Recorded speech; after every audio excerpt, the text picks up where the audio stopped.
पे जाके वो डिपोजिट, ठीक है। तो हमने इसीलिए क्या रखा है, डेली बेसिस पे रखा। तो हम लोग चलते हैं कहाँ पे, में आए, सेटअप में गए, फाइनेंशियल मॉड्यूल में गए, तो यहाँ पे हम लोग आते हैं, कहाँ पे में जाएंगे फिक्स। ये देखिए यहाँ है, सबसे पहला जो प्रोसेस है वो आपका अकाउंट डिटर्मिनेशन। आपने देखा था हमने जीएल अकाउंट डिटर्मिनेशन किया था, उसी तरह से यहाँ भी हमें डिफरेंट डिफरेंट जो भी एसेट्स ग्रुप होंगे, जैसे व्हीकल्स हो गए या फिर आपके फिक्स फर्नीचर है, ये सब बाय डिफॉल्ट बन के आता है। तो इसमें आपको जीएल अकाउंट मैप करना होगा। प्लांट एंड मशीनरी हो गए, इसके अलावा भी आप बिल्डिंग हो गए। अगर सपोज दैट आप एक सेक्शन बनाना चाहते हैं कंप्यूटर या फिर सॉफ्टवेयर इस तरह करके, आप वो बना सकते हैं, ठीक है। यहाँ पे आपको एक कोड देना होगा, तो कोड जिस सीरीज में चल रहा है मैं उसी सीरीज में मेंटेन रखता हूँ। 104 तक गया है, तो मैं यहाँ पे क्या बनाऊंगा, 105 बनाऊंगा। कंट्रोल ए कर दिया, यहाँ पे बनाऊंगा 105, ठीक है। एंड डिस्क्रिप्शन में क्या डालूंगा, कंप्यूटर एंड सॉफ्टवेयर। तो एक क्लास हमने बना दिया, ये अकाउंट डिटर्मिनेशन इसमें अब होगा, इसको मैंने बना दिया, ऐड कर दिया, ये आपका। अब इसमें आपने बनाया तो, लेकिन अभी कुछ नहीं हुआ, आपने सिर्फ नाम दिया है। अब आपको इन सभी जितने भी आपने ये बनाया है, जो एसेट्स क्लास आपने डिफाइंड किया है, इन सब में क्या करना होगा, आपको जीएल अकाउंट मैप करना, ठीक है। कि आपका जीएल अकाउंट जब तक मैप नहीं होगा तब तक आप उस पर इसका कोई मतलब नहीं। तो वो आज हम लोग जीएल मैप, आपको याद है जब हम परचेज साइकिल चलाए, टेस्ट साइकिल चलाए, उसमें क्या किया था हमने, पहले जीएल अकाउंट डिटर्मिनेशन किया था, तभी तो अकाउंट इम्पैक्ट जा रहा था। तो जो भी अकाउंट की मॉनिटरिंग होगी वो यहीं से। तो सबसे पहला क्या है, एसेट्स बैलेंस शीट, ठीक है। तो ये बैलेंस शीट जो है आपको ऑलरेडी क्लाइंट ने हमें जीएल अकाउंट दे रखा है। अगर आप यहाँ पे आएंगे, जब जाएंगे इसमें, तो डिफरेंट डिफरेंट तरह का आपने देखा होगा, बिल्डिंग दे रखा, बिल्डिंग एंड फैक्ट्री, लैंड दे रखा, ये सब क्या है, हमारा फिक्स एसेट, ठीक है। लैंड, बिल्डिंग है, उसके बाद आपका इसमें देखिए प्लांट एंड मशीनरी में देखिए जनरेटर है, क्रेन्स है, लिफ्ट है, ये सब फिक्स एसेट का जीएल अकाउंट है। आप लोग पहले देख रहे होंगे तो सोच रहे होंगे क्यों दे रखा है, तो ये इसीलिए दे रखा है क्योंकि ये डेप्रिसिएट कराएगा, फिक्स एसेट मेंटेन कराएगा, डेप्रिसिएट कराएगा, इसका जो डेप्रिसिएशन होगा वो अपना एक्सपेंस में कैप्चर करेगा, ठीक है। तभी वो उसका प्रॉफिट एंड लॉस एक्चुअल में निकलेगा, क्योंकि ये क्या है, ये सारी चीज कहाँ यूज हो रहा है, हमारे फैक्ट्री में यूज हो रहा है। और फैक्ट्री क्यों चला रहे हैं, हम अपना प्रोडक्शन कर रहे हैं, उसको सेल कर रहे हैं। तो जो भी खर्चे आ रहे हैं फैक्ट्री को चलाने में, चाहे वो हम मशीन यूज कर रहे हैं, चाहे हम एसी यूज कर रहे हैं, या कंप्यूटर यूज कर रहे हैं, सॉफ्टवेयर यूज कर रहे हैं, XYZ कुछ भी चीजें हम यूज कर रहे हो, कहाँ होगा, वो हमारा एक्सपेंस में कैप्चर। तो यहाँ पे अगर आप suppose that land and building की बात करते हैं, या फिर कोई मशीन्स की बात करते हैं, सपोज दैट मशीन है, इसमें ये मशीन है, मैं इस जीएल अकाउंट को मैप कर देता हूँ कि मशीन का हमने क्लास बना रखा है। तो यहाँ पे हम मशीन को मेंटेन, यहाँ पे आएंगे और मशीन जो है उसको, अगर आप लैंड एंड बिल्डिंग बना रहे हैं तो यहाँ पे लैंड एंड बिल्डिंग वाले अकाउंट को मैप करेंगे। तो जो आपका अकाउंट जिस क्लास का जिस तरह का आप ये बनाएंगे, यहाँ पे बिल्डिंग है, हम इसमें नहीं मशीन वाले में करेंगे, ये गलत हो जाएगा। इसमें हमें लैंड एंड बिल्डिंग वाला मैप करना है। जैसे यहाँ पे आप देखिए, इसमें कौन सा मैप करेंगे, यहाँ पे मैप करेंगे हम बिल्डिंग, ये था ना बिल्डिंग एंड फैक्ट्री। अब बोलेंगे कि 3-4 दे रखा है, तो डिफरेंट डिफरेंट तरह के होंगे, तो डिफरेंट डिफरेंट आप मैप कर सकते हैं, ठीक है। तो आप लैंड एंड बिल्डिंग एक ही जीएल अकाउंट में हो सकता है, पाने का वो होगा। अब ये क्या था, एक्विजिशन क्लियरिंग अकाउंट, ये होता है वो अकाउंट जब आप परचेज करेंगे मटेरियल को, तो सब एट द सेम टाइम पे मटेरियल क्या होता है आपका, एक जब आप परचेज करते हैं तो आपका वेंडर क्या होता है, वेंडर क्रेडिट हो जाता है। और आपको याद होगा गुड रिसीप्ट नॉट इनवॉइस आपका डेबिट होता था, क्योंकि फिर जीआरपीओ पे क्या होता था, नॉकअप के लिए। लेकिन जब आप एसेट्स को परचेज करेंगे तो वेंडर तो क्रेडिट होगा, लेकिन एक्विजिशन क्लियरिंग अकाउंट को डेबिट। अगर आप सपोज दैट डायरेक्ट आप जाके एसेट्स को आप मैप करेंगे, आप परचेज नहीं कर रहे, सपोज दैट आपका पहले से परचेज है और आज के डेट में मैं फिक्स एसेट को अपलोड करूंगा, तो जो बैलेंस होगा, जो हमें क्लाइंट बैलेंस देगा कि आज के डेट में सपोज 5 साल पहले उसने खरीदा था, उसके 10 साल लाइफ है, आज के डेट में वो 10 लाख का खरीदा था, आज 5 लाख उसकी वैल्यू है। तो आज के डेट में अगर मैं सिस्टम में उसको फिक्स एसेट को अपलोड करूंगा, तो हमारा एक्विजिशन क्लियरिंग अकाउंट पे आएगा पहले, ठीक है, डायरेक्ट वो कैपिटलाइज नहीं होगा। फिर जब आप क्लिक करेंगे एक कैपिटलाइजेशन में जाके, तब वो वही एक्विजिशन क्लियरिंग अकाउंट नॉकअप हो जाएगा और वो कैपिटलाइज हो जाएगा। तो वो डेट डिफाइंड होगा कि किस डेट में हमें कैपिटलाइज करना है। जब तक हमारा कैपिटलाइजेशन नहीं होगा तब तक बैलेंस कहाँ होगा, एक्विजिशन क्लियरिंग अकाउंट में होता है। एक तरह से ये समझिए कि एक तरह से आपका जैसे डाउन पेमेंट का हम केस करते थे, डाउन पेमेंट क्लियरिंग अकाउंट होता था, सिमिलरली ये क्या है आपका accumulated depreciation acquisition clearing account होता है। डेप्रिसिएशन अकाउंट है एक्यूमुलेटेड, ये तो डेप्रिसिएशन अकाउंट होना चाहिए आपका, ये टैक्सेशन का पार्ट है। ये आपका डेप्रिसिएशन अकाउंट यहाँ पे नहीं होगा, एक्सपेंस में होगा, तो इसको हम चेंज करते हैं। ये क्या है आपका एक्विजिशन क्लियरिंग अकाउंट, कॉपी करके डाला।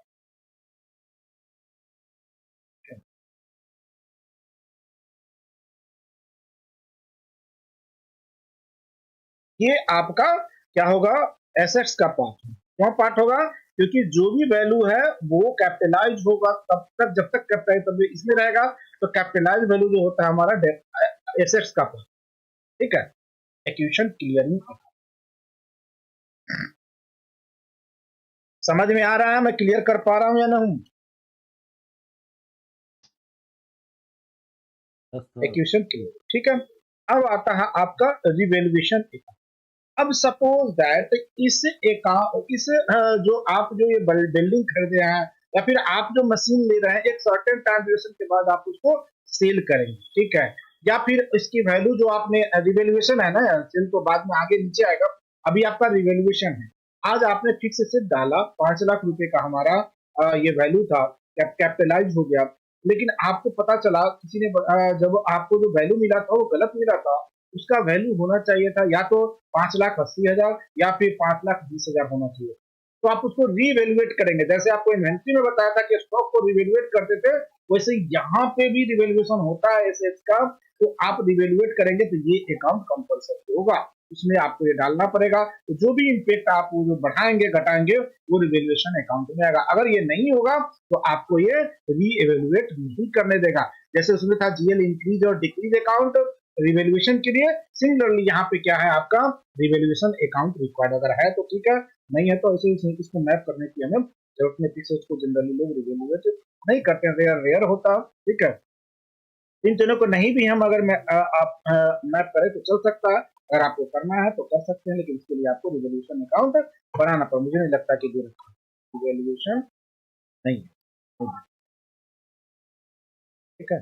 ये भी एसेट्स का पार्ट होगा, रिवैल्यूएशन अकाउंट जो होगा उसको मैं वही बनाता हूँ जहाँ पे हमारा एक्विजिशन क्लियरिंग अकाउंट है, इसी में बनाता हूँ। यहाँ पे फर्नीचर में कुछ इसी में,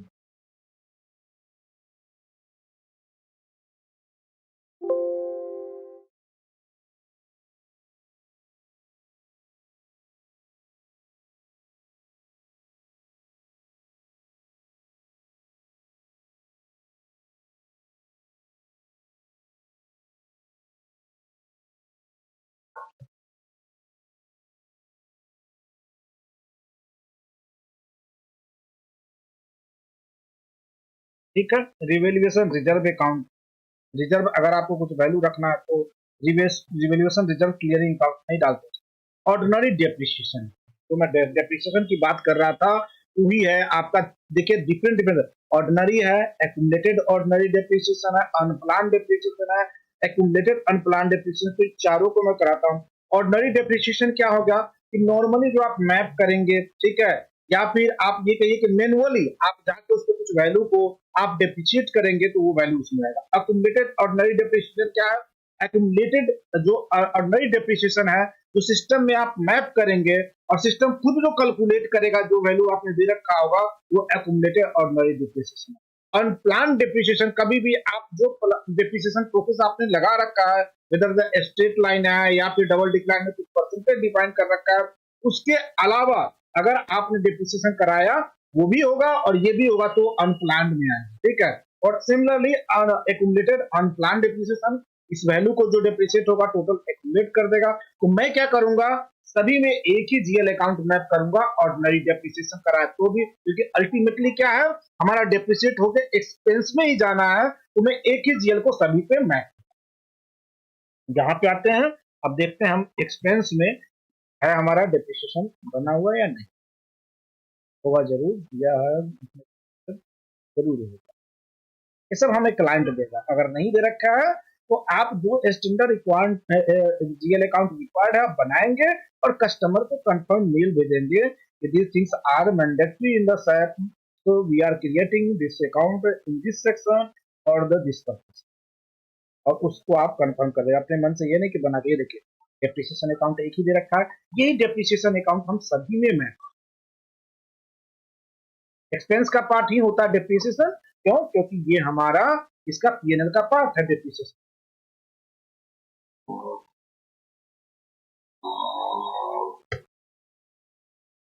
यहाँ पे भी डाल दिया मैंने, डाल दिया। और अगर इसने एक्यूमुलेटेड डेप्रिसिएशन अलग से दे रखा है तो हम वहां पे इस अकाउंट को डिफरेंस कर सकते हैं, दूसरा रखते हैं। ठीक है, एक्यूमुलेटेड है नहीं, इसमें दे नहीं रखा। अगर क्लाइंट कहता कि मैं दोनों अलग रखूंगा तो जीएल अकाउंट मांग लीजिए और उसको यहाँ पे एक इसको और इसको डिफरेंस, नहीं अगर दे रखा है तो आप एक ही। ठीक है, स्पेशल डेप्रिसिएशन सब सेमी डेप्रिसिएशन ही है, अगर वो स्पेशल हो एक्यूमुलेटेड है किसी केस में आप लगा रहे तो सारे क्या होगा एक ही। अगर आपको जो क्लाइंट है सबका अलग अलग वो चाहता है कि भाई फॉरगेट मुझे चाहिए, जनरली क्या होगा चलेगा आपका ये ऊपर वाला है डेप्रिसिएशन और नई डेप्रिसिएशन एंड एक्यूमुलेटेड और नई, ये सब रेयर एंड रेयर केस में चलेगा। अगर वो आपको अलग अलग जीएल अकाउंट देता है उसके केस में चलता है तो आप अलग अलग मैप कीजिए, नहीं दे रहा है तो सेम ही अकाउंट। ठीक है, और रेवेन्यू फ्रॉम द सेल। अब देखिए जब आप मटेरियल आप यूज कर लेंगे सर्टेन टाइम आप जैसे मैंने व्हीकल के बारे में बताया जिसकी 15 साल की लाइफ थी, मैंने 5 साल यूज किया उसके बाद क्या किया उसको सेल किया। ये जो revenue from the asset sale होगा जिसको हम रिटायरमेंट हो, जैसे ही आप मटेरियल सेल करेंगे वो रिटायरमेंट में कन्वर्ट हो जाएगा, रिटायरमेंट करके मतलब स्क्रैप बुक बना देगा उसको। ठीक है, यहाँ पे जब उसको सेल करेंगे तो वो जो वैल्यू जो आएगा, ठीक है, जो रेवेन्यू उससे एसेट्स के सेल से बनेगा उसके लिए आपको एक रेवेन्यू अकाउंट यहाँ पे मैप करना है। तो रेवेन्यू अकाउंट क्या होना चाहिए? रेवेन्यू फ्रॉम द एसेट्स से, इसी का पार्ट होगा। ठीक है, तो यहाँ पे देखिए कोई भी अकाउंट हमें रेवेन्यू का नहीं दे रखा है तो हम यहाँ पे एक जीएल अकाउंट बना लेते हैं, उसको हम revenue from the assets sale कर देते हैं, हमें इसको ले, ठीक है, इसी को करना। अगर नहीं दे रखा है तो आप मांगेंगे उस, यहाँ पे इसकी मुझे जरूरत नहीं इसलिए मैं इसको कन्वर्ट करता हूँ, लेकिन कन्वर्ट करने की जरूरत है फ्रॉम एसेट्स।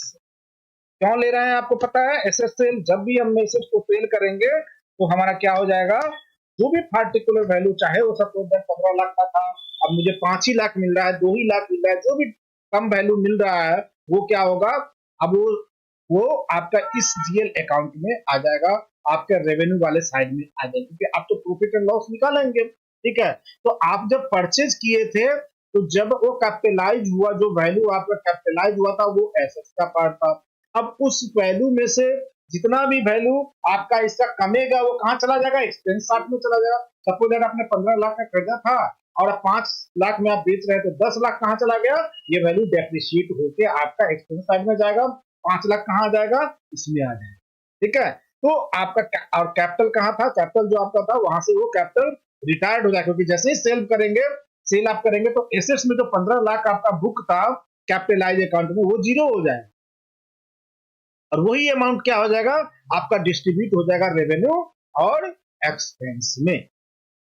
समझ रहे बात को? जैसे ही मैं इसको सेल करूंगा मटेरियल को तभी तो रेवेन्यू पार्ट इस अकाउंट में आएगा। तो रेवेन्यू पार्ट अगर 5 लाख इसमें आया और 10 लाख कहाँ चला जाएगा, आपका डेप्रिसिएशन एक्सपेंस में चला गया। तो जैसे ही आप सेल करेंगे वो जो पार्टिकुलर आपका एसेट्स था वो क्या हो जाएगा, आपका नली यानी कि स्क्रैप बन के सेल हो गया और आपका आइटम मास्टर जो होगा वो आपका डीएक्टिवेट हो जाएगा और जो आपका कैपिटलाइज वैल्यू था वो आपका जीरो। ठीक है, तो वहां से उठ के आपका बैलेंस कहाँ चलाएगा, रेवेन्यू और एक्सपेंस पे चलाएगा। दैट मींस कहने का तो बैलेंस शीट से क्या हो जाएगा, वो पीएनएल का पार्ट। समझ में आ रहा है स्वप्निल मैं क्या बोल रहा हूँ? हाँ यस सर आ रहा है। Avinash yes sir. क्लियर हो रहा है ना? Yes sir. Yes sir. Retirement with the expense नहीं। अगर आप सपोज दैट उसको आप सेल कर रहे हैं या रिटायरमेंट कर रहे हैं मटेरियल को, ठीक है, तो कुछ एक्सपेंस करना पड़ रहा है, जो ये भी एक्सपेंस का पार्ट। अगर करना पड़ रहा है तो, अगर नहीं करना पड़ रहा है तो इस पे आप सेल अकाउंट। सपोज दैट आप रेवेन्यू इसने सेल किया और उसको सेल करने में आपको कुछ रेट रेट या कुछ इस तरह का कुछ और भी एक्सपेंस किए हैं आपने उसमें, जिसको कि माइनस करना है इससे, तभी आप यहाँ पे मैप किए, अदरवाइज इसकी जरूरत। रिटायरमेंट विद द रेवेन्यू, अगर आप उस मटेरियल को एक तो सेल किया तो अपने आप रिटायर हो जाएगा।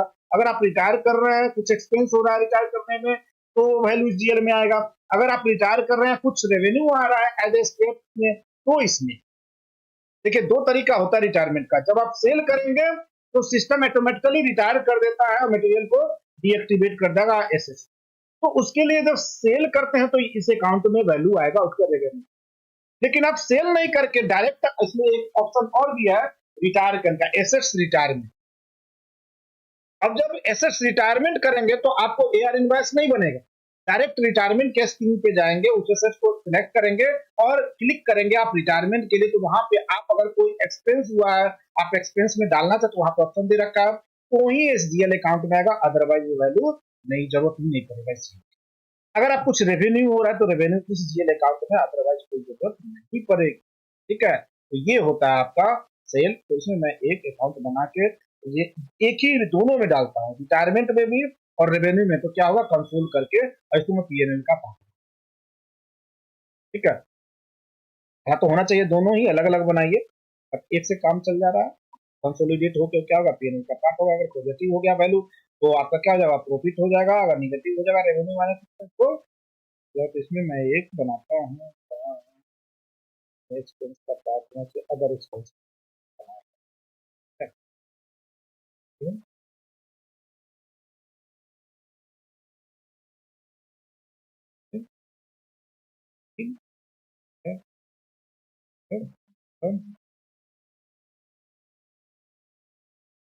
एक्सपेंस पब्लिक, आप चाहे तो दोनों अलग अलग बनाएंगे तो ज्यादा अच्छा रहेगा। मैं ज्यादा जीएल न बनाने पड़े इसीलिए मैं इसमें दोनों ही एक साथ कर रहा हूँ। फिर से अब रेवेन्यू में भी एक बनाइए इसीलिए, अदरवाइज मेरा सजेशन ये रहेगा कि दोनों अलग अलग ही बनाइए। रेवेन्यू में इसको बनाइए, रेवेन्यू वाले को एक्सपेंस में expense, expense and revenue from retirement of asset. ठीक है, अब यही जीएल अकाउंट में दोनों पे में, इस पे भी और इस पे भी। जब हमारा एक्सपेंस जाएगा तो इसमें दिखेगा, जब हमारा रेवेन्यू होगा तो इसमें। तो कंसोल करके ये वैल्यू अपने आप ला देगा प्लस और माइनस में, और वो पीएनएल का पार्ट। ठीक है, सपोज दैट एक्सपेंस ज्यादा हो गया, ये वैल्यू का ज्यादा होगा, रेवेन्यू कम आया, ये पॉजिटिव एक्सपेंस का। अब सपोज रेवेन्यू ज्यादा आ गया, एक्सपेंस क्या आ गया, तो रेवेन्यू और ज्यादा आ गया और एक्सपेंस ये है, ये घट के ये आ जाएगा, तो ये अपने आप क्या जाएगा, रेवेन्यू साइड में चला जाएगा। ठीक है, इसीलिए लेकिन ये रहेगा एक्सपेंस में ही, लेकिन एक्सपेंस में कहिए कि निगेटिव होगा। एक्सपेंस में निगेटिव वैल्यू, दैट मीन्स वो आपका रेवेन्यू का पार्ट होगा। ठीक है, तो अब आते हैं हम लोग ये एनवीबी रिटायरमेंट एक्सपेंस। जब ग्रॉस वैल्यू ये दिखाएगा कि जो टोटल वैल्यू है, जब लास्ट में आपने डेप्रिशिएट किया, डेप्रिशिएट करने के बाद जो उसका वैल्यू होगा, ठीक है, वो जो आपका इसमें आएगा, revenue account for the retirement, revenue clearing account है नहीं, इसमें एनवीबी रिटायरमेंट एक्सपेंस बन जाएगा। तो एक अकाउंट हमें इसमें बनाने पड़ेंगे एक्सपेंस का, और इसमें फिर रेवेन्यू ग्रॉस है। अच्छा, हमारा इससे भी काम चल जाएगा, लेकिन बना revenue account for the retirement, ये अकाउंट मैंडेटरी है, ये बनाते हैं हम फॉर द रिटायरमेंट का। कहाँ पे आए, एक नीचे है।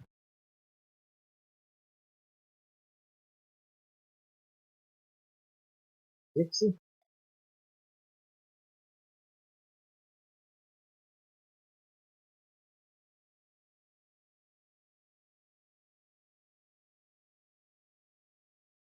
मैंने आप लोगों को याद होगा एक डॉक्यूमेंट शेयर किया था सॉफ्टवेयर करके, पीडीएफ, वो सारा चीजें ये जो मैं बता रहा हूँ आपको सब उसमें दे, तो उसको आप लोग ढंग से देखिएगा। ये सारी है, उसके बाद रेवेन्यू क्लियरिंग अकाउंट, तो ये रेवेन्यू अकाउंट जब ये जाएगा रिटायरमेंट में, उस समय चाहिए होगा तो इसको क्लियरिंग अकाउंट हमें देना पड़ेगा।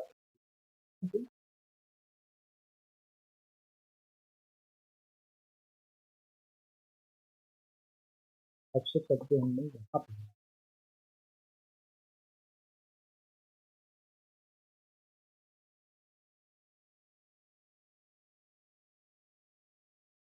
ये पार्ट सर रेवेन्यू उस का ही है। पीडीएफ में भी है क्या? हाँ ये सब है, उस पीडीएफ में ये सब है, फिक्स एसेट का ओके। इम्प्लीमेंटेशन, जितने जीएल अकाउंट मैंने आपको डिटर्मिनेशन बताया, सब जीएल अकाउंट के बारे में बता रहा है, यस। कौन कहाँ पे मैप होगा, क्यों मैप होगा, सब बता रहा है।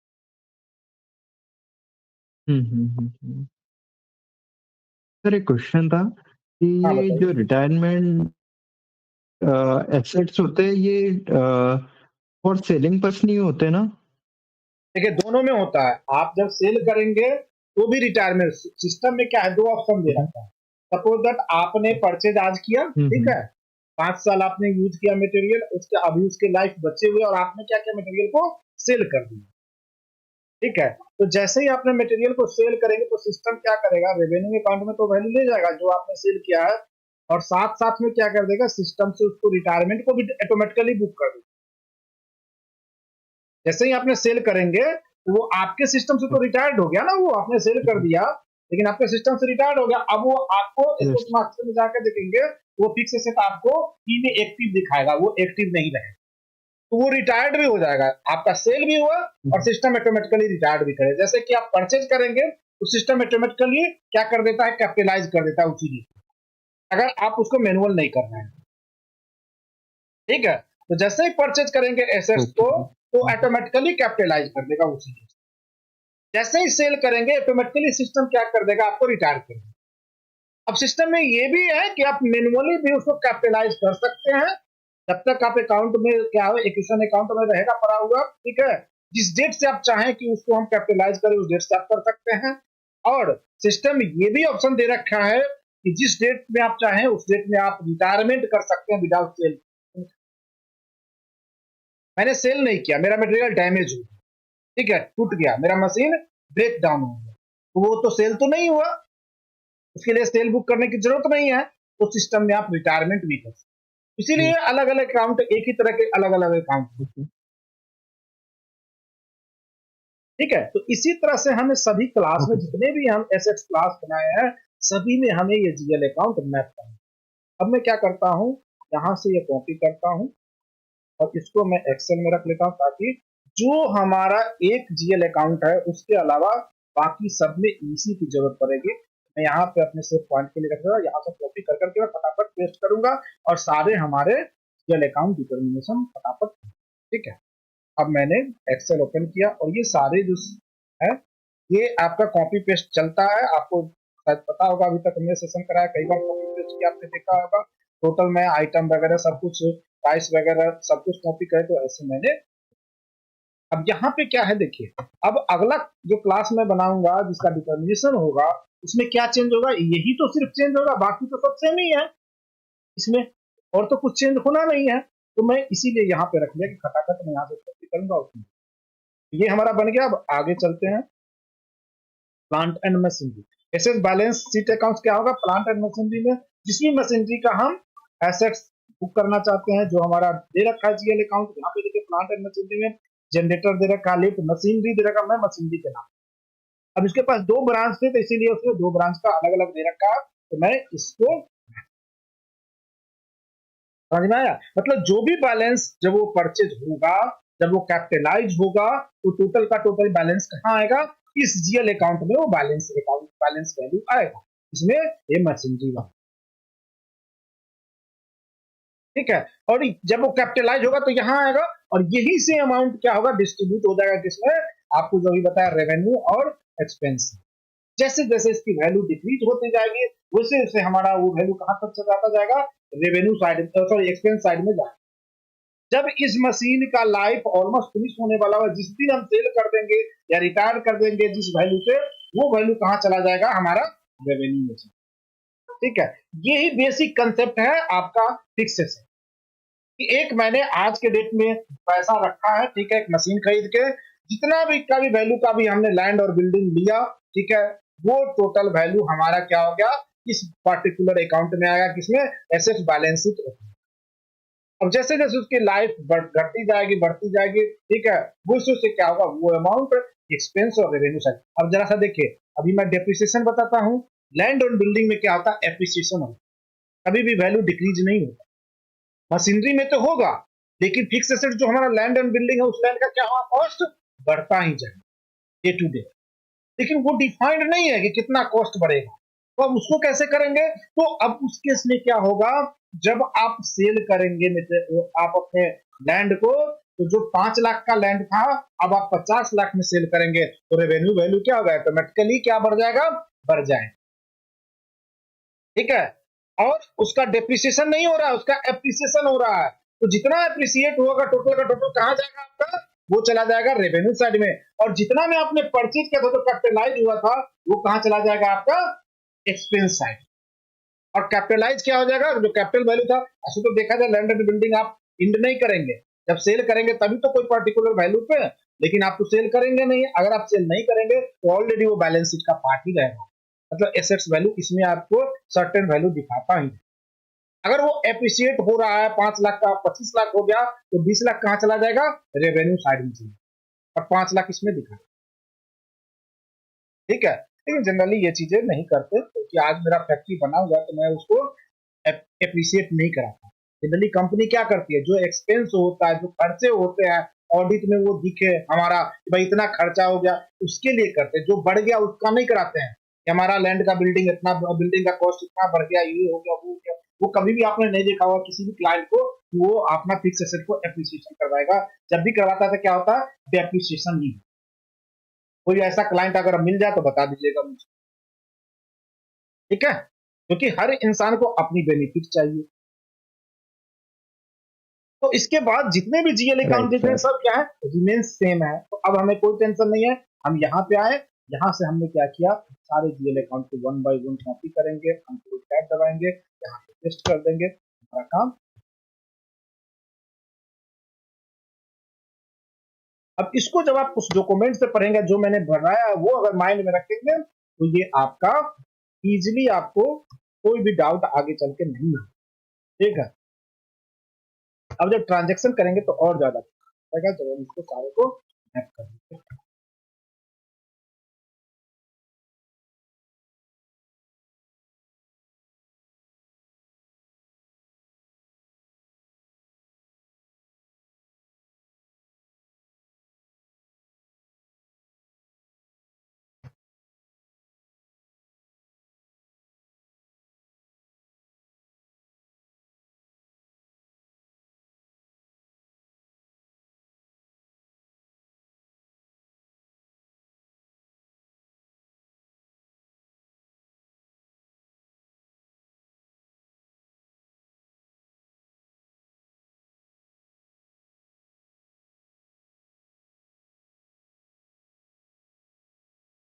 इसके लिए मैं डीएल अकाउंट मैप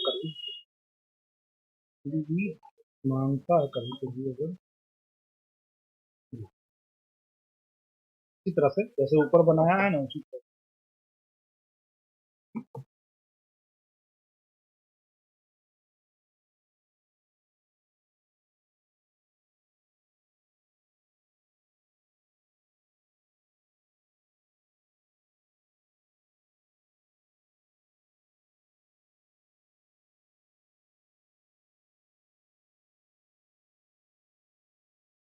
ये एनवीबी नेट बुक वैल्यू कहलाता है, नेट बुक वैल्यू, एनवीवी मतलब net book value, retirement experience,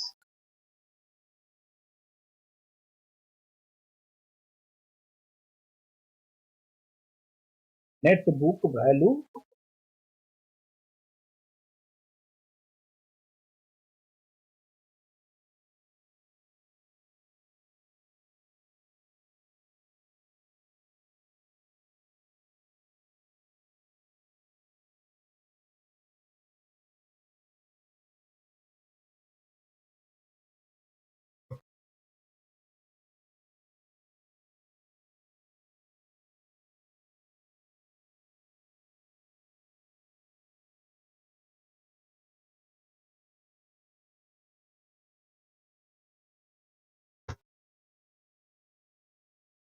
ये हो गया हमारा प्लांट एंड मशीनरी हो गया। एक और मैं plant and furniture and fixture हो गया।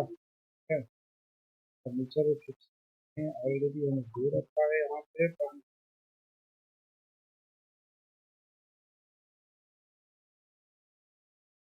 फर्नीचर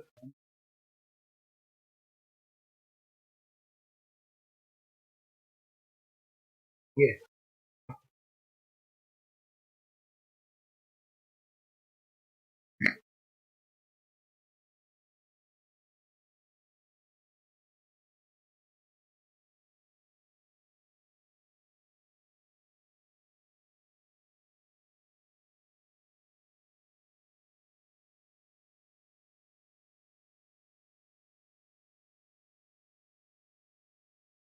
देखिए, अब इसमें प्रॉब्लम क्या है, बीच में जो था गैप वो हमने जो छोड़ रखा है, इस वजह से ये मैं इसे क्या करता हूँ,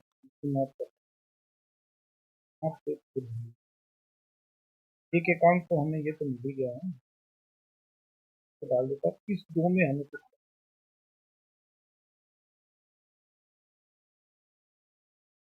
ये गलत है और दोनों हमें मिल गया।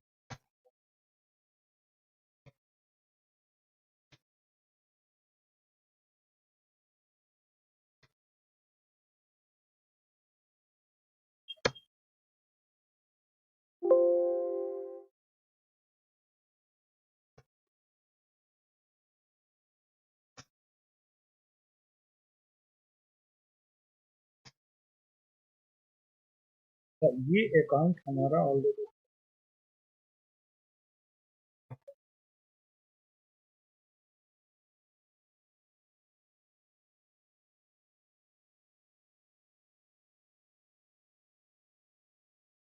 और ये दोनों अकाउंट को भेजकर ऊपर वाला जो दो ब्लैंक है, अगर इसमें मैं कुछ नहीं डालूंगा ये फिर से, तो इसके मैं यहाँ पे बाद में दूंगा। अब मैं इस सबको कॉपी करूंगा यहाँ से यहाँ तक और पेस्ट कर दूंगा, लास्ट में वो दोनों अकाउंट को हटा से मैं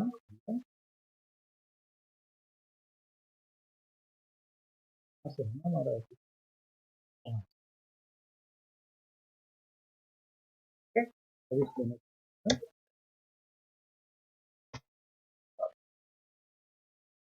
ठीक है और नीचे फिक्स करने गया कल्स लीजिए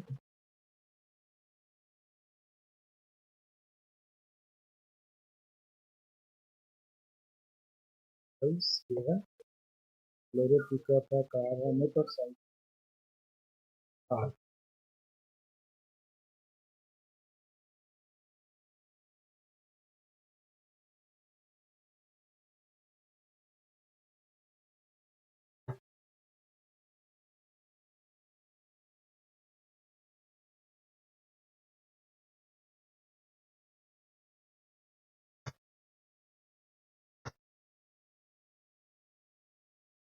एक और था हमारा कंप्यूटर एंड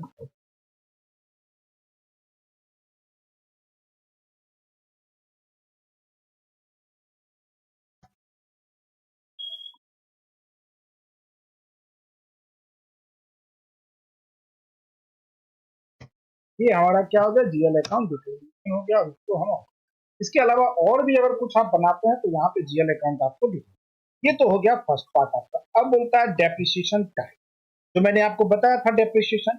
यहाँ पे आप देखेंगे ऑलरेडी देखिए डब्ल्यूडीबी मेथड है 30%, जो मैं अभी समझा रहा था आपको कि डब्ल्यूडीबी मेथड में क्या होता है कि सपोज दैट अगर आपका 5 लाख रुपए का सामान है, ठीक है, और आपने 30% बोला है, तो यहाँ पे आपने देखिए कैलकुलेशन क्या है, मंथली बेस है तो या ईयरली बेस चलता है। तो अगर 30% मतलब एक महीने में 30% इसकी वैल्यू डिक्रीज है, ठीक है। अब फिर अगले महीने में क्या करेगा, जो 30%, 5 लाख का 30% मतलब 5 यानी कि 1.5 लाख के आसपास हुआ, 5 1.5 लाख माइनस हो जाएगा, बचेगा 3.5 लाख। तो अगले महीने क्या करेगा, फिर 3.5 लाख पे डिप्रिसिएशन करेगा, ठीक है। तो डब्ल्यूडीबी मेथड क्या होगा कि डिप्रिसिएशन वैल्यू डिक्रीज, जैसे जैसे मेन वैल्यू डिक्रीज होगा डिप्रिसिएशन वैल्यू भी पहले डिप्रिसिएशन ज्यादा होगा और जैसे जैसे टाइम कम होता जाएगा डिक्रीज होता जाएगा, उसे से क्या होगा डिप्रिसिएशन वैल्यू डिक्रीज होता है। समझ रहे बात को? तो इसको बोलते हैं हम लोग WDV मेथड। इसमें 30% तो दे रखा है, आप कैलकुलेशन है तो यहाँ पे देखेंगे तो सैल्वेज वैल्यू, अगर सपोज दैट ये इसमें आप चाहते हैं कि जब मटेरियल को हम सेल करें या फिर स्क्रैप करें तो सर्टेन वैल्यू सैल्वेज वैल्यू हो 5%, मैंने यहाँ पे सैल्वेज वैल्यू डिफाइन करे, include salary value in the calculation को मैंने चेकआउट कर दिया। अब जो भी वैल्यू रहेगी ये मेथड जब चलेगा तो 5% क्या करेगा, वो सेव करके रखेगा लास्ट टाइम के लिए सैल्वेज वैल्यू। ठीक है, राउंड ईयर इंड बुक को राउंड अप करने के लिए, ठीक है, इंक्लूड इन द कैपिटलाइजेशन, अगर प्रीवियस कोई है उसको इंक्लूड करेगा। Stop at the end of the last full fiscal year, तो ये अगर आप स्टॉप करना चाहते हैं तो आप कर सकते हैं, अदरवाइज आप इसको ऐसे ही एज इट वैलिड फ्रॉम 101 से लेके 99 तक चाहिए, मतलब इसमें आपको कुछ करने नहीं है, एज इट इज आप इसको। अब आइए यहाँ पे कैलकुलेशन, जब कैलकुलेशन पे आते हैं तो देखिए यहाँ पे 30% है, मैं इस 30% को क्या कर लेता हूँ 20% करता हूँ, 30% हो जाता है 20। अगर मुझे परसेंटेज चेंज करना है तो यहाँ पे मैं 30 के जगह पे क्या कर दूंगा 20% कर दूंगा। ठीक है, फैक्टर जो आप देख रहे हैं, फैक्टर आपको 1 रखना है या 0 रखना है, जो भी रखना है आप 1 कर दीजिए। अब यहाँ पे आप देखिए ऑटोमेटिकली चेंज टू, ये क्या कर रहा है, अगर आपको WD मेथड है, इसमें बोल रहा है list of the depreciation, WDV 30% वाला ये मेथड है, ठीक है, या न्यू आप डिफाइन करना चाहते हैं तो न्यू डिफाइन कीजिए। ये न्यू क्या हो जाएगा, आप यहाँ पे, हम उसी को कर रहे थे चेंज, हम यहाँ पे दूसरा डिफाइन, ठीक है, ये क्या हो जाएगा WDV, ठीक है, जो 30 था उसको मैं कर देता हूँ 10%, साइड कोड में ले जाऊंगा। देखिए डेप्रिसिएशन, इसको मैंने पेस्ट कर दिया। ठीक है, मेथड यहाँ पे डालेंगे कि कौन सा मेथड है, डिक्लाइन बैलेंस मेथड है, ये है। ठीक है, तो ये मेथड हम लेंगे, स्ट्रेट लाइन मेथड आपको बता ही रखा है, अभी उसको दिखाएंगे। डिक्लाइन बैलेंस मेथड है, ठीक है, आपका ईयरली है, मंथली है, तो जो भी आप रखना चाहते हैं। 10% तो बहुत कम है तो मंथली हम रखते हैं, ईयरली रखेंगे तो पूरे साल भर में जो 10% जो डिक्रीज होगा उसको क्या कर देगा पर डे में डिवाइड, इसीलिए मैंने मंथली रखा, मतलब 30 डेज में 10% इसका वैल्यू डिक्रीज करें। यहाँ पे मैंने इसको 2% डेप्रिसिएशन रख दिया, इंक्लूड करेगा इसको, कैलकुलेशन में आए यहाँ पे मैंने क्या कर दिया 10 कर दिया। ठीक है, बाकी ऑटोमेटिकली चेंज टू, इसमें से कुछ नहीं करना है। ठीक है, ये हमारा एक डेप्रिसिएशन मेथड बन गया, कितना 20 सॉरी 10% बन गया। अब उसी तरह से हम स्ट्रेट लाइन मेथड के लिए बनाएंगे। स्ट्रेट लाइन मेथड के लिए हम एक बनाया WDV, दूसरा बनाएंगे, हम यहाँ पे डालेंगे SLP M, straight line, SLM straight line, या डी कर दे स्ट्रेट लाइन मेथड डेप्रिसिएशन। ठीक है, तो ये हम यहाँ पे लिखेंगे SLM डेप्रिसिएशन। इसमें क्या बताया था मैंने कि इसकी एवरीडे कांस्टेंट वैल्यू डिक्रीज करेगी, मतलब आज अगर 10 रुपए घटा है तो कल भी 10 ही रुपए घटेंगे, कल उसकी जो बुक वैल्यू हो जाएगी, क्या अगर 100 रुपए का सामान है, आज 10 रुपया डिक्रीज कर गया तो नेट बुक वैल्यू कल क्या हो जाएगा 100 माइनस 10 90 रुपए। अब फिर क्या हो जाएगा, कल 10 रुपया घटेगा तो क्या हो जाएगा 90 माइनस 10 80 रुपए, फिर उसके आगे क्या होगा 10 रुपया घटेगा तो क्या हो जाएगा 80 minus 10 70 rupees net book value. तो एवरी डे क्या हो रहा है कांस्टेंट घट रहा है। अब ये बताओ 10 क्या है, फिक्स है, आप ये नहीं कि 80 रुपीज हो गए तो उसका 10% 8 रुपया नहीं घट रहा है, उसमें क्या हो रहा है constant value every day decrease कर। इसीलिए क्या होता है जब आप पॉइंट डालेंगे ग्राफ पे तो वो एक स्ट्रेट लाइन है, जबकि WDV मेथड में क्या हो रहा है, जो 100 रुपीज का सामान था फर्स्ट डे अगर 10 रुपये घटा है तो अब जो 90 रुपये बच गया, ठीक है, और 10% अगर हमने डेप्रिसिएशन लगाया तो 100 का 10% 10 क्या हो गया घट गया, तो 90 रुपीज बच गया, 90 का फिर 10% कल क्या घटेगा 9 रुपीज घटेगा, फिर 9 रुपये मतलब कि 90 में से 9 गया तो 81 रुपीज, अब 81 का 10% क्या हो जाएगा 8 रुपीज 10 पैसे, तो 81 में से 8 रुपीज 10 पैसे घटेंगे। तो इस तरह से वो कहलाता डबल डिक्लाइन। अब इससे ज्यादा तो मैं कुछ नहीं बता सकता, समझ गया।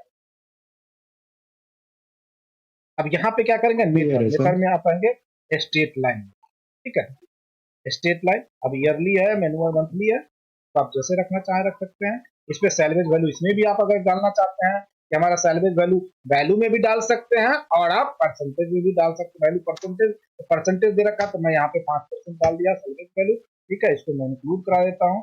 अब यहाँ पे कैलकुलेशन टाइप में आते हैं, तो यहाँ पे पूछा है कैलकुलेशन किस मेथड से होगा, एक्विजिशन वैल्यू या टोटल यूजफुल लाइफ, ठीक है, परसेंटेज ऑफ एक्विजिशन वैल्यू या net book retirement life. Net book value पे हम कराएंगे, आप दोनों में किसमें भी ले सकते हैं, परसेंटेज ऑफ एक्विजिशन वैल्यू भी ले सकते हैं, एक्विजिशन वैल्यू और टोटल यूजफुल लाइफ में होता क्या है स्टेट लाइन में कि एक्विजिशन वैल्यू मतलब कैपिटलाइज वैल्यू जो होगा उसको टोटल यूजफुल लाइफ से डिवाइड कर देगा। सपोज दैट 5 लाख का सामान है, ठीक है, सॉरी 15 लाख का सामान है और 15 साल उसकी लाइफ है, तो क्या करेगा 15 लाख को 15 से डिवाइड कर देगा। तो पर ईयर कितना डेप्रिशिएट होना चाहिए, 1 लाख डेप्रिशिएट होना चाहिए। तो ये मेथड आपका चाहिए, ठीक है। अब ये क्या है, नेट बुक वैल्यू और रिमेनिंग लाइफ। तो आपने जो आज सपोज दैट कि आपने 4 साल यूज कर लिया, 5 साल यूज कर लिया, तो 15 लाख का क्या बच गया, अब 5 लाख तो घट गया, 10 लाख बच गया है, ठीक है, और उसके लाइफ कितने बच गए हैं, 10 साल बचे हैं। तो नेट बुक वैल्यू कितना हो गया, 15 माइनस 5, 10 लाख हो गया डिवाइडेड बाई 10, तो वो इससे चलेगा रिमेनिंग लाइफ, ठीक है। तो दोनों चलाएंगे तो लगभग सेम ही रहेगा, थोड़ा बहुत का डिफरेंस। परसेंटेज एक्विजिशन वैल्यू में जो भी आप परसेंटेज डिफाइन करेंगे, जैसे मैं इसको सिलेक्ट करूंगा, देखिए पूछ रहा है कि कितना परसेंटेज एक्विजिशन, मैं इसको नहीं स्ट्रेट लाइन में क्या करूंगा, या तो इसको चलाऊंगा या इसको चलाऊंगा। परसेंटेज में आपको डिफाइन करना पड़ेगा कि कितना परसेंट पर ईयर जो है उसकी वैल्यू डिक्रीज कर। तो ये दो मेथड मैंने आपका डेप्रिसिएशन और बाकी और भी चीजें हैं, थोड़ा सा आप गूगल कर लीजिएगा और अच्छे से पढ़ लीजिएगा। जनरली यही आपका एसेट्स में जो फिक्स एसेट होता है उसमें यही चीजें आता है, ठीक है। अब आते हैं हम लोग डेप्रिसिएशन एरिया।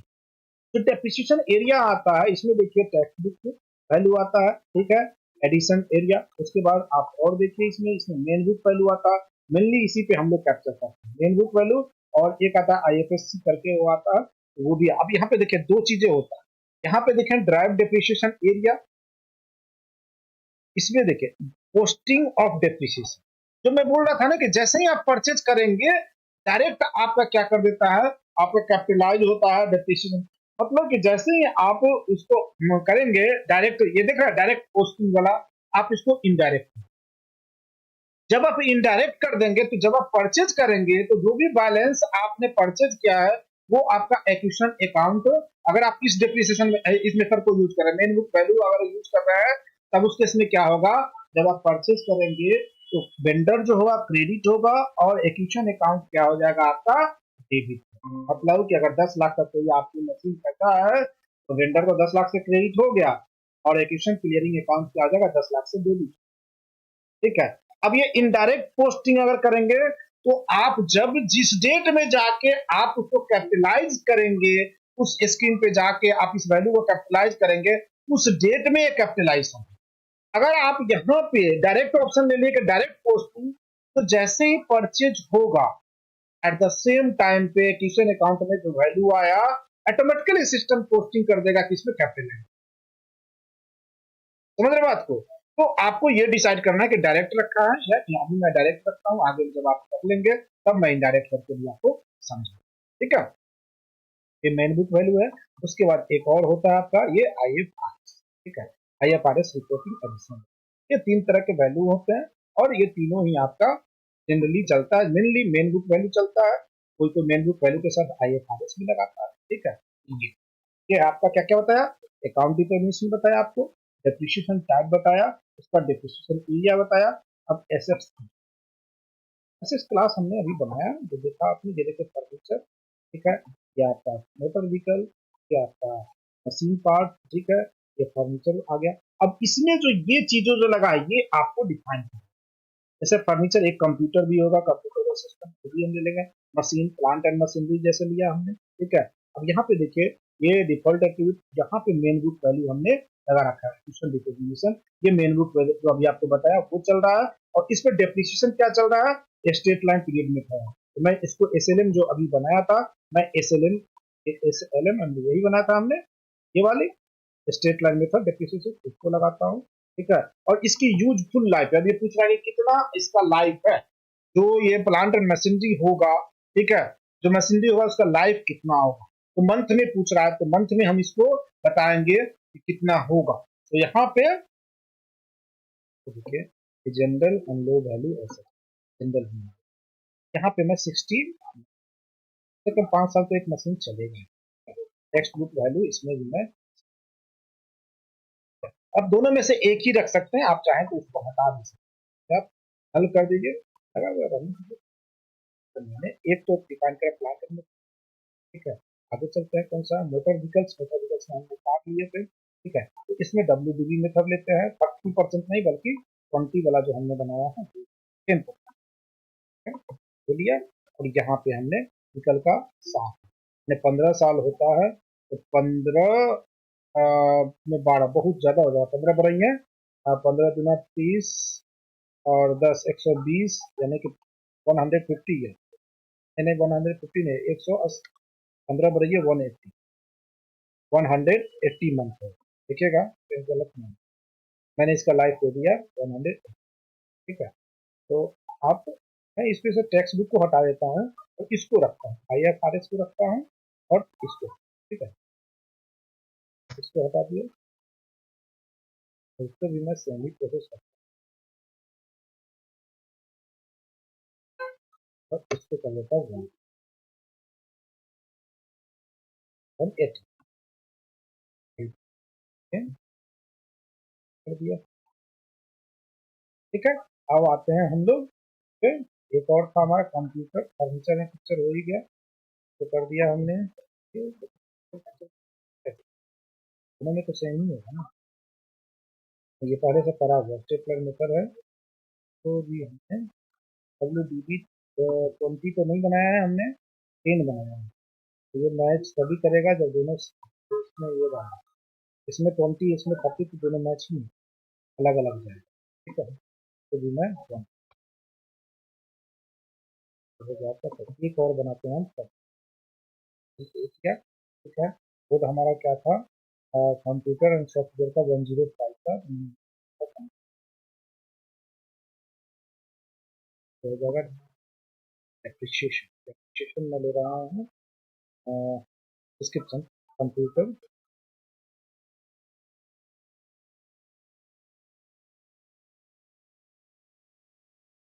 ठीक है, ओके। ये ब्रांच का नाम यहाँ पे आके वैल्यू डिटर्मिनेशन, दूसरी बात हमने डिटर्मिनेशन कर रखा, उसी हिसाब से ये डिटरमाइन कर, डिप्रिसिएशन टाइप यहाँ पे बताइए, डिप्रिसिएशन यूजफुल लाइफ दे दिया कितना 60। तो यही चीजें अब क्या होगा, जो मैं अब क्लास बनाऊंगा वो यही चीजें, यहाँ पे आपका सेटअप कंप्लीट, ठीक है। फिक्स एसेट जो आपका सेटअप था, ये एट्रीब्यूट ग्रुप है, तो ग्रुप डिफाइन करने के लिए प्रॉपर्टी था। तो आज आपका ये सेटअप खत्म हो गया एसेट। अब मैं आपको थोड़ा सा और चीजें बता देता हूँ कि एसेट्स मास्टर कैसे बनाएंगे, ताकि उसमें ज्यादा कुछ है नहीं, फिर आगे हम चलेंगे फाइनेंशियल में।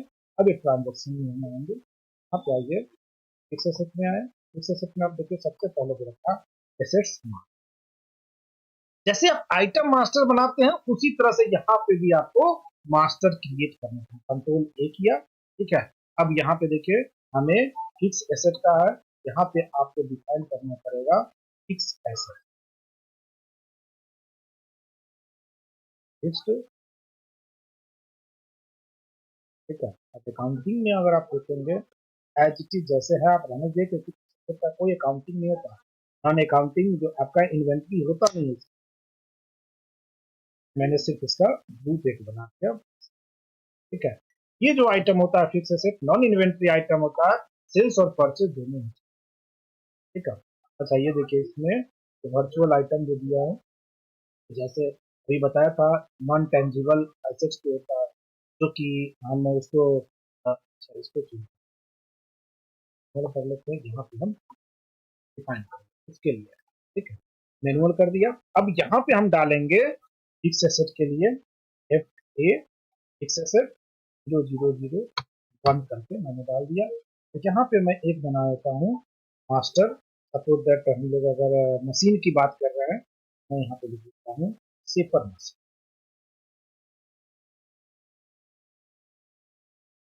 ठीक है, अब परचेज करेंगे तो ऐसी बात है, ये आपका ठीक है, बाई एयर नहीं बना, तो ठीक है। अगर आपको बैच मेंटेन करना है तो आप कर सकते हैं, यहाँ से बैच मैनेज कर सकते हैं, लेकिन आइटम जैसा कि नॉन इन्वेंटरी आइटम तो बैच नहीं है, हिस्ट्री रखना है आपको। इसके केस में आप फिक्स कैपिटल नहीं रखेंगे। अगर कैपिटल गुड्स रखेंगे तो फिर आपको एक जीएल अकाउंट देना पड़ेगा, जितना दिन आप इस सामान को होल्ड करके रखेंगे तो वो आपकी कैपिटल वैल्यू होगी, वो वैल्यू उठा के ले जाए, तो उसके लिए आपको एक जीएल अकाउंट क्लाइंट से मांगना पड़ेगा, तभी कैपिटल नहीं है, नहीं तो वो नहीं जाने देगा, ट्रांजेक्शन हो रही है। ठीक है, परचेज में जाइए, परचेज में आपको यहाँ पे यूनिट डिफाइन करना पड़ेगा, इसका यूनिट क्या होगा, तो मैं यहाँ पे तीसरे, ठीक है। उसके बाद यहाँ पे कैटलॉग नंबर या प्रीफर्ड कोई वेंडर है जो आप जानते हैं, सेल्स में आइए, सेल्स में आने के लिए तीसरे डालिए सेल है। इन्वेंट्री की कोई जरूरत ही नहीं है, इन्वेंट्री का आपका अपनी जगह समझ है, इसका कोई जरूरत ही नहीं है। ठीक है, अब आ जाइए यहाँ पे, देखिए ये टैब आपको आइटम मास्टर में, ये आपका फिक्स एसेट यहाँ पे, टोटल जो कैलकुलेशन होगा ना वो यहाँ पे।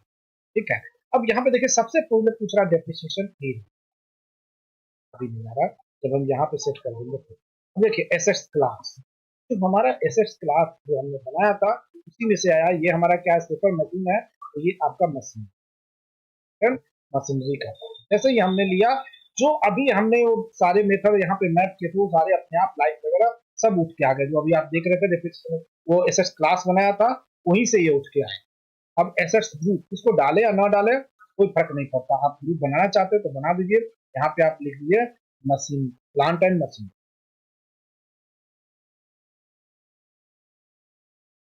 अच्छा ये कोड है, तो आप ऐसे नहीं डालिए, खाली मशीनरी डालिए, एंड नहीं ले, डिस्क्रिप्शन में डाल दीजिएगा इसको, प्लांट एंड मशीन। हाँ जी, नींद तो नहीं लग रहा? हेलो, सर थोड़ा थोड़ा सा ये जा रहा तो है, फिर एक बार बस अब रिवाइज खत्म करना करो, 2 मिनट पड़ेगा। दे दीजिए, बस इस सेशन को बनाएंगे। एप्रिशिएशन, अच्छा कल सेशन नहीं हो पाएगा क्योंकि हमारी ऑफिस की पार्टी है, तो हम उसमें बिजी जाए। ठीक है, ओके, तो यहाँ पे भी कोई ग्रुप आप चलेगा सर। बना सकते हैं, बट नहीं बना रहे हैं तो भी चलेगा। हम थोड़ा आपके यानी कि स्लोली चल रहे हैं से, क्योंकि काफी सेशन हो रखा है, तो हम सोच रहे हैं कि आप तब तक तो रिवाइज करेंगे, सुकून सुकून से चला, अभी आगे बैच हम स्टार्ट नहीं कर रहे हैं, तो इसलिए मैं सुकून, क्योंकि अब हम वीडियो नहीं जो बना हुआ है सेशन का उसी को हम सेल कर रहे हैं। अब हम सेशन आगे जो बनाएंगे, अब सेशन बनेगा सैप एसडी मॉड्यूल का, वो बनेगा सैप B1 का। यहाँ पर हमारे पास काफी वीडियो हो गए हैं, जिसको चाहिए होगा वो है सो सेशन का वीडियो है, उसी को मैं को प्रोवाइड करूंगा। अगर कोई डाउट होगा तो सैटरडे संडे में डाउट सेशन हम लेंगे, बाकी जो चीजें हम बता रहे हैं वही सेशन में। अब यहाँ पे पूछ रहा है कि कैपिटलाइज डेट बता दीजिए कि कब से होगा, कहाँ से। ठीक है, अब यहाँ पे देखिए aesthetical assets and session. Aesthetical मतलब जिसकी वैल्यू फिक्स हो जाए, तो ये मुझे नहीं करना। ठीक है, सीजन मतलब कि उसकी वैल्यू एक सर्टेन टाइम के बाद वो आके सीज हो जाएगा, तो उस तरह की मतलब इन दोनों में से आपको कोई भी चूज नहीं। ठीक है, अब यहाँ पे देखिए अपने आप ये मेन बुक वैल्यू है, ये कहाँ से आया मेन बुक वैल्यू, क्योंकि इसमें देखिए मैंने ऑलरेडी सेट कर रखा था मेन बुक, तो मैं जब पहले ले रहा था तो नहीं आ रहा था डेप्रिसिएशन एरिया, अब ये अपने आप आ, क्योंकि मेन बुक और टेक्स्ट बुक है, तो इसमें से ये पूछ रहा है कि डेप्रिसिएशन एरिया कौन सा लेना है, मेन बुक लेना है टेक्स्ट बुक, मैंने बोला था कि मेन बुक, तो मेन बुक को यहाँ पे। ठीक है, अब रही बात की इसमें वैल्यू कब आएगा, जब एक्यूशन ये देख रहे हैं एक्यूशन, जैसे ही मैं परचेज करूंगा या मटेरियल की अपलोड करूंगा एसेट्स को, तब ये वैल्यू है। अब इसमें आते हैं, अगर इसमें देखिए तो इसमें वैल्यू अभी कुछ नहीं दिखा रहा है, डेप्रिसिएशन में देखेंगे अभी कुछ नहीं दिखा रहा है। जब वैल्यू आपका डेप्रिशिएट होगा, सब कुछ होगा, तब यहाँ पे ये वैल्यू आएगा, जब तक नहीं होता तब तक ये। जैसे जैसे हमारा डेप्रिशिएट होता जाएगा, नेटबुक वैल्यू यहाँ पे दिखाएगा आपको, ऑर्डिनरी डेप्रिसिएशन कितना हुआ, अनप्लान डेप्रिसिएशन, सारे उसका सारा कैलकुलेशन यहाँ पे सब। ठीक है, तो इसीलिए ये बहुत ज्यादा इंपॉर्टेंट है। ये आपका ऐसे इसको आपकी जरूरत ही नहीं, क्योंकि ये तो आपका प्रोडक्शन टाइप है नहीं। ठीक है, प्रोडक्शन डेटा है बस, इसकी जरूरत ही नहीं है, बस आप इसको ऐड कर दीजिए, आपका क्या हो जाएगा फिक्स एसेट एक मास्टर। मैं इसको ऐड करता हूँ, ये हमारा एक एसेट्स मास्टर बना। इस तरह से जितने भी फिक्स एसेट है सारे एसेट्स के मास्टर आप बना, ठीक है। अब इसके बाद हम लोग अब कल देखेंगे। आज के लिए जाइए आराम से, कल नहीं देखिए, कल हो जाएगा फ्राइडे, तो मंडे को, ठीक है। ये था फिक्स एसेट का, पहले से भी वीडियो ओके बने हुए फिक्स एसेट का, अगर आपने देखा होगा सेम इसी तरह कि कैसे आप डॉक्यूमेंट सीरीज बनाएंगे, और एक एक करके ऑलमोस्ट सारे ही डॉक्यूमेंट्स का हमने डॉक्यूमेंट सीरीज क्रिएट कर दिया, जो आपको याद होगा। यहाँ पे आप जाएंगे डॉक्यूमेंट सीरीज में तो देखेंगे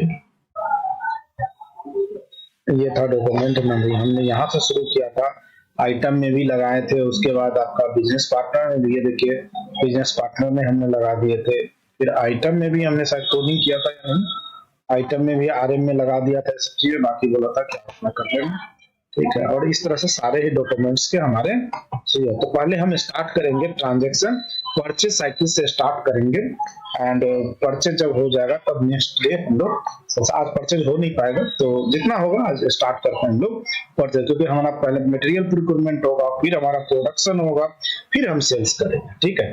तो इससे पहले एक और सेशन होना चाहिए था ओपनिंग बैलेंस का। ओपनिंग बैलेंस कैसे डालते हैं, क्या प्रोसेस होता है, क्या है तरीका, तो वो होना चाहिए था। तो उसके लिए हमें डेटा चाहिए, तो वो डेटा है नहीं हमारे पास।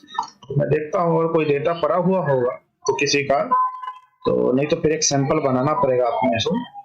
तो कैसे डालते हैं अपने, जैसे ओपनिंग बैलेंस होता क्या, सबसे पहले तो ये पता होना चाहिए। जैसे सपोज दैट अभी सेशन चल रहा है आपका 25-26 चल रहा है, ठीक है। तो 25-26 जो फाइनेंशियल ईयर जब क्लोज हो जाएगा तो हम कहाँ चले जाएंगे, 26-27 फाइनेंशियल ईयर में चले जाएंगे। तो होता क्या है कि जब ये फाइनेंशियल ईयर क्लोज होता है, अगले फाइनेंशियल ईयर में जाता है, तो अगर आपका सिस्टम ऑलरेडी सैप में चल रहा है तो ऑटोमेटिकली वो अपना अगला फाइनेंशियल ईयर में कन्वर्ट हो जाएगा, जो भी आपका प्रॉफिट और लॉस निकल जाएगा, बैलेंस शीट आगे ट्रांसफर हो जाएगा। लेकिन अगर आप सिस्टम इंप्लीमेंट करा रहे हैं और 1 अप्रैल से आपकी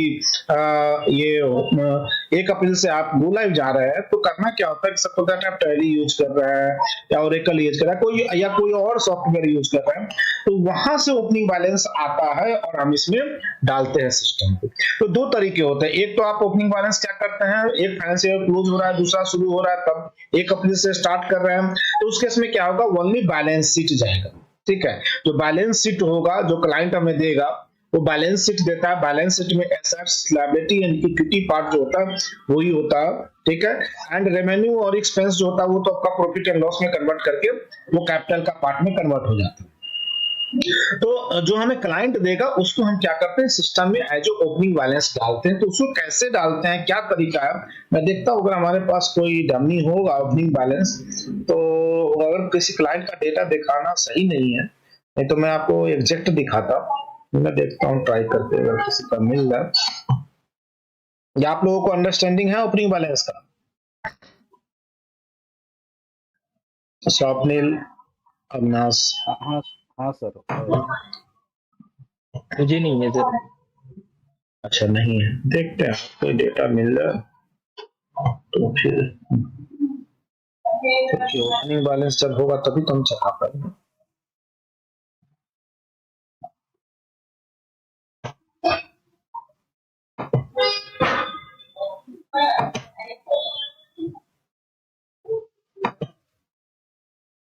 होगा तो जरूर, बट प्रॉब्लम क्या है कि किसी क्लाइंट का डेटा शेयर करना सही नहीं है।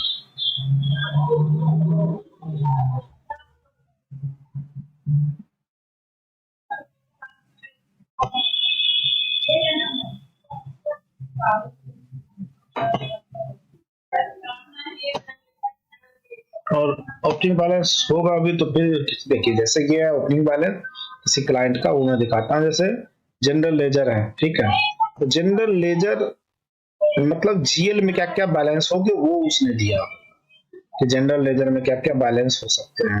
ये जैसे यहाँ पे देखिए, यहाँ पे दे रखा है हमें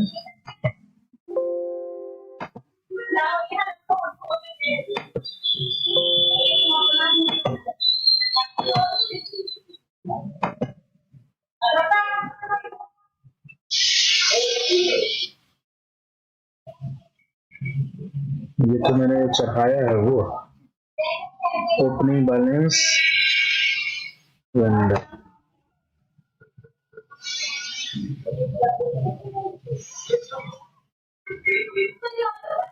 ये देखिए जैसे ये है, हमें ये बैलेंस मिलता है इस तरह से। ये तो क्लाइंट ने नहीं दिया, ये हमारा बनाया हुआ। मैं आपको दिखाना चाह रहा था जो क्लाइंट जो देता है टेम्पलेट में, उस बैलेंस को आपको दिखाना चाहता हूँ, कैसे हम वर्कआउट करते हैं और कैसे उसको चढ़ाते हैं। ये हमने चढ़ाया है वो है।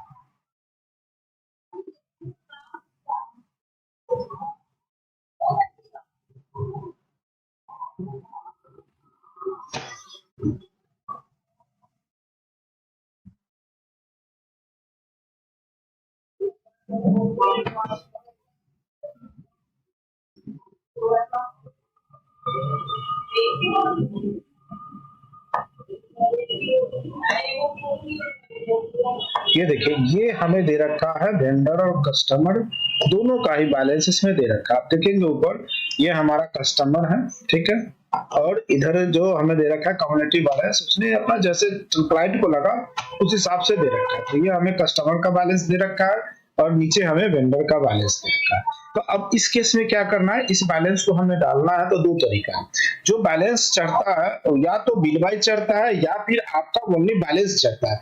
इसने ओनली बैलेंस दिया है तो हमें बैलेंस ही चढ़ाना होगा, ठीक है। अगर ये बिल वाइज देता तो ये क्या करता है, इस पार्टिकुलर वेंडर का जितने भी बिल होंगे उसका क्या पार्टिकुलर बैलेंस होगा वो देता, तो हम टेम्पलेट से चढ़ाते हैं। लेकिन यहाँ पे हमारे पास जो है वो बैलेंस है, तो बैलेंस वाइज ही हम चढ़ाएंगे, बिल नहीं है। तो बिल के लिए हम आपको जो ट्रांजेक्शन होता है उस हिसाब से चलेगा। तो एक वीडियो में आपको शेयर कर दूंगा, क्योंकि हमारे पास डेटा है नहीं बिल वाइज ऐसा, तो वो मैं आपको दिखा नहीं पाऊंगा। बस आपको मैं ये दिखा देता हूँ कि कस्टमर और वेंडर का बैलेंस कैसे डालते हैं और क्या प्रोसेस होता है, तो उसको हम लोग देखते हैं। वो भी यहाँ पे देखिए कम्युलेटिव बैलेंस है, तो ये भी नहीं होना चाहिए। जो हमें ओपनिंग बैलेंस मिलता है, ओपनिंग बैलेंस शुड भी क्या होना चाहिए, क्रेडिट और डेबिट साइड में इंडिकेट होना चाहिए। यहाँ पे कुछ भी इंडिकेट नहीं हो रहा, देख रहे कम्युलेटिव बैलेंस है। तो ये जो हमने चलाने के लिए बनाया था वो बैलेंस है। तो ओपनिंग बैलेंस एक्चुअल में क्या होना चाहिए, जो हम टेम्पलेट देते हैं उस टेम्पलेट और क्रेडिट और डेबिट साइड में आना चाहिए। जो जैसे ये देखिए, ये डेबिट एंड क्रेडिट, ये यहाँ पे जो आप देख रहे हैं हम, इस तरह से हमारा ओपनिंग बैलेंस आना चाहिए। अगर कोई भी क्लाइंट है तो किसी भी क्लाइंट को हम लोग ये टेम्पलेट देते हैं, ठीक है, ओपनिंग बैलेंस का, और वो क्या करता है, वो हमें बना के देगा अपना ओपनिंग बैलेंस, ठीक है। मैं इसको हटा देता हूँ, कुछ मैंने बिजली का वगैरह लगाया होगा उसके वजह से ये है, इसको मैंने लिया। अब ये देखिए, उसको मैंने ये टेम्पलेट देता हूँ और वो अपना बैलेंस डाल के देता है, वो अपना बैलेंस डाल के देता है कि डेबिट साइड में कितना हुआ। तो ये आपका वेंडर है, ठीक है, और वेंडर का ये बैलेंस उसने हमें दिया है। अब उसी तरह से हमें फिर कस्टमर का देगा। तो यहाँ पे आप कंसोल देखेंगे तो डेबिट साइड में ये है, क्रेडिट साइड में ये बैलेंस है। तो इसी बैलेंस को हम आपको डाल के दिखा देते हैं कि कैसे ओपनिंग बैलेंस डालते हैं। ऐसे यहाँ पे हम समेशन, ये क्या कुछ फार्मूला लगा हुआ, तो इसको कैसे डालेंगे यही मैं आपको दिखा दूं। सबसे पहले आपको क्या करना है, सबसे पहले आपको जितने भी वेंडर्स है, ये वेंडर्स जो है इसका आपको वर्कआउट करना है। तो होता क्या है कि आप यहाँ पे ओबी लिखेंगे, ठीक है, ओबी मतलब कि कम्युलेटिव बैलेंस ओबी, ठीक है। यहाँ पे आपको क्या करना है, debit should be positive and credit should be negative. यहाँ पे आप फार्मूला लगाएंगे equal to debit minus credit, ठीक है। इसको आप करें ऐसे, आप फार्मूला जैसे ही लगाएंगे उसके बाद यहाँ पे आप इसको कंसोल कर दीजिए। आप ड्रैग डाउन कर दीजिए, यहाँ से यहाँ तक ये आ गया, ठीक है। अब आप देखेंगे यहाँ पे अगर आप टोटलिंग करेंगे तो सम देखिए 276014 होगा, ठीक है। तो यही अगर आप यहाँ पे आप इसको लगाते हैं और ये डेबिट माइनस क्रेडिट करते हैं तो यही बैलेंस आ गया आपका 276014, ठीक है। अब इसको ओपनिंग बैलेंस डालने के लिए हमें क्या करना होगा, दो तरह से डालते हैं, या तो आप जनरल एंट्री के थ्रू डाल सकते हैं या फिर आप कहां से डाल सकते हैं, इसमें ऑलरेडी ओपनिंग का एक सेक्शन आता है ओपनिंग बैलेंस का, आप उसमें डालेंगे। कैसे डालेंगे, आप यहाँ पे लिखिए ओपनिंग बैलेंस, ओपनिंग, जैसे ही ओपनिंग आप लिखा जीएल ओपनिंग और बिजनेस पार्टनर, हम वेंडर का डाल रहे हैं तो बिजनेस पार्टनर लेंगे। अब यहाँ पे देखिए, हम अभी सिर्फ वेंडर का डाल रहे हैं तो हम कस्टमर को नन कर देंगे, ठीक है, बिजनेस को कर देंगे। ब्रांच तो हमारा ये है, हमने इसको लिया, ठीक है, और ओके कर। अब ओके करने के बाद इसको मैंने ओके किया, ठीक है। अब ये जो हो गया, तो ये देखिए जितने भी वेंडर्स हैं उस वेंडर का लिस्ट यहाँ पे हमें निकल के आ गया, ठीक है। अब ऑब्वियस सी बात है, ये जो वेंडर है वो वेंडर आपके पास है, आपको वर्चुअल डेटा निकाले हैं, बट इसी तरह से आप बनाएंगे।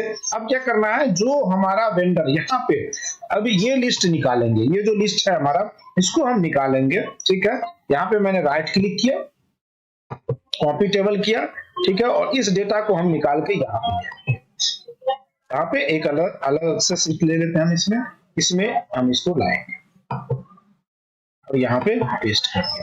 अब क्या हो गया, हमारे पास जो सैप में है हमारा वेंडर कोड, वो सारा कोड आ गया, ठीक है। अब आप क्या करेंगे, यहाँ पे ये जो सीट है, जो यहाँ पे वेंडर कोड है, वो अगर ये आपका मास्टर डालते तो ये कोड होता। यहाँ से VLOOKUP लगा के आप क्या करेंगे, यहाँ पे ये बैलेंस ले आएंगे, जितने भी बैलेंस है यहाँ पे आप डेट अपडेट कर देंगे।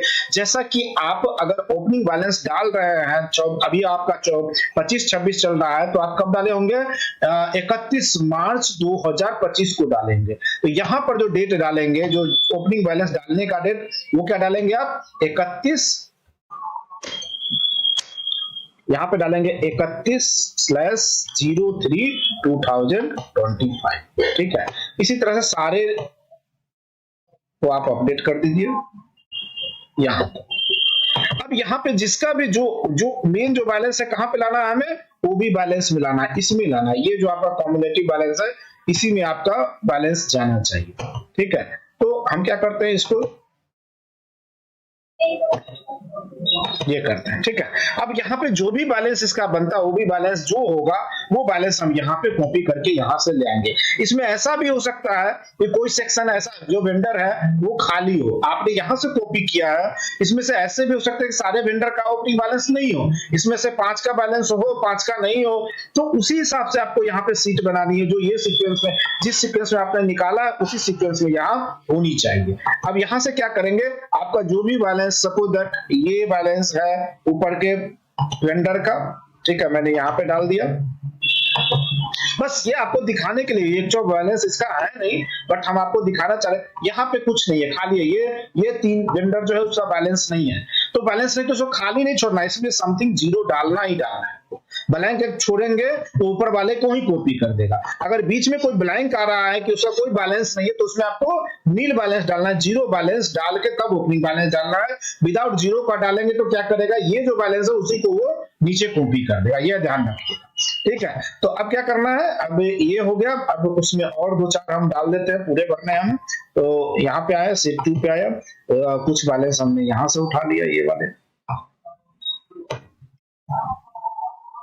ये बस आपके लिए डेटा तैयार कर रहे हैं, ये एक्चुअल में उसका डेटा नहीं है। हमें जो क्लाइंट देगा वो एक्चुअल डेटा देगा इस वेंडर कोड के साथ। जो आप ये वेंडर कोड देख रहे हैं, यहाँ पे जो वेंडर कोड देख रहे हैं, वही वेंडर कोड यहाँ पे भी होना चाहिए। ये बैलेंस हमें उसी हिसाब से क्रेडिट डेबिट साइड में देगा, तो हम उसी हिसाब से इसको टेम्पलेट बनाएंगे, ठीक है। अब यहाँ पे आए, हमने इसको पेस्ट कर दिया, ये आ गया। अब ये खाली है तो हमने इसको खाली कर दिया। यहाँ तक क्लियर है? Yes sir. ठीक है। अब आपने क्रेडिट डेबिट जब बैलेंस दे दिया, आपने कॉम्युलेटिव बैलेंस निकाल लिया, कैसे, डेबिट माइनस क्रेडिट करके। अब इस बैलेंस को जब आपने कर लिया, आप अपना क्या करेंगे, सिस्टम से निकालेंगे टेम्पलेट, और इस टेम्पलेट में जो आपका ये क्लाइंट ने टेम्पलेट दिया वेंडर कोड के रिस्पेक्ट में, यही वेंडर कोड आपका सिस्टम में बना होगा, तो सारे के सारे वेंडर कोड आ जाएंगे। इस वेंडर कोड के साथ VLOOKUP लगाएंगे, यहाँ पे सारा बैलेंस आप उठा के ले आएंगे। इसी सीक्वेंस में आपका सिस्टम में है। अब आप क्या करेंगे, यहाँ पे आप आएंगे सिस्टम में, जो ओपनिंग बैलेंस डालना है, यहाँ पे आप सबसे पहले डेट चेंज करेंगे। क्या डेट है हमारा, 31 तारीख का है, तो उसके लिए आपको क्या करना पड़ेगा, डॉक्यूमेंट नंबरिंग सीरीज में जाइए और 31 तारीख का जो जनरल एंट्री का जो डॉक्यूमेंट सीरीज है उसको आपको ओपन करना पड़ेगा, तभी ये ओपनिंग डाल। देखिए 24-25 का ये हमारा ओपन है, ये हमने बना रखा है, ये ओपनिंग JEU आपको याद होगा, मैंने बोला था आपको ओपनिंग डालने के लिए जरूरी होता है, तो ये हमारा ऑलरेडी बना हुआ है और ये ओपन है। अगर हम इसको लॉक कर देते तो ये ट्रांजेक्शन करने, तो ये हमारा ओपन है, अब हम इसमें ओपनिंग डाल सकते हैं, ठीक है, हमने बनाया था उस समय। तो अब यहाँ पे आप आइए, यहाँ पे आने के बाद जिस सीक्वेंस में है उसी सीक्वेंस में हमारा, इसमें सिर्फ बैलेंस डालेंगे, इसमें वहां से कॉपी करेंगे, यहाँ पे पेस्ट कर देंगे, सिंपल तरीका है, ठीक है। तो पहले आप क्या कीजिए, यहाँ पे डेट चेंज कर लीजिए, 31 तारीख के डेट में डालना है, तो यहाँ पे एक्सचेंज रेट मांग रहा है, मैंने 87 रुपीज आज के डेट में डाल दिया, ठीक है।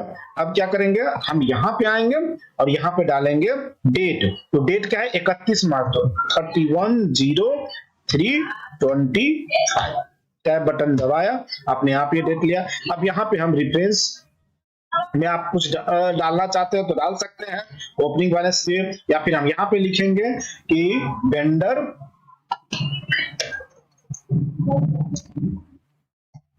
अपने रिमार्क के लिए vendors opening balance as on 31 March 2025 हो गया। अब इसके बाद यहाँ पे देखिए, ये अकाउंट जो लेना हमें ओपनिंग बैलेंस से अकाउंट लेना है। ये ओपनिंग बैलेंस हम कहां बनाते हैं, इक्विटी में बनाते हैं, क्योंकि इसको अल्टीमेटली जीरो होना है, इसको सिर्फ हम बैलेंस चढ़ाने के लिए इसको डालते हैं, ठीक है। ओपनिंग बैलेंस हम बनाते हैं, यहाँ पे आप ब्रांच सेलेक्ट कर लेंगे, तो यहाँ पे आपको ओपनिंग बैलेंस है। अब जितने भी बैलेंस है जीएल अकाउंट ये बिजनेस पार्टनर के, यहाँ से आप कॉपी करेंगे, ऐसे कॉपी किया, कंट्रोल सी किया, और यहाँ पे आके सेम सीक्वेंस में होना चाहिए। ये ध्यान रखिएगा, जो कोडिंग यहाँ पे है वही आपका वहां पे भी होनी चाहिए। अगर आपका कोडिंग गड़बड़ा तो सारा बैलेंस गड़बड़ हो जाएगा। क्यों गड़बड़ हो जाएगा, क्योंकि बैलेंस जो होगा वो आपका ऊपर नीचे अगर एक भी वेंडर कोड हुआ तो आपका बैलेंस गड़बड़ हो जाएगा, इसका बैलेंस उसमें चला जाएगा, उसका बैलेंस उसमें चला जाएगा। तो ये ध्यान रखना है। 31 मार्च का मांग रहा है एक्सचेंज रेट, ये देखिए, ये अपने आप बैलेंस यहाँ पे जो हमारा इंपोर्ट का होगा वो अपने आप इसमें देखिए फॉरेन करेंसी में कर, ये हमारा इंपोर्ट का वेंडर है, इसीलिए इसने क्या किया, इंपोर्ट में अपने आप ये यूएसडी में कन्वर्ट करे। ये सब आईएनआर है, डोमेस्टिक कस्टमर वेंडर है, तो ये सारा डोमेस्टिक आप देखिए। तो आप ऑटोमेटिकली सिस्टम क्या करता है, जो एक्सचेंज रेट आपने डाला उसी हिसाब से आपका फॉरेन करेंसी में कन्वर्ट कर देता है। अब यहाँ पे डालने के बाद ये सारी चीजें रिमार्क आप डाल देंगे और इसको आप ऐड करेंगे तो आपका ओपनिंग। अब यहाँ पे देखिए, ये डेट भी हमें चेंज करना है। ये डेट किस डेट में, 31 मार्च का। अगर आप ये डेट नहीं चेंज किए तो भी गलत हो जाए। अब यहाँ पे आप इसको सेलेक्ट कीजिए, ये भी गलत है। देखिए यहाँ पे क्या है, 25, 26, 27, 28 हो रखा है, जबकि होना क्या चाहिए, यही होना चाहिए। तो इसको मैंने कॉपी किया, ठीक है, इसको सेलेक्ट किया, कंट्रोल वी कर, ये हमारा हो गया। अब हम इसको सेलेक्ट करेंगे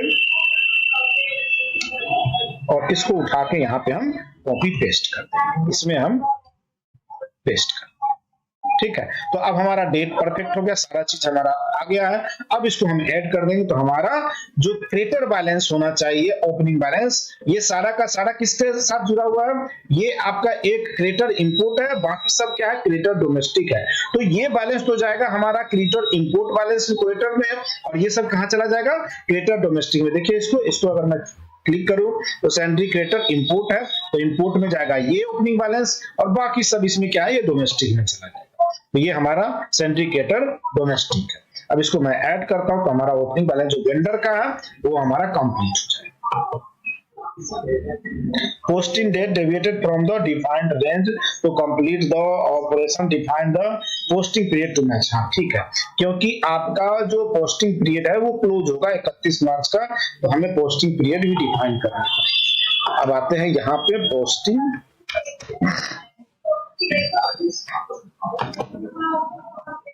हम डाल रहे हैं 24 में, तो इसमें 24 डिफाइन ही नहीं है, ठीक है ना। यहाँ 25, 26 से डिफाइंड है, तो हमें क्या होना चाहिए था, 24, 25 भी डिफाइंड करने पड़ेंगे। न्यू पीरियड यहाँ पे क्लिक करेंगे, यहाँ पे डिफाइंड करेंगे FY 24-25। क्यों डालने पड़ रहे हैं, ओनली फॉर ओपनिंग बैलेंस। अगर ओपनिंग बैलेंस नहीं डालना पड़ता तो हमें इसकी रिक्वायरमेंट नहीं थी। सब पीरियड ऑब्वियसली बात है, मंथली चल रहा है हमारा, ठीक है।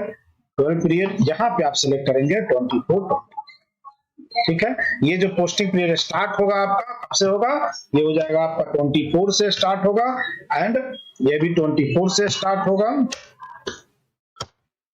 ये आपका, इसको 25 कर लीजिए, ठीक है। बाकी ड्यू डेट आप ज्यादा भी रख सकते हैं,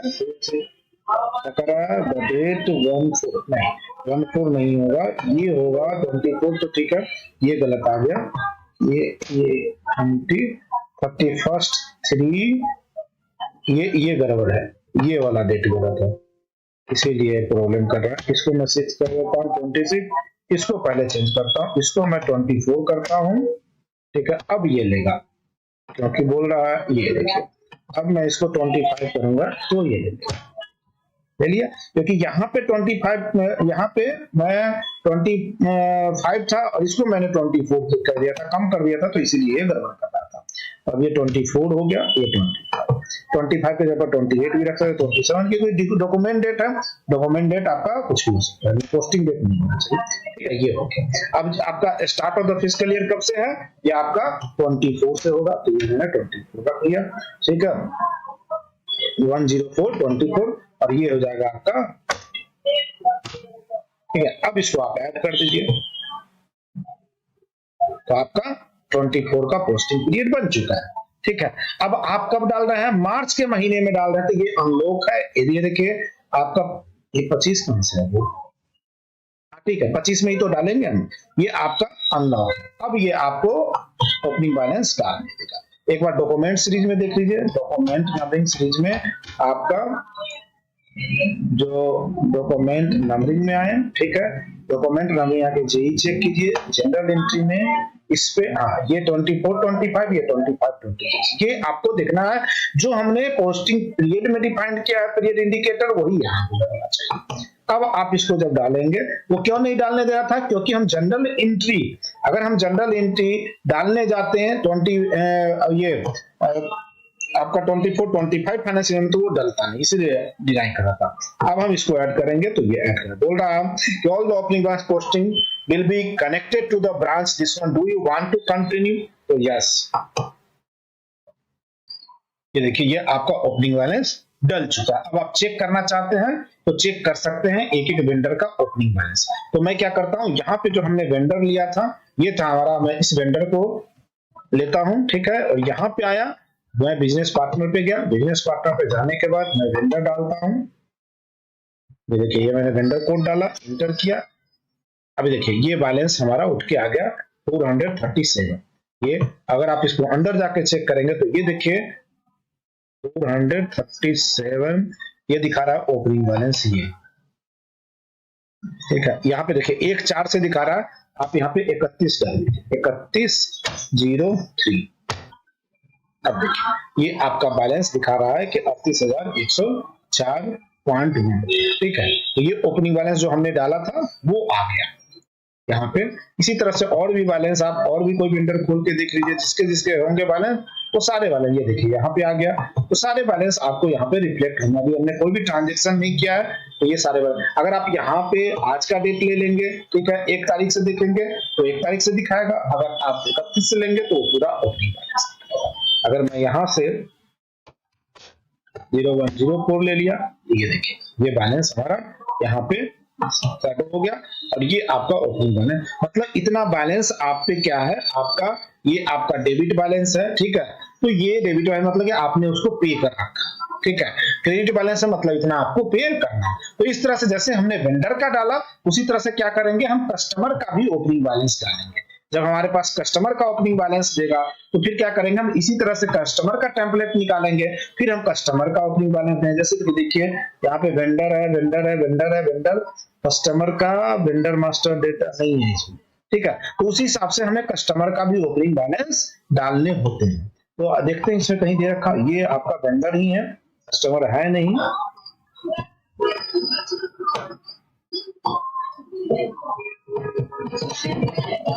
ये सारे वेंडर ही हैं, ठीक है।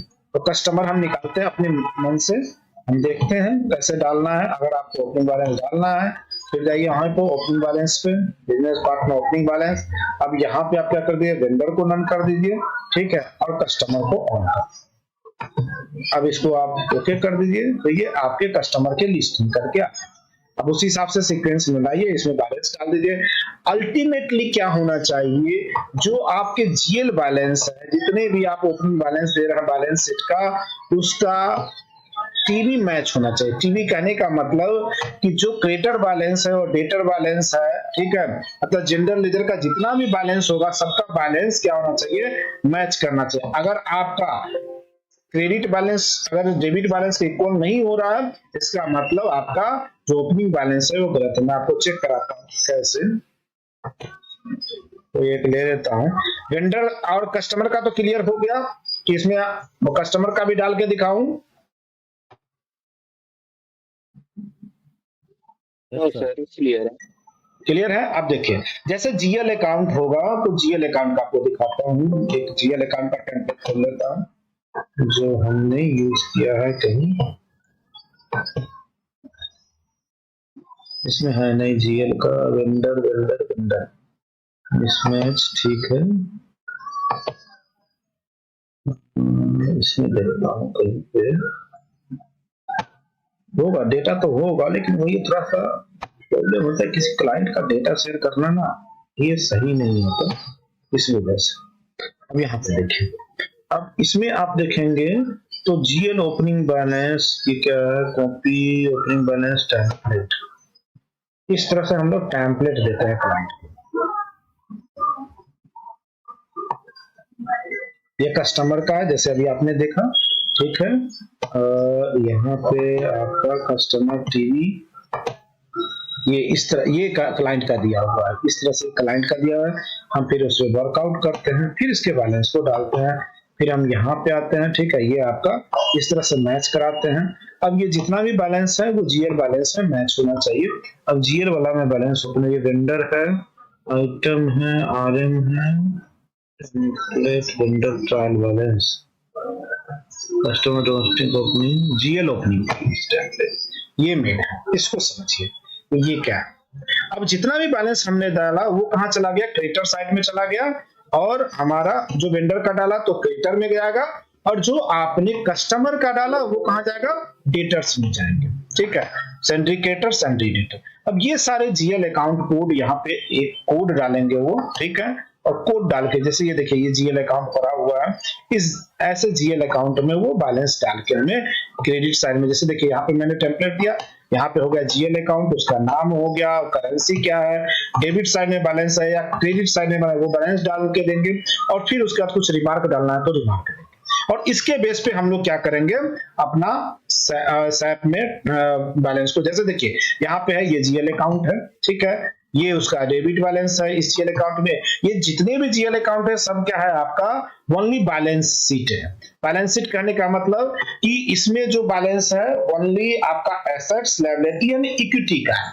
अब जितने भी ये देखिए सेंट्री क्रेडिटर बैलेंस यहाँ पे दिखा रहा है आपको, सेंट्री क्रेडिटर बैलेंस ये देखिए क्रेडिट साइड में इतना दिखा रहा है, ये दिखा रहा है। मतलब कहने का मतलब है कि जितने भी वेंडर होंगे जो अभी हमने डाला सबका बैलेंस एक्युमुलेट होके इसमें आना चाहिए, यहाँ पे आए वो ऑलरेडी रिफ्लेक्ट हो रहेंगे। अगर आप यहाँ पे देखेंगे जो अभी हमने बैलेंस डाले, अभी आपको जीएल ओपन करके दिखाया था, 2 जीएल में गया sundry creditor and sundry creditor import, ठीक है, तो उसी में वो सारा बैलेंस रिफ्लेक्ट हो रहा है। तो हमें वो बैलेंस को यहाँ पे इसमें लेके आना, जैसे यहाँ पे आया है। अब बाकी जो बैलेंस होंगे उस बैलेंस को हम ऐसे मैच करा लेंगे जो क्लाइंट हमें देगा, डेबिट साइड और क्रेडिट साइड।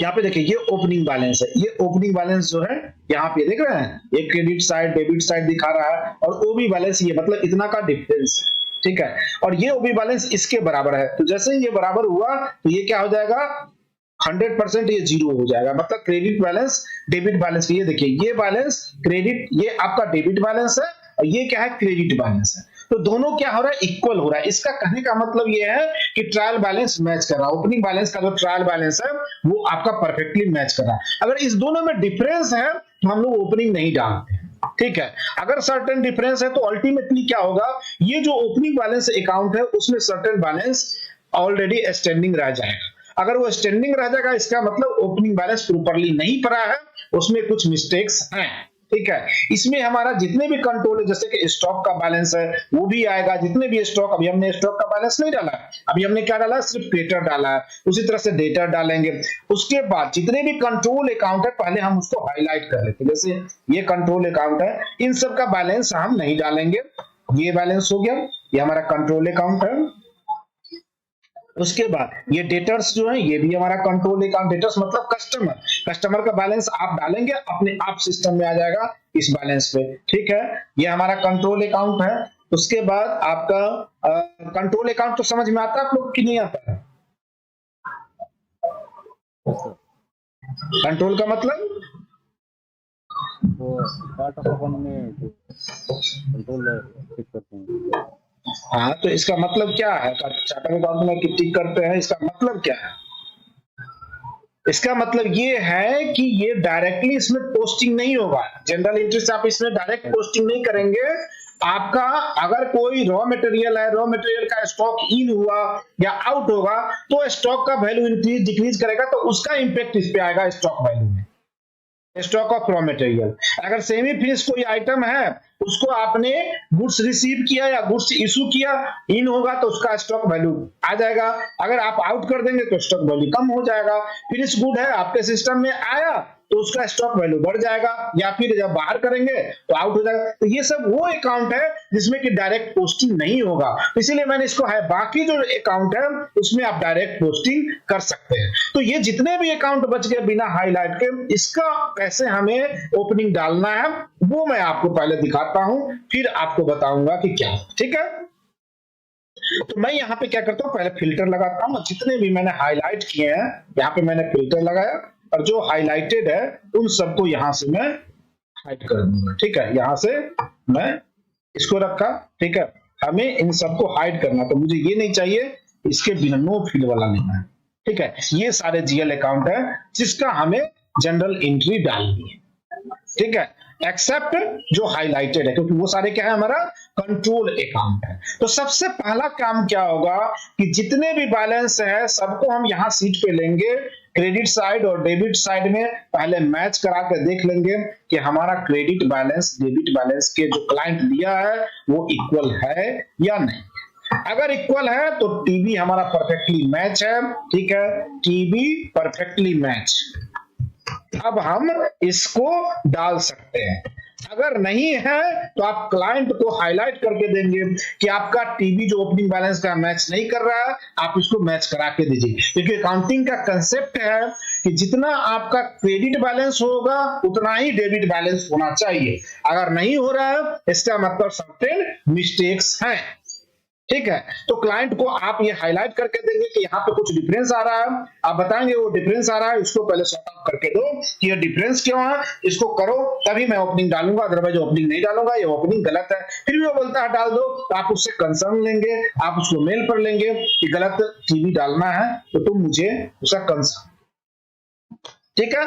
अब क्या करेंगे, ये जीएल हमें जिसमें डालना है, हम यहाँ पे आएंगे, अपना लॉगिन करेंगे, ठीक है। यहाँ पे मैंने लॉगिन किया,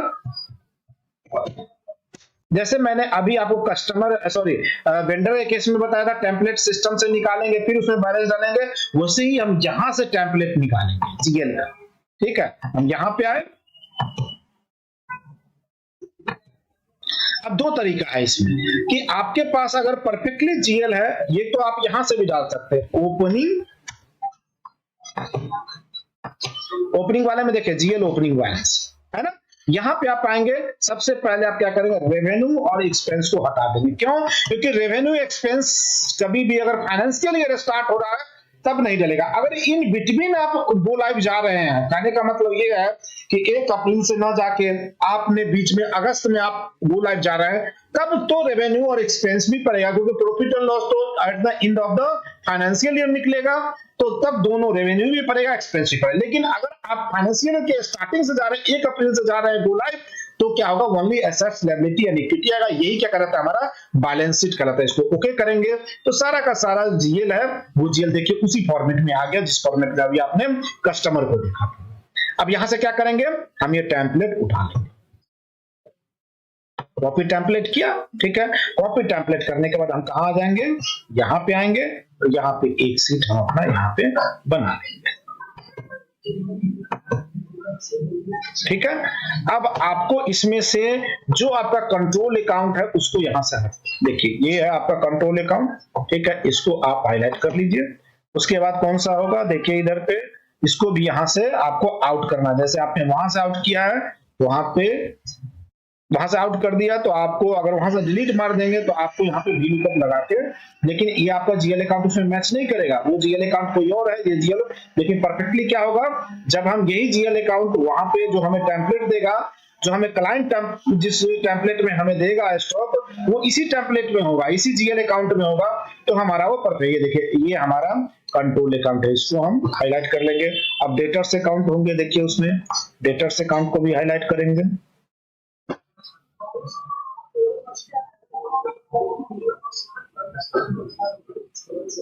अच्छा, डेटर तो एसेट्स का पार्ट है तो ऊपर में ही होगा, एसेट्स में होंगे, ये डेटर्स होंगे। अब क्रेडिटर जो होगा आपका लायबिलिटी का पार्ट होगा, तो जहां से एल से शुरू हो रहा है वहां से होगा।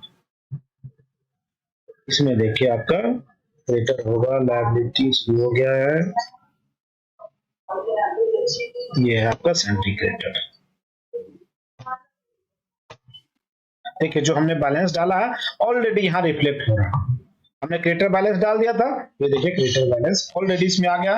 तो इसको हमें डालने की जरूरत नहीं है, जैसे ही हम क्रेडिटर का बैलेंस डालेंगे अपने आप यहाँ पे रिफ्लेक्ट होगा, जैसे ही हम डेटर का बैलेंस डालेंगे अपने आप ये इस हाईलाइटेड पार्ट में रिफ्लेक्ट हो जाएगा। क्लियर है? यस, ठीक है। तो हम क्या करते हैं, ये जो पार्ट है इसको हम डिलीट मार के हटा देते हैं, ठीक है। यहाँ पे मैंने फिल्टर लगाया। अब आप क्या करेंगे, फिल्टर जैसा कि ये टेम्पलेट जो होगा उसमें भी इसी GL अकाउंट, तो आप VLOOKUP लगाएंगे और जिस अकाउंट में जो बैलेंस होगा उस बैलेंस को आप यहाँ पे क्या कर लेंगे, ले आएंगे। यहां से मैंने इन सबको हटा दिया जो कंट्रोल बैलेंस था। अब हमें किस में डालना है, ये OB वाले में डालना है बैलेंस, ठीक है। तो OB वाले में डालने के लिए हमें क्या करना पड़ेगा, यहां से हम बैलेंस को कॉपी करेंगे, ये हमारा ऑलरेडी है। ये देखिए हमने बैलेंस निकाल रखा है। OB क्या है आपका, OB है आपका डेबिट माइनस क्रेडिट। यहाँ पे देख रहे हैं ये डेबिट माइनस क्रेडिट है, यहाँ पे देखिए, यहाँ पे देखिए क्रेडिट साइड इतना निगेटिव में आ गया, तो ऑलरेडी ये किया हुआ है। अब इसको हम यहाँ पे कॉपी करेंगे, हमारा जो GL बैलेंस होगा इसको, ठीक है। आपको फिर से मैं बोल रहा हूं, ध्यान रखिएगा, यहाँ पे GL अकाउंट जो क्लाइंट दिया वो अपना दिया है, हम जब बनाएंगे तो जब टेम्पलेट देंगे तो इसी GL अकाउंट में होगा, ये GL अकाउंट यही तो होगा। जब हम VLOOKUP लगाएंगे तो ये GL अकाउंट को इस सीट से लुकअप कराएंगे और फिर बैलेंस को हम उठा के यहाँ पे ले आएंगे VLOOKUP से, ठीक है। अब हम क्या करेंगे, OB में डाल देते हैं वो बैलेंस जो आएगा यहाँ, ये बैलेंस हमारा आ गया OB में। अब हमारा उसी सीक्वेंस में आ गया जिस सीक्वेंस में हमारे सिस्टम में है और टेम्पलेट में है, ठीक है। यहाँ पे यही तक है इसमें, तो मैं इसको हटा देता हूँ यहाँ से, ठीक है। बाकी में कोई बैलेंस नहीं है, तो क्या करना है, अगर बैलेंस नहीं है तो इसमें एटलीस्ट 0 डालनी है, ऐसे आपको बैलेंस नहीं डालनी है। ध्यान रखिएगा, अगर ऐसे बैलेंस डालेंगे तो ऊपर वाला ही रिपीट कर देगा, तो जिसमें नहीं है उसमें मैंने 0 डाला, ठीक है। अब क्या करना है अपने को यहाँ पे डेट चेंज करनी है। क्या डेट चेंज करनी है, 31/04/0525, ठीक है। 2025 में डालना होगा, 25 ही ले लेना मेरे ख्याल से। 31/4 नहीं भाई, 31/3, ठीक है। अब मैंने इसको कॉपी किया, ये हमारा डेट, ठीक है जी। अब यहाँ पे आएंगे, यहाँ पे आने का सबसे पहले क्या करेंगे, इस डेट को चेंज करेंगे। इस डेट को क्या डालेंगे, 31 तारीख के डेट में डाल रहे हैं, तो 31/03/25 ये मैंने डेट डाल दी, ठीक है। उसके बाद यहाँ पे डालेंगे GL account opening balance as on 31 March 2025, ठीक है, जो बैलेंस होगा। अब इसमें देखिए सैंडी डेटा एक्सपोर्ट ये सब है। अब आपने जो यहाँ पे हाइड किया था इस फिल्टर को हटा दीजिए। अब क्या होगा, इस सीट में जहां पे हमने हाईलाइट किया था वो सीक्वेंस में तो आ जाएगा, लेकिन उसमें बैलेंस नहीं रहेगा। देखिए इसमें बैलेंस नहीं है, खाली है, ये सब आ गया सीक्वेंस में। इसमें बैलेंस सैंडी डेटर्स में बैलेंस, डेटर्स में हमने क्रेडिटर, हाँ डेटर्स डाला था हमने, डेटर्स तो हमने डाले नहीं थे, इसमें बैलेंस आ गया है, इसका मतलब सीक्वेंस में पड़ गया है। हमने हाइड किए थे, फिर भी इसमें बैलेंस है, इसमें नहीं जाने चाहिए बैलेंस। इसमें कब जाएगा? जब हम कस्टमर का बैलेंस डालेंगे, ठीक है। तो इसको आप डिलीट कर दीजिए और यहाँ पे क्या डालेंगे? 0 डालेंगे, कुछ नहीं मतलब 0, ठीक है। इसमें बैलेंस कब आएगा? जब आप कस्टमर का बैलेंस डालें। अभी हमने वेंडर का सिर्फ बैलेंस डाला था, कस्टमर का नहीं डाला, ठीक है। तो इसमें 0 है। अब इस सीक्वेंस में हम यहाँ से कॉपी करेंगे सारे बैलेंस, ठीक है। ये जो स्टॉक अकाउंट जो देख रहे हैं, इसमें बैलेंस कब आएगा? जब हम स्टॉक डालेंगे, रॉ मटेरियल का स्टॉक डालेंगे, तो अपने आप इसमें बैलेंस रिफ्लेक्ट हो जाएगा। तो इसको अभी आप 0 डालेंगे। अगर नहीं डालेंगे तो क्या होगा? ऊपर वाला जो वैल्यू है उसी को वो रिपीट कर देगा, ठीक है। तो ये 0 डालेंगे। अब जैसे ही मैं रॉ मटेरियल का स्टॉक डालूंगा तो यहाँ पे आ जाएगा, पैकिंग मटेरियल का स्टॉक डालूंगा तो आ जाएगा। अब स्टॉक भी डाल के दिखाऊं। तो इस तरह से हम लोग क्या करेंगे? इसको डेट को पहले सही कर लेते हैं, ये क्योंकि डेट तो ऐसा ही आएगा, नहीं गड़बड़ आ रहा है। तो इसको मैंने कॉपी किया, ठीक है। उसके बाद जहां भी दिक्कत हो, कंफ्यूजन हो, बोल दीजिएगा, ठीक है। ये डेट मैंने सही कर लिया। अब मुझे कुछ नहीं करना, यहां से मैंने एक और तरीका बताऊंगा, दूसरा भी तरीका। यहां से मैंने ये कॉपी किया, अच्छा ये खाली है, फिर ये गड़बड़ कर देगा, इसको भी 0 करना अपने को, तो इसमें तो ऑलरेडी बैलेंस है ना, तो इसमें हमें कुछ नहीं इसमें डालना, इसका रिफ्लेक्ट नहीं आना चाहिए, ठीक है। तो ये हमने डाल दिया 0, इसमें एज इट इज जो बैलेंस होगा पॉजिटिव रहेगा, जैसे बैलेंस है। इसको मैंने सेलेक्ट किया और इसी सीक्वेंस में मैं यहाँ पे आके सेट में पेस्ट कर, ये इसी सीक्वेंस में होना चाहिए, जिस सीक्वेंस में ये है उसी सीक्वेंस में वहां भी होना चाहिए। अगर सीक्वेंस गड़बड़ाया तो पूरा ओपनिंग बैलेंस, ये थोड़ा क्रूशियल होता है, तो थोड़ा केयरफुली काम करना पड़ता है। अगर कहीं भी गड़बड़ हुआ तो पूरा का पूरा ओपनिंग बैलेंस आपका गड़बड़ हो जाएगा, और एक बार गड़बड़ हो गया तो फिर मुश्किल है भाई साहब इसको, फिर इसका काउंटर चलेगा। काउंटर कहने का मतलब कि अगर आपने गलती किया है तो एक चीजें बता देता हूं कैसे सही होगा। जैसे देखिए, सपोज दैट ये बैलेंस जो है आपका, यहाँ पे आइए तो कितना होगा, ये बैलेंस जो आया है आपका 1 लाख, ये जो है आपका 12 लाख 1,20,000 जो है आपका 1,20,000, ये आपका क्रेडिट साइड में। तो अल्टीमेटली इसको सही करने के लिए क्या करेंगे? इसको हम डेबिट साइड में डालेंगे, मतलब जहां पे पॉजिटिव है वहां पे फिर से हम माइनस में करके डाल देंगे, तो सरप्लस 0 हो जाएगा। ये स्वप्निल क्लियर हुआ? मैं क्या बोला? Yes sir.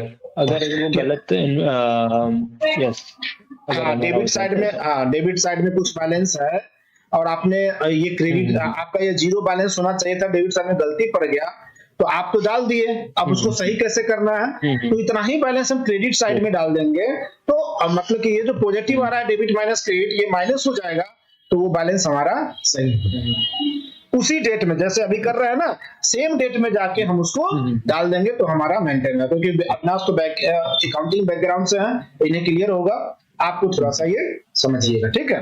तो इसको आप डाल देंगे तो ऑटोमेटिकली आपका बैलेंस, हाँ बताइए।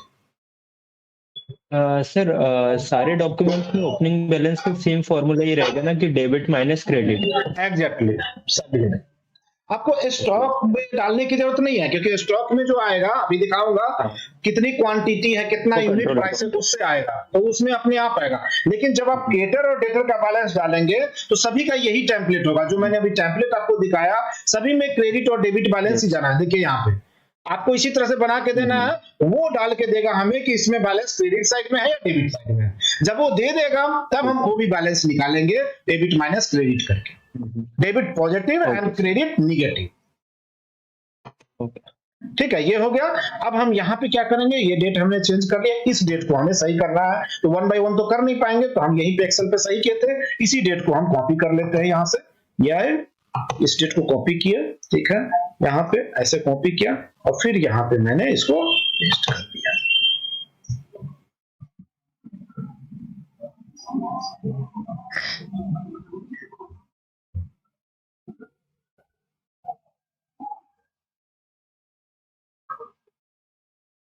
ये आप लोगों को पहली बार करा रहा हूं, अभी तक किसी सेशन में नहीं कराया ये चीजें, ये और यूडीओ भी जो लास्ट टाइम आप लोगों ने सीखा डेवलपमेंट वाला, किसी सेशन में नहीं कराया। ओपनिंग बैलेंस भी किसी सेशन में नहीं डाला है, बस स्टॉक का ओपनिंग बैलेंस डाल देता था क्योंकि उसे ट्रांजैक्शन करना था, ये जीएल और ये वेंडर नहीं डालना था।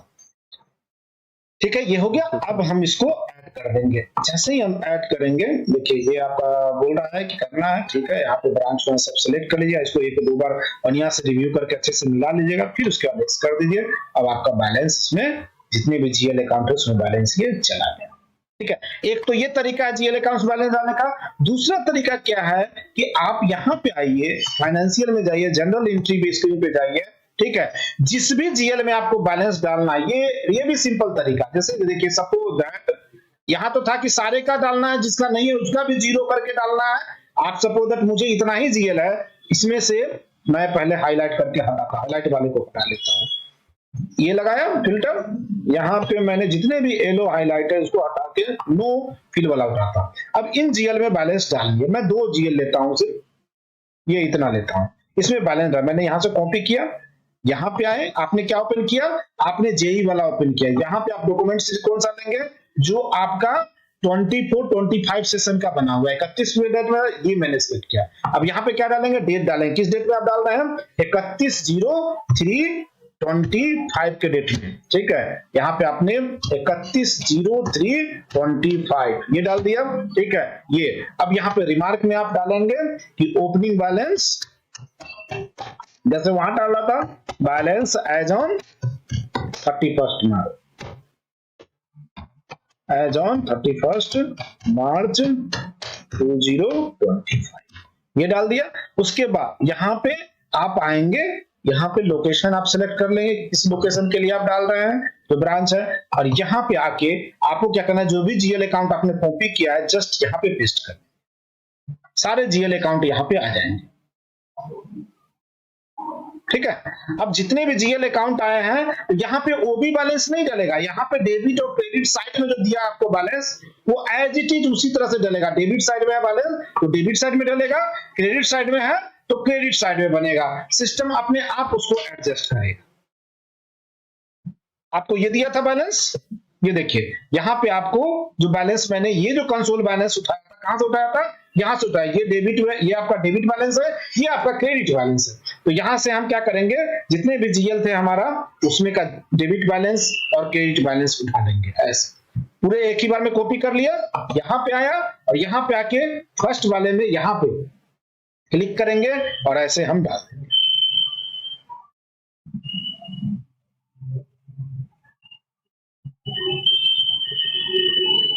ठीक है, ये आ गया हमारा बैलेंस, ये सारे के सारे बैलेंस हमारे आ गए। लेकिन यहाँ पे एक चीज और ध्यान रखने वाली है, या आपको याद होगा वहां पे ऑटोमेटिकली हमारा ओपनिंग बैलेंस उठ के आता था ऊपर वाले में, लेकिन यहाँ पे हमें ओपनिंग बैलेंस अकाउंट को सिलेक्ट करना पड़ेगा।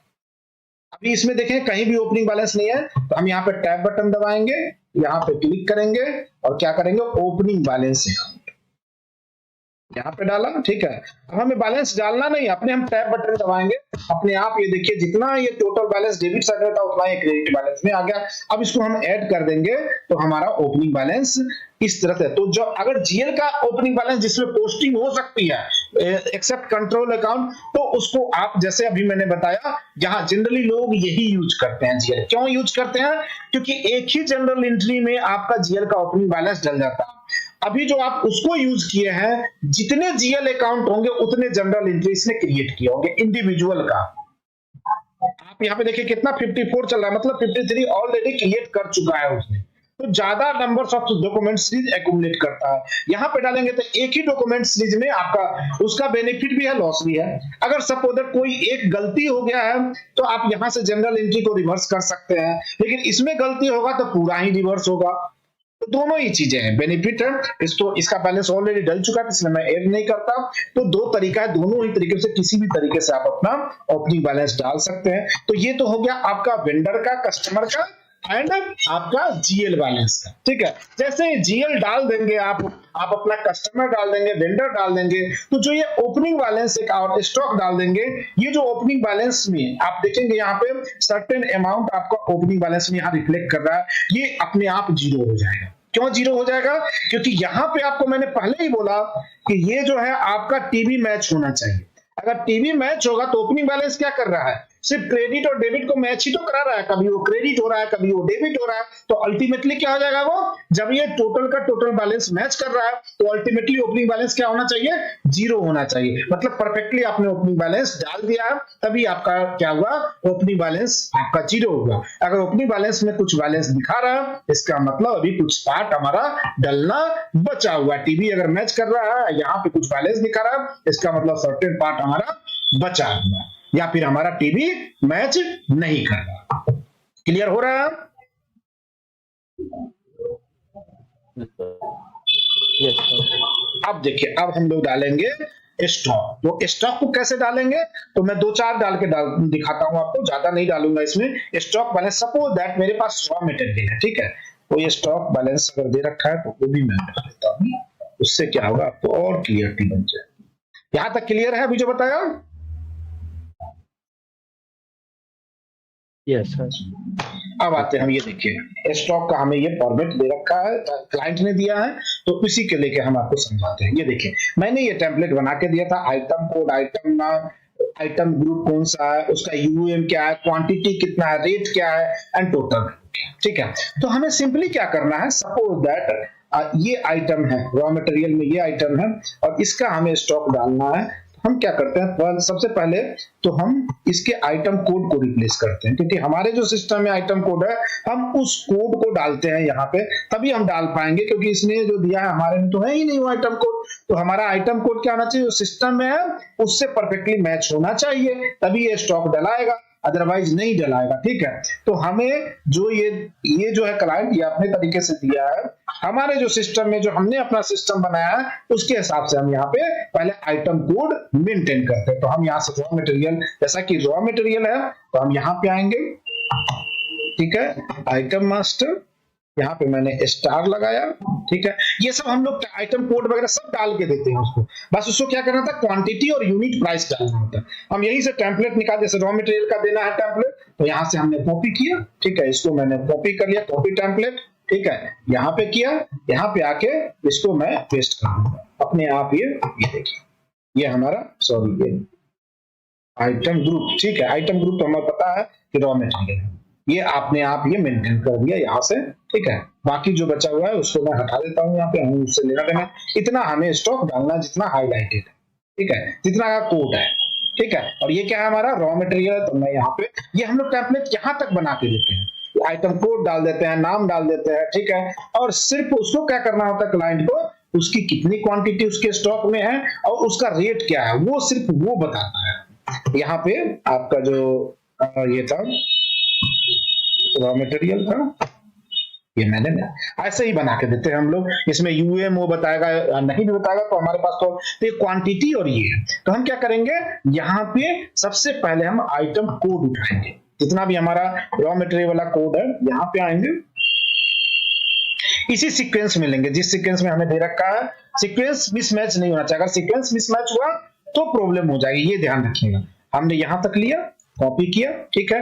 अब क्या करेंगे, जो ओपनिंग स्टॉक डालते हैं, स्टॉक जो डलाता है आपका गुड्स रिसीव से डलाता है, ठीक है। इन्वेंट्री मॉड्यूल में आप देखेंगे, यहाँ पे आते हैं इन्वेंट्री में, आप जाइए इन्वेंट्री ट्रांजेक्शन पे, यहाँ पे होता है गुड्स रिसीव, ठीक है। अब गुड्स रिसीव की अगर बात करें तो यहाँ पे देखिए एक ही डॉक्यूमेंट सीरीज चल रहा है, लेकिन हमें डालना क्या है, स्टॉक डालना होगा हमें 31 मार्च के डेट में, जो हमें 24-25 में नहीं बनता, हमें एक डॉक्यूमेंट सीरीज बनाना पड़ेगा, ठीक है। तो यहाँ पे आए डॉक्यूमेंट नंबरिंग, इसमें जाएंगे गुड्स रिसीव में, तो यहाँ पे आप आ जाइए, गुड्स रिसीव परचेज ऑर्डर है, गुड्स रिसीव ये है गुड्स रिसीव। अब यहाँ पे देखिए आपका 25, 26, 24, 25 का भी बना हुआ, ये बना हुआ है, GROS बना हुआ है, ठीक है। तो इसको आप ओपनिंग बैलेंस के लिए यूज कर सकते हैं। हम इसको करते हैं GROS के जगह पर GR ओपनिंग, OPB, ठीक है, ओपनिंग बैलेंस, ये हो गया, ठीक है। अब हम इसको यूज करेंगे। अगर आप डॉक्यूमेंट सीरीज नहीं बनाए रहते तो आपको गुड्स रिसीव नहीं है। अब यहाँ पे गया, यहाँ पे आने के बाद हम क्या करेंगे, डेट डालेंगे, किस डेट में हमें डालना है, 31 मार्च, तो यहाँ पे हम डालेंगे 31/03/25। अपने आप देखिएगा डॉक्यूमेंट सीरीज अभी क्या दिखा रहा है, GR दिखा रहा है, जैसे ही मैं डालूंगा ये देखिए अपने आप ये आ गया ओपनिंग, ये वो वाला सीरीज जो हम अभी आपको दिखा रहे थे। ठीक है, अब यहाँ पे क्या करेंगे, जितने भी हमने आइटम कोड यहाँ पे कॉपी किया था इन सबको कॉपी कर रखा है, मैं यहाँ पे डायरेक्ट ऐसे ही पेस्ट कर दूंगा।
उसके बाद हम इसमें क्वांटिटी और यूनिट प्राइस उसी सीक्वेंस में उठाएंगे, डाल देंगे। फिर इस जीएल अकाउंट जो आप देख रहे हैं 009 वाला, उसको हम उसके जगह पे ओपनिंग बैलेंस डालेंगे, ओपनिंग बैलेंस जीएल अकाउंट को डालेंगे, उसके बाद ऐड कर देंगे तो हमारा स्टॉक इन हो जाएगा।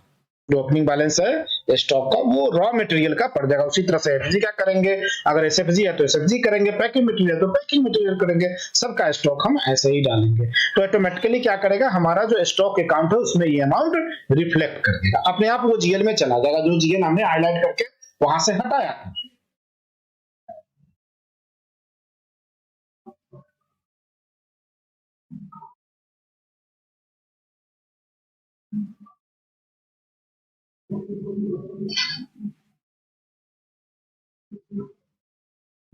ये आ गया। अब हम यहाँ पे क्या करेंगे, यहाँ पे आएंगे, यहाँ पे आके इसकी क्वांटिटी, यहाँ पे थोड़ा सा मैं हाईलाइट कर लेता हूँ ताकि मैं यहाँ पे ये ठीक है, इसकी क्वांटिटी एंड यूनिट प्राइस उठाते हैं। ये देखिए, ये है इसकी क्वांटिटी एंड ये है यूनिट प्राइस।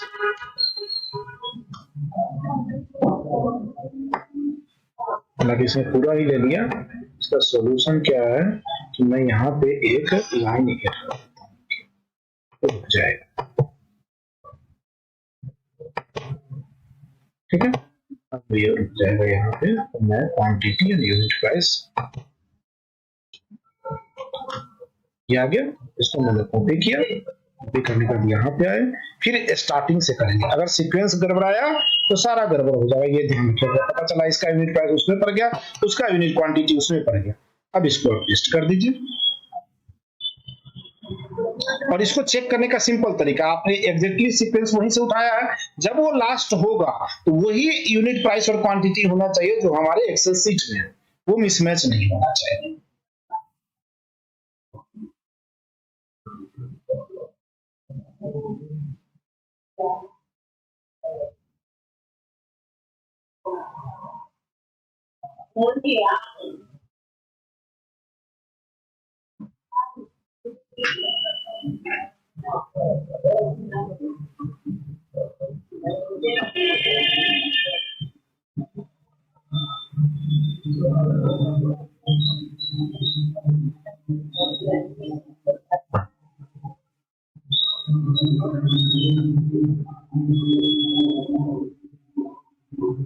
थोड़ी सी इसको पीसफुली ये सब काम करना है।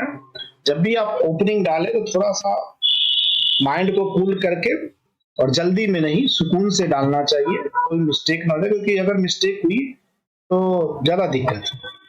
अब आपको ये बैलेंस दिखा रहा है, अगर आपको रीवेरीफाई करना है तो आप जैसे ही इसको ऐड करेंगे, ये जो एक आपका आ रहा है टोटल वैल्यू, ये सेम वैल्यू आनी चाहिए। ये जो आप कर रहे हैं ये देखिए, ये टोटल वैल्यू 257863390, यही वैल्यू यहाँ पे आना चाहिए। इसका मतलब ये हमारा परफेक्ट डल रहा है। अब हमें क्या चेंज करना है, ये अकाउंट को चेंज करना है, क्योंकि ये सभी में ओपनिंग बैलेंस आना चाहिए। अभी क्या आ रहा होगा, इन्वेंट्री इंक्रीज डिक्रीज आ रहा है, जो यहाँ पे ये नॉर्मल में चलता है, लेकिन अभी हम ओपनिंग डाल रहे हैं तो हर जगह क्या होगा, ओपनिंग बैलेंस अकाउंट ही आएगा, ठीक है। क्योंकि जब हम स्टॉक डालेंगे तो आपका स्टॉक अकाउंट क्या हो जाएगा, डेबिट हो जाएगा, और ओपनिंग बैलेंस अकाउंट क्या हो जाएगा, उतना ही से क्रेडिट हो जाएगा। तो ये मैं यहां से कॉपी किया। अब जितने भी हमारे एक्सेल है इसी के सामने में डाल के उतना ही सेक्शन में मैं डिवाइड कर लूंगा, फिर कॉपी करके मैं इसको पेस्ट कर दूंगा। तो सॉरी, कंट्रोल जेड, यहां से उठाया, इसको मैंने कॉपी किया, ठीक है, यहाँ पे आया, फिर मैंने इसको पेस्ट कर दिया। ये जीएल अकाउंट हो गया। अब हमें कहां तक ले जाना है, जहां तक हमने क्वांटिटी और यूनिट प्राइस उठाया वहीं तक। ज्यादा चला गया, आप कर भी लेंगे तो सिस्टम लेगा ही नहीं, यहां तक है आपका। ये येलो वाले लाइन जो है नहीं यार, अरे मारे यहाँ तक ये यहाँ तक। देखिए ये गड़बड़ हो गया, तो हम इसको सही करते हैं। तो पता कैसे सही करना है, इसको आप कॉपी कर लीजिए, ठीक है। उसके बाद और कंट्रोल शिफ्ट पूरे को सेलेक्ट कर लीजिए, कंट्रोल भी कर लीजिए, ठीक है, ये आपका सही हो गया। अब आप इसको कॉपी कर लीजिए, यहाँ से यहाँ पे आइए, यहाँ पे आने का फिर ऊपर से जहां से है यहीं से पेस्ट कीजिए।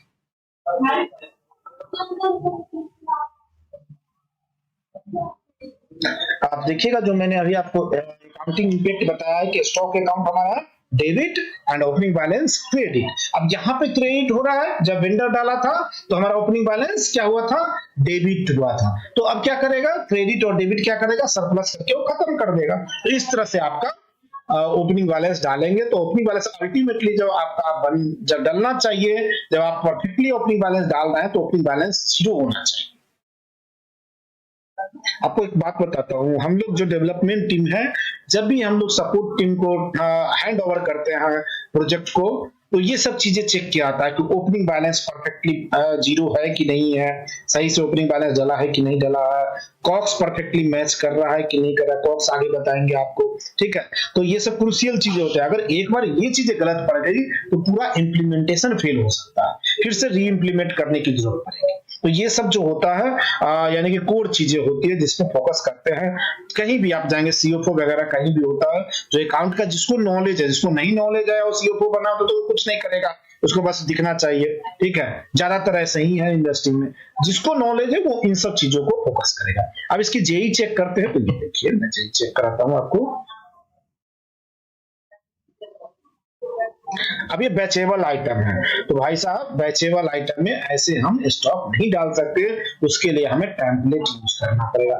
अगर हम ऐसे डालेंगे तो देखिए 214 लाइन हमें बैच बनाने पड़ेंगे। अब यहाँ पे देखिए मैं एक एक करके आपको डाल के दिखाता हूँ। जैसे मैंने कि OB1 ये किया, ठीक है। अब यहाँ पे उतना ही लाइन आएंगे जितना लाइन आपको यहाँ पे दिख रहा है, ये ड्रैग डाउन ये एक करके सारे 214 लाइन है। तो या तो आप मैन्युअली सबका बैच डालिए, या फिर आपको क्या करना है, आपको जाके OB2, ठीक है, फिर अपडेट कीजिए, फिर आप अगला लाइन OB3, फिर अपडेट कीजिए। इस तरह से आपको एक एक करके मैन्युअली करना पड़ेगा, तो ये आपको बहुत टाइम टेकिंग हो जाएगा। तो इसके लिए क्या करते हैं, हम 4 या 5 लाइन लेते हैं, बाकी को डिलीट मार देते हैं, ठीक है। और आपको टेम्पलेट से डाल के हम नेक्स्ट डे, जिस दिन आप बोलेंगे कल या परसों अगर जरूरी है तो मैं टेम्पलेट से डाल के दिखाऊंगा, क्योंकि ऐसे मैनुअल ये नहीं डल पाएगा। क्लियर? यस सर, क्लियर है, ठीक है। क्योंकि सारे इसमें अभी वो डाटा डालना बहुत ये बहुत टाइम लेगा आपको, 215 लाइन। तो मैंने 10 लाइन डाले हैं, तो 10 लाइन में रहने देता हूँ, बाकी को क्या करता हूँ, सिलेक्ट करके यहाँ से वो जो कॉल लाइन है उसको मैं डिलीट कर देता हूँ। इसीलिए हमने जनरल एंट्री चेक किया। कि जनरल एंट्री अगर आपने एक बार चेक कर लिया, ठीक है, तो आपको पता चल जाएगा कि परफेक्ट है या नहीं। अगर देखिए आपको एक ही बार में मल्टीपल लाइन सिलेक्ट करना है, तो मैंने यहाँ सिलेक्ट कर लिया और सबसे नीचे जाऊंगा, शिफ्ट बटन के साथ मैं सिलेक्ट करूंगा तो ये अपने आप यहाँ तक ले लेगा। ये देखिए सारे सिलेक्ट कर लिए। अब यहाँ पे मैं राइट क्लिक करूंगा और यहाँ से डिलीट। अब ये क्या करेगा, जितना मैंने सिलेक्ट कर रखा है उतना को ये डिलीट कर देगा, बाकी को ये छोड़ देगा। तो हमें कितना चाहिए, 10 आइटम चाहिए, 10 आइटम का हम स्टॉक डाल देंगे। तो इससे आपको आइडिया मिल जाएगा कि कैसे स्टॉक डालते हैं। टेम्पलेट चाहिए तो मैं टेम्पलेट आपको शेयर कर दूंगा, आप लोग खुद से टेम्पलेट चढ़ाइएगा, या फिर आप बोलेंगे तो कुछ एक आइटम लेके एक सैंपल आपको दिखा देंगे टेम्पलेट का। ठीक है, अगर ये बैचेबल आइटम नहीं रहता तो ये अभी डल जाता, कुछ नहीं करना था, बस ऐड करना था। यहाँ पे रिमार्क पे हम डाल देते हैं कि opening stock of the RM material as on 31 March 2025, बस उसके बाद हम इसको डाल देते हैं, हमारा स्टॉक वैल्यू में ये इंपैक्ट दिखा देता।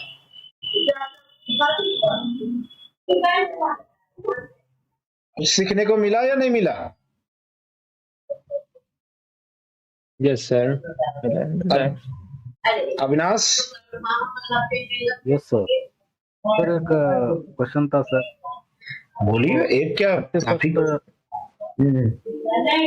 मार्च को क्लोजिंग बैलेंस बोला था। हाँ 31 का क्लोजिंग ही आपका 1 अप्रैल को ओपनिंग होगा ना।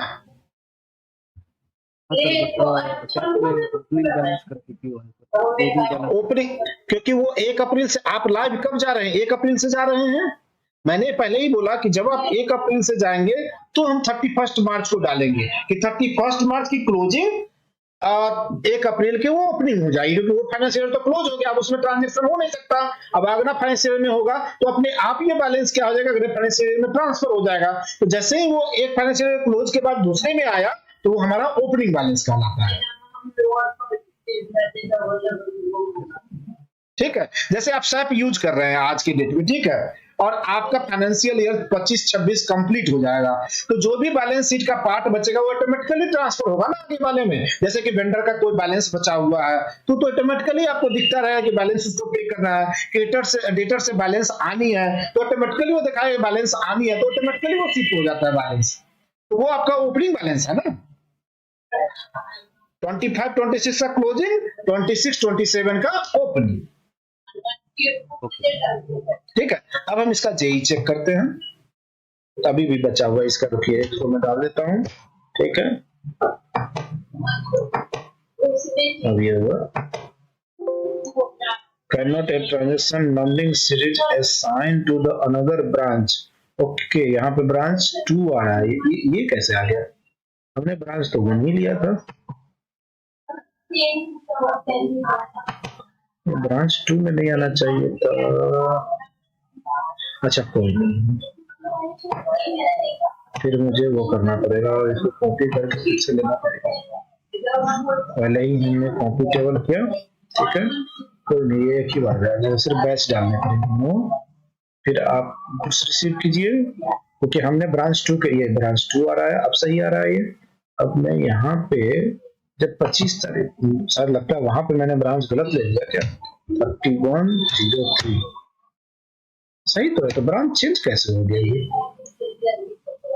2 में कैसे आ गया था? ये तो सही था। चलो, ये भी है, आप एक्सेल में से कोई भी डेटा उठा के आप ऐसे कॉपी पेस्ट कर सकते हैं। अगर आपको करना है तो इजीली आप इस तरह से कर सकते हैं। ठीक है, अब आपको फिर से बैच डिफाइन करने पड़ेंगे 10 लाइन का। तो मैं यहाँ पे सर ब्रांच भी चेंज हो गया। अच्छा, ब्रांच कैसे चेंज हो गया? ये समझ नहीं आ रहा है, ब्रांच चेंज क्यों हो रहा है? ब्रांच तो हमने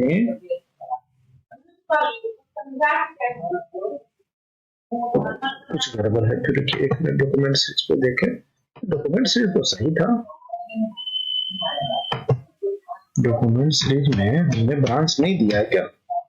डॉक्यूमेंट नंबरिंग हमने गुड्स रिसीव चेंज नहीं होना चाहिए, दोनों अलग अलग होना चाहिए। गुड्स रिसीव सही है, हमने तो इसी को डिफाइन किया, 2 का तो लिया ही नहीं है। ये है, अच्छा जनरल एंट्री चेक करने के लिए, जनरल एंट्री कैसे में जनरल एंट्री में भी यही है।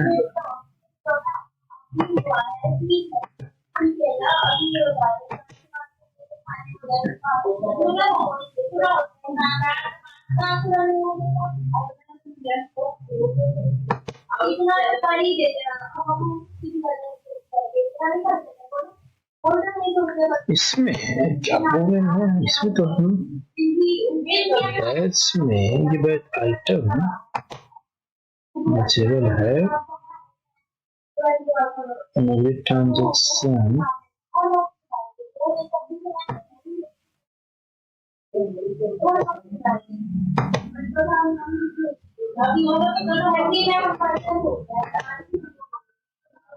आना नहीं चाहिए, क्यों आ रहा है?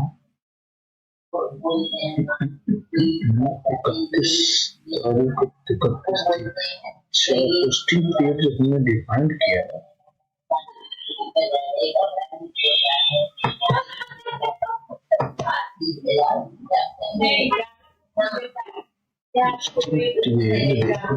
ब्रांच ले लिया सेकंड वाला क्या, लेकिन सेकंड वाला लेता तो उसमें भी नहीं पड़ता, जो भी हमने डाले हैं ओपनिंग बैलेंस उसमें भी नहीं पड़ता। इसमें तो है ही नहीं कहीं भी क्लोजिंग पीरियड है, ये यहाँ लॉक कर दिए और हम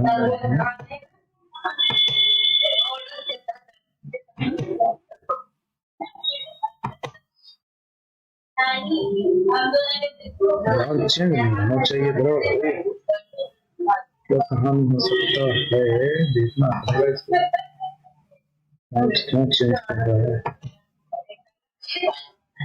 इसमें हमने डॉक्यूमेंट से बढ़ाया नहीं कुछ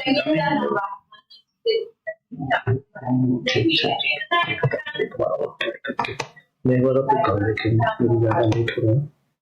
अभी तक तो सही है ब्रांच, मैंने कोई एक मटेरियल लिया,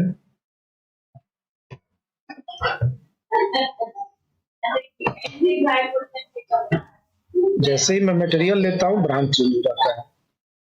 इसका मतलब मटेरियल ये इसमें जो ब्रांच है रॉ मटेरियल पे वो जा रहा है,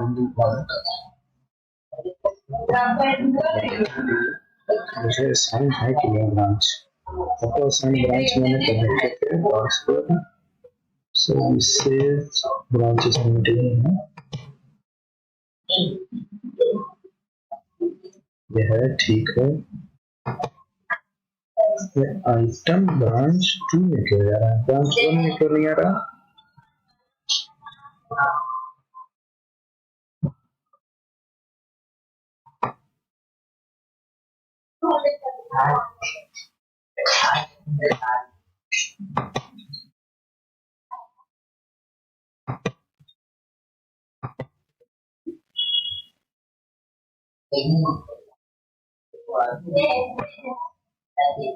अच्छा ये देखिए यहाँ गड़बड़ है, रॉ मटेरियल वेयर हाउस जो बना हुआ है ब्रांच 2 के लिए बना हुआ, इसीलिए ये गड़बड़। और ये क्या है, डिफॉल्ट वेयर हाउस है तो इस वजह से जा रहा है।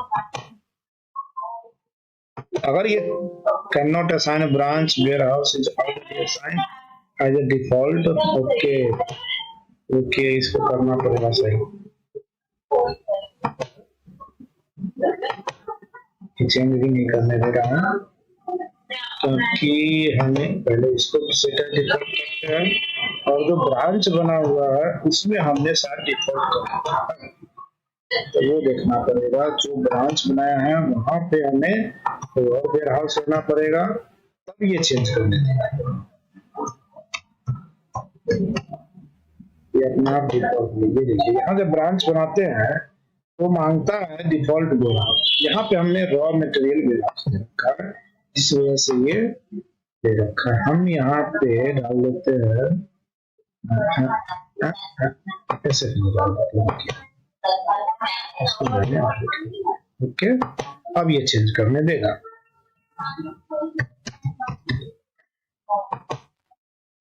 यहाँ पे आए ब्रांच एसएफजी नहीं हमें जाना है रॉ मटेरियल, यहाँ पे किसको अब आप चेंज कर सकते हैं। ये चेंज हो गया। अब आप क्या कीजिए, अब आप स्टॉक डाल सकते हैं इसमें। क्या है, गुड्स रिसीव, ठीक है। अब हमें क्या करना पड़ेगा, रॉ मटेरियल पे हमें डिफॉल्ट वेयरहाउस, जो हमारा रॉ मटेरियल ये जो था सेट डिफॉल्ट था, इसको रखना है। नहीं तो क्या होगा, आपका ये मटेरियल ऑटोमेटिकली उसमें चला जाएगा। इसको सेट डिफॉल्ट रखना है ताकि आप, ठीक है, इसको मैंने ये कर दिया। अब यहाँ पे मैं सेम वही जो पेस्ट कर रखा था पेस्ट कर देता हूँ।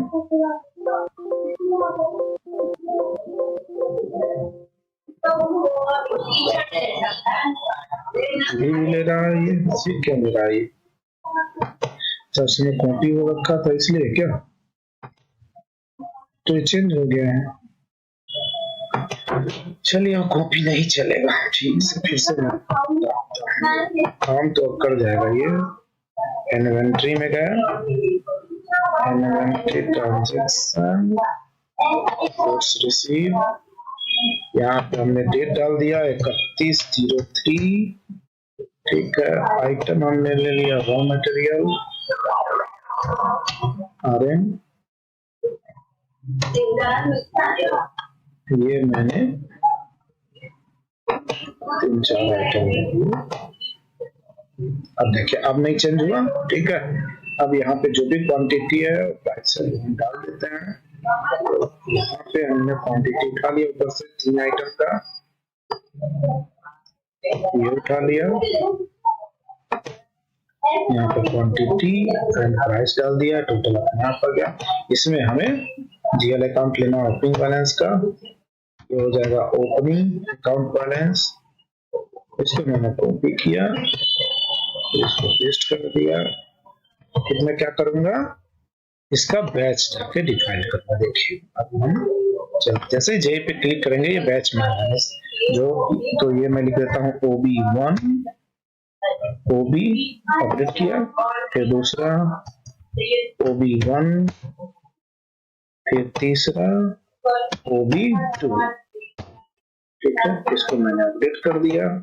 अब जे चेक करते हैं, अब ये परफेक्ट है। देखिए आपका opening balance account credit and stock account of my से क्या होगा, डेबिट। यही वैल्यू है जितना वैल्यू का आपका स्टॉक जा रहा है। यहाँ पे आप चेक करेंगे, देखिए यही वैल्यू है। तो जो आ रहा है क्योंकि स्टॉक इन हो रहा है तो क्या होगा, वो डेबिट होगा, और आपका ओपनिंग बैलेंस अकाउंट क्रेडिट हो रहा है। कहां से, ये माना जा रहा है कि ओपनिंग बैलेंस ये आ रहा है, ठीक है, तो वो क्रेडिट होगा। अब इसको जब आप ऐड करेंगे तो आपका स्टॉक इन हो जाएगा, ये आपका स्टॉक डल गया। अगर आपको चेक करना है तो आप देख सकते हैं, यहाँ पे आ जाइए और आप जाके आइटम मास्टर पे जाइए और RM,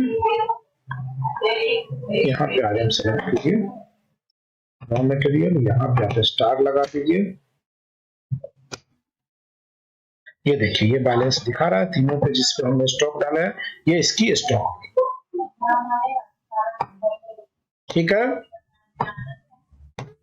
देखिए इन स्टॉक दिखा रहा है ना, ये क्वांटिटी दिखा रहा है, आपको वैल्यू नहीं, इतनी क्वांटिटी है, वैल्यू देखनी है तो आप इसको सिलेक्ट कीजिए, ठीक है। या इन्वेंटरी ऑडिट रिपोर्ट में भी देख सकते हैं। अभी सिंपल मैं तरीका बता देता हूँ, आगे फिर जब ट्रांजैक्शन करें तो यहाँ पे आप आएंगे, यहाँ देखिए इन स्टॉक आपकी इतनी क्वांटिटी है, इसकी आइटम कॉस्ट कितना है 4.56, तो इसको जब 5000 से मल्टीप्लाई करेंगे उतना क्वांटिटी आपके पास। अगर और ज्यादा देखना है तो आप यहाँ पे आइए, इन्वेंटरी ऑडिट रिपोर्ट में आ जाइए, ठीक है। अब यहाँ पे आपको दिखाएगा कि टोटल वैल्यू इसका कितना है, कितनी क्वांटिटी, ये देखिए इतनी क्वांटिटी है, कॉम्युलेटिव वैल्यू इसकी कितना है 22,800, ठीक है। तो ये वैल्यू का आपका स्टॉक, इस पे क्लिक करेंगे तो ये बताएगा कि ये जो स्टॉक आया है किस डॉक्यूमेंट के थ्रू आया है, गुड्स रिसीव के थ्रू है, 5000 ये यूनिट प्राइस था, ये ट्रांजैक्शन वैल्यू था, ये सारे आपको इन्वेंटरी ऑडिट रिपोर्ट में दिखेंगे, ठीक है। डेट भी दिखाएगा किस डेट में पड़ा है, 31/3 में पड़ा है, जिस डेट सिस्टम डेट क्या आज के डेट में डाले हैं तो सिस्टम डेट, ये आपका वो डेट है जिस डेट में यहाँ पे डाला। क्लियर,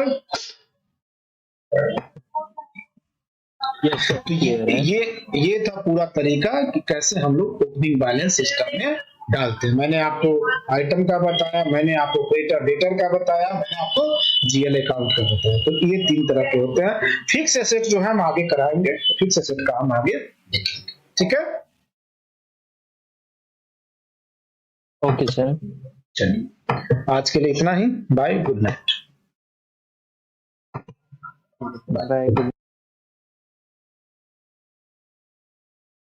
आपको याद होगा मास्टर डेटा बनाने के लिए हमें फाइनेंशियल में जाना पड़ता था। इसमें आप जाएंगे फाइनेंशियल के अंदर, तो इसमें फाइनेंशियल मॉड्यूल में आपको ये फिक्स एसेट है, यहाँ पे आया था। यहाँ पे हमने एसेट मास्टर बनाया था, एक हमने बनाया थे, एक दो और बना लेते हैं उसी को कॉपी करके। ये हमने बनाए थे चेपर मशीन, इसी को मैं डुप्लीकेट कर देता हूँ। ठीक है, इसको मैं कर देता हूँ रोटेट टू, और इसका मैं नाम देता हूँ चेपर के तौर पर डेट मशीन।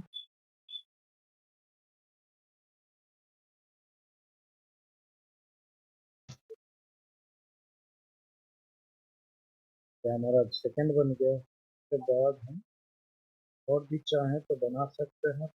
देखो आप लोग देखिएगा, अब यहाँ पे हमारे पास क्या है, दो मास्टर एसेट मास्टर बने। ठीक है, अब आते हैं हम लोग, सपोज दैट आज के डेट में हमने क्या किया, परचेज किया एसेट।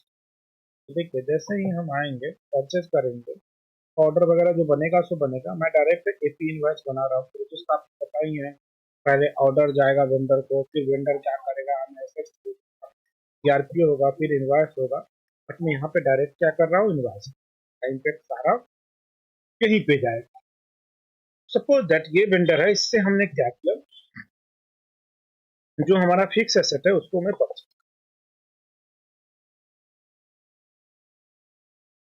ये दो मशीन्स है तो मैं परचेज कर रहा हूँ। ठीक है, एक का कॉस्ट हमारा जो है, ये हमारा फर्स्ट वन जो है।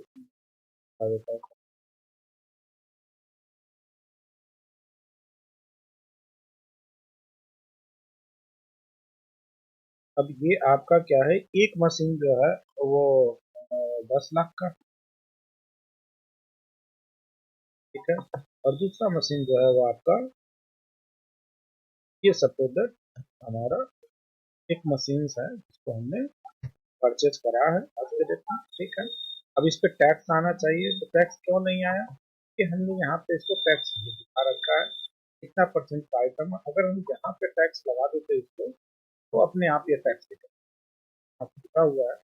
अगर हमने इसको 12% के अंदर में डाल दिया, ऑटोमेटिकली क्या करेगा, वो 12% लगा के लाएगा। पे भी हम डाल देते हैं दोनों पे ही। यहाँ पे हमने, ये तो जैसे मास्टर बनता है वैसे हम इसको, अब यहाँ पे अभी आएगा नहीं क्योंकि अभी हमने अपडेट किया है। अब उसके लिए क्या करना है कि आप उसी को कॉपी, टेबल को कॉपी की टेबल, यहाँ से इसको फिर से,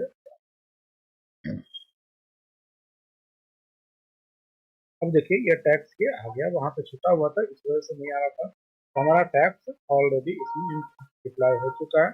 अब यहाँ से हम इस दोनों को डिलीट हो। ठीक है, अब हमने प्राइस वगैरह डाल दिए, सब कुछ डाल दिए। अब क्या करेंगे, हमें इसका एपी इनवॉइस बनाना है। तो एपी इनवॉइस बनाने से पहले हम आपको इसका जीवी दिखाएंगे। Can not attention numbering series assign to customer. तो जो ब्रांच का इशू है, तो बोल रहा है कि और ब्रांच को असाइन है, तो चेक कर लेते हैं एपी इनवॉइस को। क्या करेंगे, एपी इनवॉइस के सामने क्या था,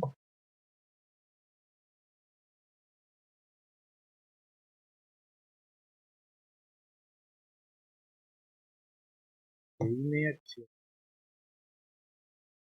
एपी इनवॉइस आप बना रहे हैं। ये है, दो तरह के होते हैं आपका, एक होता है बिल ऑफ सप्लाई, क्या रहा है, ब्रांच आपका सही है। दूसरा क्या है आपका, दूसरा जो आपका जीएसटी टैक्स इनवॉइस ये है, इसमें 25-26 जा रहा है, साथ है कहीं।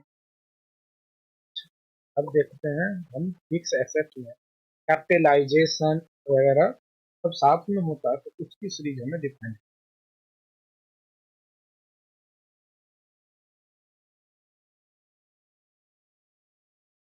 ये देखिए फिक्स एसेट कैपिटलाइजेशन, इसका हमें सीरीज नहीं डिफाइन कर रखा है, ये हमें डिफाइन कर, यहाँ पे आए तो मैं यहाँ पे 25-26 कर देता हूँ और ब्रांच,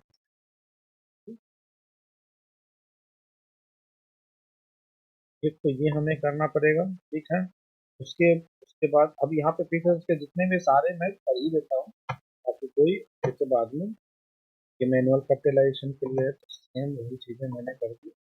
ये अपना क्लाइंट बताएगा कि क्या सीरीज रखना चाहता है, बस उसी में क्या किया, इसका पीरियड इंडिकेटर चेंज कर रहा ताकि हमारा ट्रांजेक्शन हो जाए, ठीक है। मैनुअल हो गया। उसके बाद आपका फिक्स एसेट रीवैल्यूएशन, अगर आप रिवैल्यूएट करेंगे तो वहां भी मांगेगा, तो मैंने इसको डिफाइन कर दिया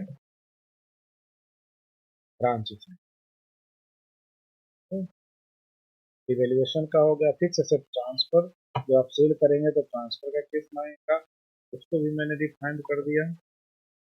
ये सारे मैंडेटरी होते हैं जो आपको डिफाइन करने ही पड़ेंगे। ट्रांसफर हो गया। अब रिटायरमेंट, फिक्स एसेट रिटायरमेंट,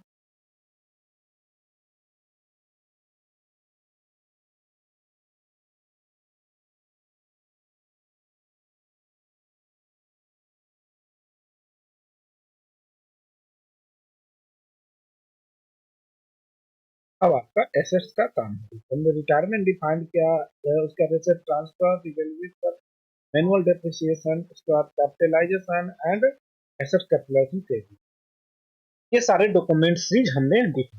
अब हम आते हैं अपने डॉक्यूमेंट्स पे, यहाँ पे आते हैं। अब हम चेक करते हैं जेई को, देखिए अब आपका जेई ओपन है। अब जेई जैसे ही ओपन होगा तो देखिए यहाँ पे क्या हो रहा है, आपका वेंडर जो है वो क्रेडिट हो रहा है, जीएसटी अकाउंट डेबिट हो रहा है, और मैंने बोला था क्वेश्चन क्लियरिंग अकाउंट ये आपका डेबिट, ठीक है। अब ये अकाउंट जो है इसमें बैलेंस तभी तक रहेगा जब तक कैपिटलाइज है। जैसा कि हमने डायरेक्ट मेथड ले रखा है, तो आपको याद होगा हमने दिखाया था आपको डायरेक्ट और इनडायरेक्ट कैपिटलाइजेशन। तो डायरेक्ट आपने ले रखा है तो क्या होगा, जैसे ही ये पी इनवॉइस बनेगा ये कैपिटलाइज कर, लेकिन आप इनडायरेक्ट रखते तो क्या होता, इस एक्विजिशन क्लियरिंग अकाउंट में तब तक अमाउंट पड़ा रहता जब तक कि आप उसको कैपिटलाइज नहीं, ठीक है। अभी देखते हैं। अब मैं इसको ऐड करूंगा,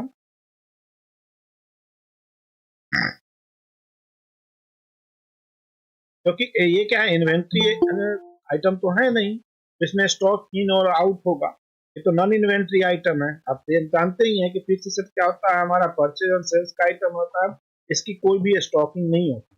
इसीलिए आपको जीआरपीओ करें या ना करें उससे कोई फर्क नहीं पड़ता, इसका कोई इम्पेक्ट आने वाला है नहीं, ठीक है। तो इसीलिए डायरेक्ट हमने एपी इनवॉइस ही बनाया है, तो उससे अब हमारा ये एपी इनवॉइस बन गया है, दैट मीन्स हमने ये दो मशीन से इतने इतने का परचेज कर लिया। अब आप यहाँ पे आएंगे तो देखिए, अब आपको यहाँ पे दिखाएगा जो फिक्स एसेट है उससे मास्टर पे आए, अब फिक्स एसेट में आ जाइए, जितने कॉस्ट का आपने परचेज किया है यहाँ पे आप देखिए, ये मेन बुक था ये। अब आपने 10 लाख का परचेज किया था, नेट बुक वैल्यू क्या हो गया, इतना दिखा, तो रिमेनिंग वैल्यू कहाँ गया, तो जो रिमेनिंग वैल्यू अभी जितने महीने का बच रहा है वो रिमेनिंग वैल्यू घटा। अब कैसे घटा वो देखिए, ऑर्डिनरी डेप्रिसिएशन हुआ 54,765, मतलब 10 लाख में से इतना डेप्रिसिएट हो जाएगा और रिमेनिंग ये बच जाएगा। अब आपको और ज्यादा देखना है वैल्यू, तो आप इसमें आइए, चलो फिक्स एसेट में गए, वैल्यू देखिए, वैल्यू अगर देखें तो ये 10 लाख का है, ठीक है। डेप्रिसिएशन कितना का हुआ, ऑर्डिनरी डेप्रिसिएशन 54,765 का डेप्रिसिएट हुआ, मतलब नेट बुक वैल्यू जो 10 लाख का था उसमें से इतना वैल्यू ऑलरेडी डेप्रिसिएट हो गया है। और हमारा ये हो नहीं गया है, ये कब तक होगा, up to the end of this year, जो ईयर चल रहा है तब तक ये होगा। देखिए एंड ऑफ दिस ईयर। अब और ज्यादा डेप्रिसिएशन का आपको डिटेल देखना है तो इसमें आइए, मंथ वाइज दे रखा है फर्स्ट महीने। अब अभी हम लोग क्या है, हमारा जो महीना चल रहा है अप्रैल से लेकर दिसंबर तक चल रहा है। अभी हम लोग कौन से महीने में, अप्रैल, मई, जून, जुलाई, अगस्त, सितंबर, अक्टूबर, नवंबर एंड दिसंबर, 9वें महीने में है। और दिसंबर में कितने दिन बचे हैं अभी, आज हम लोग कितने हैं, 22 तारीख पे है, तो 8 दिन तो ये बच गए, 9 दिन, ठीक है। तो वो डिप्रिसिएशन ये हुआ। बाकी जो आपके जनवरी फरवरी, ठीक है, आपका ये हो गया दिसंबर, जनवरी, फरवरी, एक और होगा नीचे, ये देखिए, और ये मार्च, तो 3 अब फरवरी में कम क्यों, क्योंकि नंबर ऑफ डेज कम होंगे तो डेप्रिसिएशन क्या हो जाएगा, हमने डे वाइज लगा रखा है इसलिए वैल्यू कम है। अब तो आप इसको निकाल के देखेंगे तो पर डे वाइज जो डेप्रिसिएशन आएगा उसी हिसाब से ये कैलकुलेशन, तो टोटल जो डेप्रिशिएट होगा अप टू द 31 मार्च 2026 से कितना होगा, 54,765 हमारा डेप्रिशिएट हो जाएगा। डेप्रिशिएट होने का मतलब कि जो हमारा मशीन है उसकी वैल्यू डिक्रीज हो जाएगी, तो वही वैल्यू आपको यहाँ पे दिखा रहा है, ये इतना का डेप्रिसिएशन हुआ और आपकी जो नेट बुक वैल्यू होगी जो 1 अप्रैल को ये वाली वैल्यू होगी।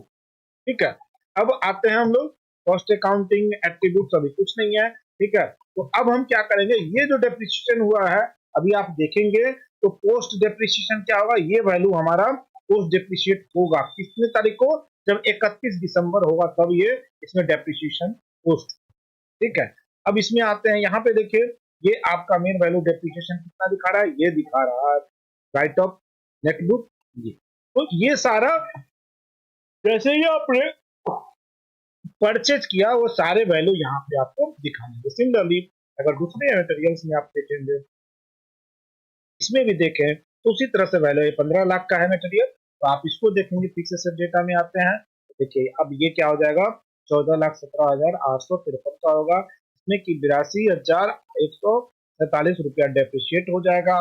वैल्यू अगर देखें आप यहाँ पे देखिए ये डेप्रिशिएशन दिखा रहा है, डेप्रिशिएशन अगर ये देखें तो पर मंथ इसमें दिसंबर में इतना होगा, फिर उसके बाद इतना इतना, ये सारे बाइफर्केशन करके यहाँ पे ला। आप अगर इसको मैच करना चाहते थे तो आप अपना डेटा कैलकुलेट कीजिए, किस बेस पे, कैलकुलेटर पे कैलकुलेट करके मैच करके देख लीजिए। बस आपको ये देखना है यहाँ जो वैल्यू मेथड हो रहा है वो कौन सा यूज हो रहा है, आपका स्ट्रेट लाइन मेथड है। इससे पहले वाले में हमने कौन सा यूज किया था, उसमें भी स्ट्रेट लाइन मेथड। अब इसी के बाद आप कोई आइटम बनाइएगा जिसमें कि WDV मेथड हो तो आपको क्लियरिटी आ। तो इस तरह से आपका डेप्रिसिएशन। अब हम चलते हैं यहाँ पे, तो हमने मटेरियल तो परचेज कर लिया, ठीक है। अब जब परचेज कर लिया तो अब आपको दिखाते हैं कि कैपिटलाइज कहाँ हुआ, कैसे हुआ, वो चीजें आपको फाइनेंशियल में आए। फाइनेंशियल में आने के बाद आपको याद होगा यहाँ पे हमारा फिक्स एसेट है, यहाँ पे देखिए ये हमारा कैपिटलाइजेशन है।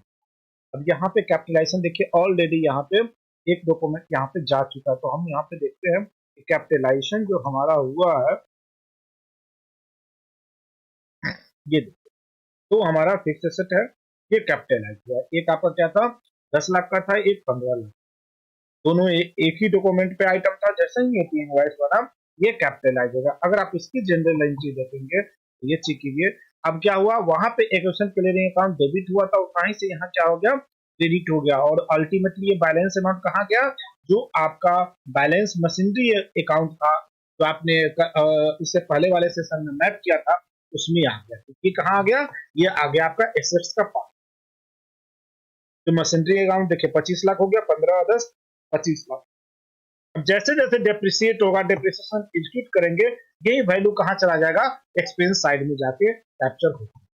ठीक है, तो ये आपका क्या हुआ है, ये आपका कैपिटलाइज हो चुका है। ये क्या है कैपिटलाइजेशन, इसमें तो ऑटोमेटिकली कैपिटलाइज हुआ। क्यों ऑटोमेटिकली कैपिटलाइज हुआ, क्योंकि आपको याद होगा मैंने बताया था उसमें कि जब आप जाते हैं यहाँ पे बनाते हैं, अगर आपने डायरेक्ट रख रखा है तो ऑटोमेटिकली डेप्रिशिएट करेगा, अगर इनडायरेक्ट रखा है तो उस केस में क्या होगा आपका बाद में आपको डेप्रिशिएट करना। उसके बाद आपका एसेट्स क्लास जो हमने बनाया था नहीं दिखेंगे, तो इस पे था ये देखिए डायरेक्ट कॉस्ट। अगर आप इसको इनडायरेक्ट रखते तब क्या होता, ये डायरेक्ट कैपिटलाइज, फिर उस केस में क्या होता ओनली एपी इनवॉइस बुक करता, बैलेंस कहाँ खड़ा था एक्विजिशन क्लियरिंग अकाउंट में खड़ा था। जिस डेट में आप कैपिटलाइज करते हैं उस डेट में ये फिर कैपिटलाइज। तो अब ऐसी बात है जिस डेट में हम परचेज करेंगे उसी डेट में कैपिटलाइज होना चाहिए, इसीलिए मैंने ये डायरेक्ट मेथड। ठीक है, तो यहाँ तक क्लियर है कि कैपिटलाइज का मतलब क्या है, कैपिटलाइजेशन कैसे होता है, परचेज करने पे होता है और क्या होता है, ये सारी चीजें क्लियर है। Yes sir. ठीक है, अब चलते हैं हम लोग, इसको कैपिटलाइज हो गया। अब इसको क्या करना है, कैपिटलाइज के बाद हमें कैपिटलाइजेशन के बाद डेप्रिसिएशन रन। अब आज तो रन कराएंगे तो एक दिन का डेप्रिसिएशन जाएगा, तो क्योंकि आज ही आपने परचेज किया है, आज ही आप डेप्रिशिएट कर देंगे, तो उस केस में क्या होगा, आज ही का। तो मेनली क्या होना चाहिए, at the end of the month depreciate होना चाहिए। देखिए डेप्रिसिएशन टू 31st 2025 को डेप्रिशिएट होना चाहिए, अपने आप ही हो गया। अब मैं इसको प्रीव्यू करूंगा। देखिए जितने भी आपने मशीन परचेज किए हैं आज के डेट में, ठीक है, कितने डेप्रिशिएट होना चाहिए दिसंबर महीने में, यही वैल्यू आ रहा था, ये इतने से होगा, ये इतने से होगा, ठीक है। लेकिन जो डेप्रिशिएट आज भी आप करेंगे तो अल्टीमेटली किस डेट में लेना चाहिए, 31 तारीख को। तो ये बोल रहा है पोस्टिंग डेट किस डेट में, तो 31, लेकिन फ्यूचर पोस्टिंग ये करने नहीं देगा। अगर आज के डेट में हम करते हैं, देखते हैं करके ये करने देता है या नहीं। देखिए क्या रहा है, posting date field enter posting date that is equal to the earlier than the system date. तो इसमें आपको आज का डेट डालना पड़ेगा। पोस्टिंग डेट मैंने डाल दिया, ठीक है। रिमार्क कुछ डालना चाहते हैं डाल दीजिए, consolidated general entry this that. अब आप इसको अब ये आपका डेप्रिशिएट हो गया, दोनों के दोनों डेप्रिशिएट हो चुके। अब इसकी जनरल एंट्री चेक कीजिए तो दिखाएगा आपको ये जो मशीन था इसका टोटल बैलेंस कितना डिक्रीज हो गया, जो इतना 13,691 रुपए इतना से ये क्रेडिट हो गया। और डेप्रिशिएट कितना, डेप्रिशिएशन जो एक्सपेंस का वैल्यू था ये इतना। दैट मीन्स कहने का मतलब जो 25 लाख रुपए जो यहाँ पे दिखा रहा था, देखिए ये वैल्यू डिक्रीज हो गया और अल्टीमेटली कहाँ उठ के चला गया, ये चला गया डेप्रिशिएशन। डेप्रिशिएशन किसका है, एक्सपेंस का पार्ट, ये हमारा एक्सपेंस को हिट कर दिया। ये आपका एक्सपेंस का अकाउंट है, इसीलिए इसने क्या किया, एक्सपेंस अकाउंट को हिट कर दिया। तो धीरे धीरे क्या होगा, जितने भी आपके बैलेंस है कैपिटलाइज वैल्यू जो है वो धीरे धीरे कहाँ चला आएगा, एक्सपेंस में ट्रांसफर होता है, ठीक है। तो इस तरह से जिस डेट में आप, किस डेट में चलना चाहिए, लास्ट ऑफ द मंथ। ये मैनुअल ही चलाना पड़ेगा आपको, हर महीने के अंत में डेप्रिशिएट करने के लिए। नहीं चलाएंगे तो फिर ये बैलेंस ऐसे ही, सपोज दैट आपने 2 महीने 3 महीने नहीं चलाया तो 3-4 महीने के बाद एक ही बार अगर आप चलाएंगे तो पूरे का वो डेप्रिशिएशन एग्जीक्यूट कर दे, ठीक है। तो इस तरह से आपका डेप्रिशिएशन हो गया। डेप्रिशिएशन हो एक बार जब चला दिया तो फिर दोबारा नहीं चलाना, ये ध्यान रखिएगा। ये नहीं कि बार बार आप उसको रन करा रहे हैं तो चलेगा, आप अगर इसको रन भी कराएंगे तो कुछ नहीं होगा। देखिए अब यहाँ पे प्रीव्यू नहीं दिखा रहा है क्योंकि वो ऑलरेडी डेप्रिशिएट हो चुका है। फिर आप नया परचेज करेंगे तब वो दिखाएगा डेप्रिशिएशन। ये पूरा प्रोसेस है डेप्रिशिएशन का। डेप्रिशिएशन करने के बाद आप अगर आते हैं असेस मास्टर पे तो आपको जो आपका प्लान डेप्रिशिएशन था वो आपको इसकी डेप्रिशिएशन में दिखाएगा। यहाँ पे आइए फिक्स एसेट में। फिक्स एसेट में आने के बाद अगर आप यहाँ पे देखिए वैल्यू, वैल्यू में देखिए अभी तक क्या था, ये 15 लाख का था। यहाँ पे देखिए डेप्रिशिएशन, यहाँ पे ये डेप्रिशिएशन यहाँ पे आया है, ठीक है। अगर आप ओवर ये डेप्रिशिएशन होना था इसमें, ठीक है। उसके बाद अगर आप इसमें आएंगे वैल्यू में, वैल्यू में देखिए education and production cost beginning of the year this one, ठीक है। क्वांटिटी डेप्रिशिएशन, डेप्रिशिएशन ये होगा, राइट ऑफ, ठीक है। नेट बुक वैल्यू इसमें से इतना माइनस हो गया। मैं जो दिखाना चाहता हूँ यहाँ पे ये देखिए, ये था आपका प्लान डेप्रिशिएशन इस महीने का। अब क्या होगा, पोस्टेड ये पहले नहीं आया, ये वैल्यू इसमें नहीं था। जब हमने डेप्रिशिएट किया तब ये डेप्रिशिएशन पोस्टिंग होगी यहाँ है। जो टोटल वैल्यू था ये यहाँ पे दिखा रहा था प्लान डेप्रिशिएशन। तो जब तक आप डेप्रिशिएशन रन नहीं कराएंगे तब तक ये प्लान डेप्रिशिएशन आपका पोस्टेड डेप्रिशिएशन में नहीं जाएगा। और जब तक पोस्टेड डेप्रिशिएशन में नहीं जाएगा तब तक आपका एक्सपेंस अकाउंट को हिट नहीं करेगा और जो आपका एसेट्स अकाउंट है उसको उतने से माइनस है। तो ये डेप्रिशिएशन आप रन कराएंगे तभी ये इम्पैक्ट आएगा, ये जो आपको दिख रहा है पोस्टेड डेप्रिशिएशन। अब ये डेप्रिशिएशन कौन सा है, ऑटोमेटिक डेप्रिशिएशन है, तो हमारा ऑटोमेटिक में भी बैलेंस आ गया। अगर मैनुअली कुछ आप डेप्रिशिएट कराते हैं तो फिर ये वैल्यू यहाँ। अब मैनुअल डेप्रिशिएशन कहाँ है, तो वहीं पे दे रखा है जहां पे अभी आप गए। ये देखिए अगर आप, ये है डेप्रिशिएशन, ये है मैनुअल डेप्रिशिएशन, ठीक है। इसके हमने तो डिफाइन नहीं किया है।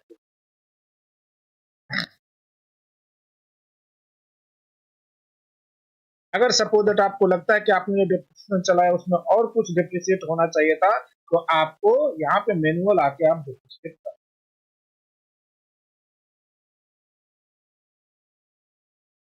मैनुअल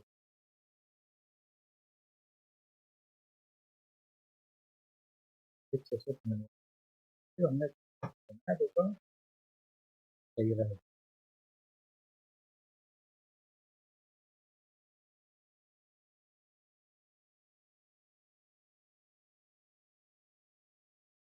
अब इतना डेप्रिसिएशन करने के बाद आपको लगता है कि और ज्यादा हमको डेप्रिसिएट कराना चाहिए था, तो आपको कुछ नहीं करना, यहाँ पे आइए, जो भी फिक्स एसेट है उसको एसेट्स को सिलेक्ट कर लीजिए यहाँ पे, ठीक है। सपोज दैट ये मशीन है, इसमें हमें कुछ मैनुअल डेप्रिसिएशन करना है, मैं इसे और ज्यादा 500 रुपीज से मैनुअल डेप्रिसिएट करना चाहता हूँ, ठीक है।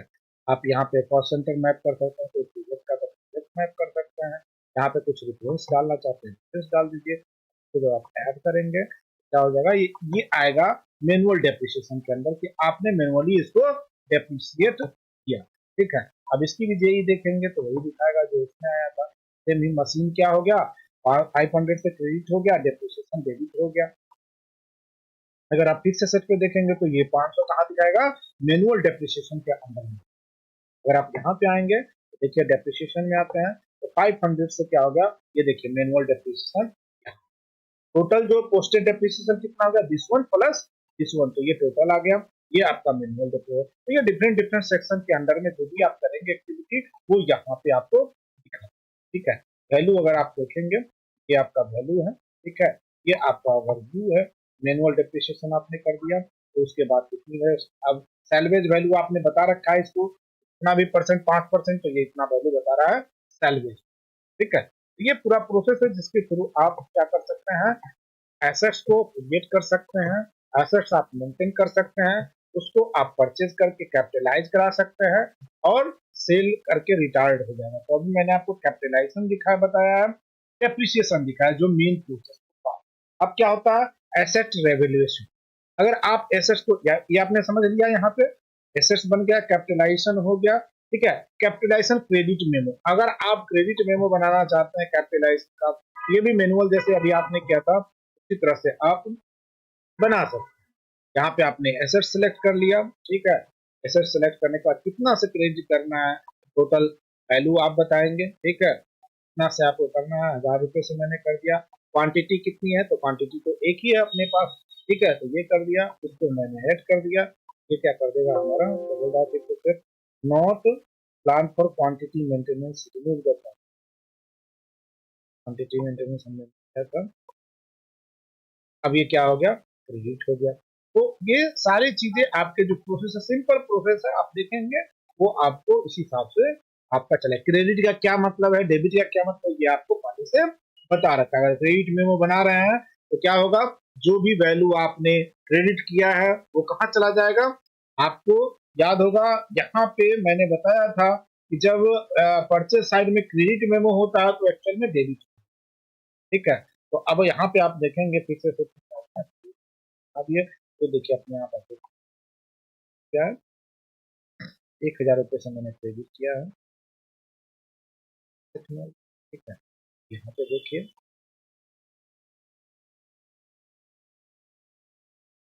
तो देखिए जो आपने 1 लाख 10 लाख रुपए से लिया था उसमें से 1000 एक्विजिशन वैल्यू क्या हो गया, कम हो गया, जो आपका वैल्यू था उसमें से, मतलब जो वेंडर को आपने डेबिट कर दिया 1000 से, तो क्रेडिट हुआ था वेंडर 1000 से, आपको डेबिट मेमो बना रहे हैं क्योंकि साइड में जो क्रेडिट मेमो दिखता है परचेज साइड में वो डेबिट मेमो है।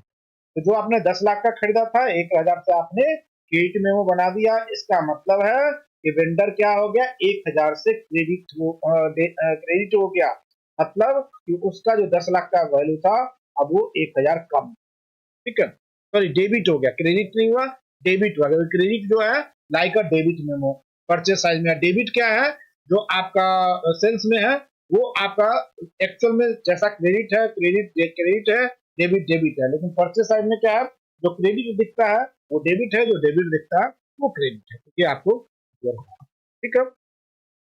अब आते हैं हम लोग, यहाँ पे हमने देख लिया एसेट्स कैपिटलाइजेशन, कहते हो रिटायरमेंट, रिटायरमेंट अभी जब सेल करेंगे तब हो जाएगा। अब सपोज दैट आपको एसेट्स को रिवैल्यूएट करना, कुछ वैल्यूज आपको लगता है जो हमारा एसेट्स का वैल्यू है वो कम है वैल्यू, इसको और हमें इंक्रीज करना चाहिए, रिवैल्यूएट करना चाहिए या डिफरेंट वैल्यू, तो सिंपल तरीका है, जैसे आपने पहले देखा था रिवैल्यूएशन परसेंटेज 100, ठीक है। आप यहाँ पे जो भी वैल्यू आप डालना चाहते हैं नेट बुक वैल्यू, अभी क्या है नेट बुक वैल्यू ये है, अगर आप इसको 10 लाख करना चाहते हैं या फिर इसको बढ़ाना के आप जो भी वैल्यू करना चाहते हैं घटा के वो वैल्यू आप डाल दीजिए, उसी वैल्यू से क्या होगा, ये आपका वैल्यू 2 2 4। ये क्या होता है, रिवैल्यूएशन। अगर आपने जीएल अकाउंट रिवैल्यूएशन का नहीं मैप कर रखे हैं तो ये आपका रिवैल्यूएट नहीं होगा। क्या मतलब assets must be on the last day of the physical year के लास्ट डे में, मतलब कि जो आपका ये फाइनेंशियल ईयर है उसके लास्ट डे में ही रिवैल्यूएट करने देगा, या आपको पहले नहीं, क्योंकि ऑलरेडी कैलकुलेशन पूरा रिवाइज होगा तो वो गलत हो सकता है, तो इसीलिए आपको नहीं करने देगा।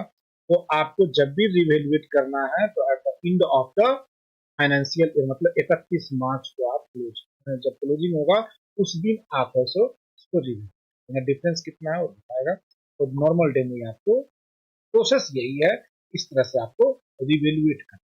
ठीक है, अब आते हैं फिस्कल ईयर चेंज, ये तो कुछ सुना है ना, फिस्कल ईयर चेंज आपका ये जो फाइनेंशियल ईयर है इसको बोलते हैं। अब आते हैं हमारा फिक्स एसेट रिपोर्ट। उससे पहले अब बच गया आपका ट्रांसफर का और रिटायरमेंट का। अगर ट्रांसफर की बात करेंगे तो देखिए यहाँ पे ट्रांसफर ऐसा कि आप एक ब्रांच से दूसरे ब्रांच में कर ले, एक जगह से दूसरे ब्रांच में कर ले, तो सिंपल ट्रांसफर का प्रोसेस मैं तो बोलूंगा सेल्स परचेज है। जब यहाँ से दूसरे ब्रांच में ट्रांसफर करते यहाँ से सेल कर दीजिए, रिटायर्ड हो जाएगा और दूसरे ब्रांच में उस वैल्यू से परचेज। अगर आप यहाँ से चाहेंगे कि मैं दूसरे ब्रांच में ट्रांसफर कर दूं तो ट्रांसफर देखते हैं, देखिए चूज किया, ठीक है, यहाँ पे टारगेट एसेट नंबर ये दिखाएगा, ठीक है,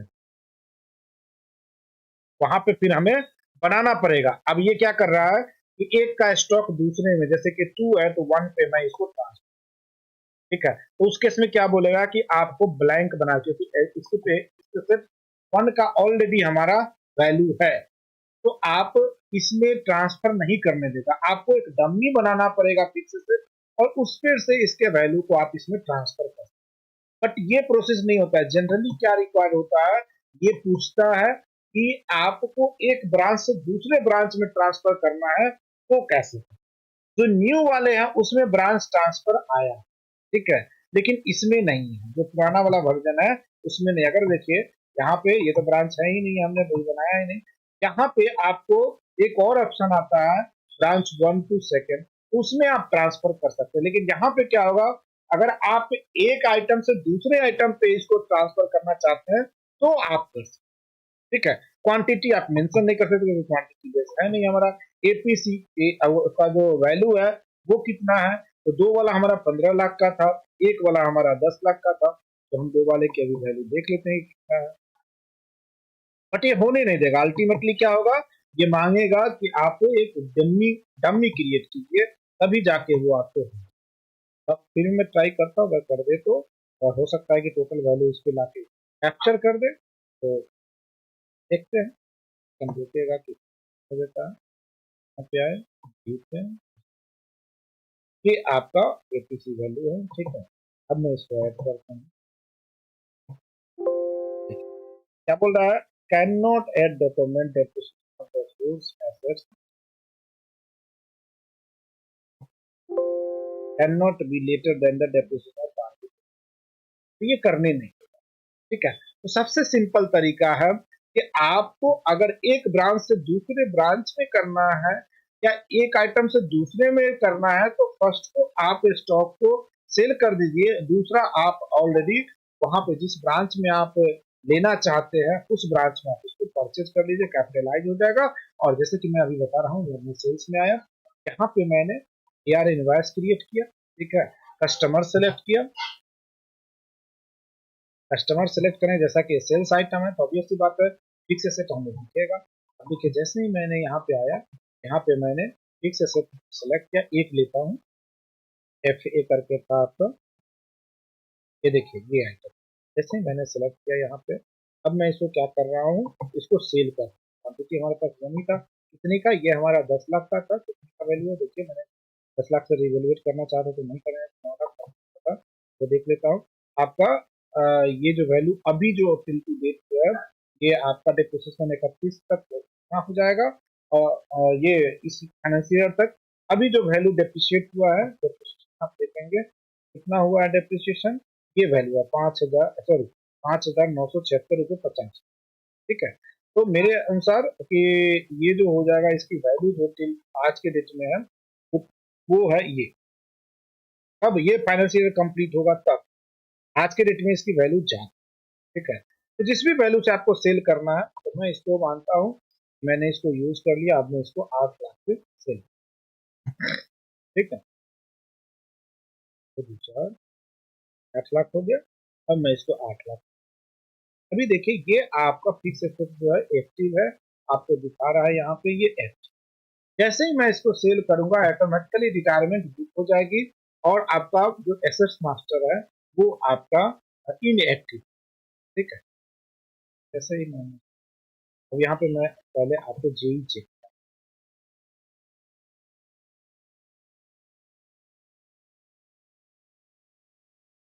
अब देखिए क्या दिक्कत हो रहा है, आपका जो कस्टमर है वो डेबिट हो रहा है। ठीक है, जीएसटी पेबल अकाउंट क्रेडिट हो रहा है और रेवेन्यू अकाउंट जो अकाउंट क्लियरिंग है, रेवेन्यू अकाउंट क्लियरिंग है, जो क्लियरिंग अकाउंट है रेवेन्यू का, उसमें जाके ये अमाउंट फिक्स हो रहा है।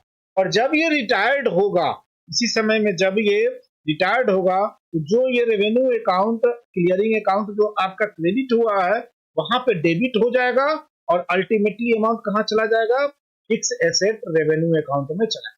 ठीक है, तो यहाँ पे अभी टेम्पोरली ये यहाँ पे बैलेंस जा रहा है क्लियरिंग अकाउंट में, तो इसको मैं ऐड करता हूँ, तो मैं करता हूँ। और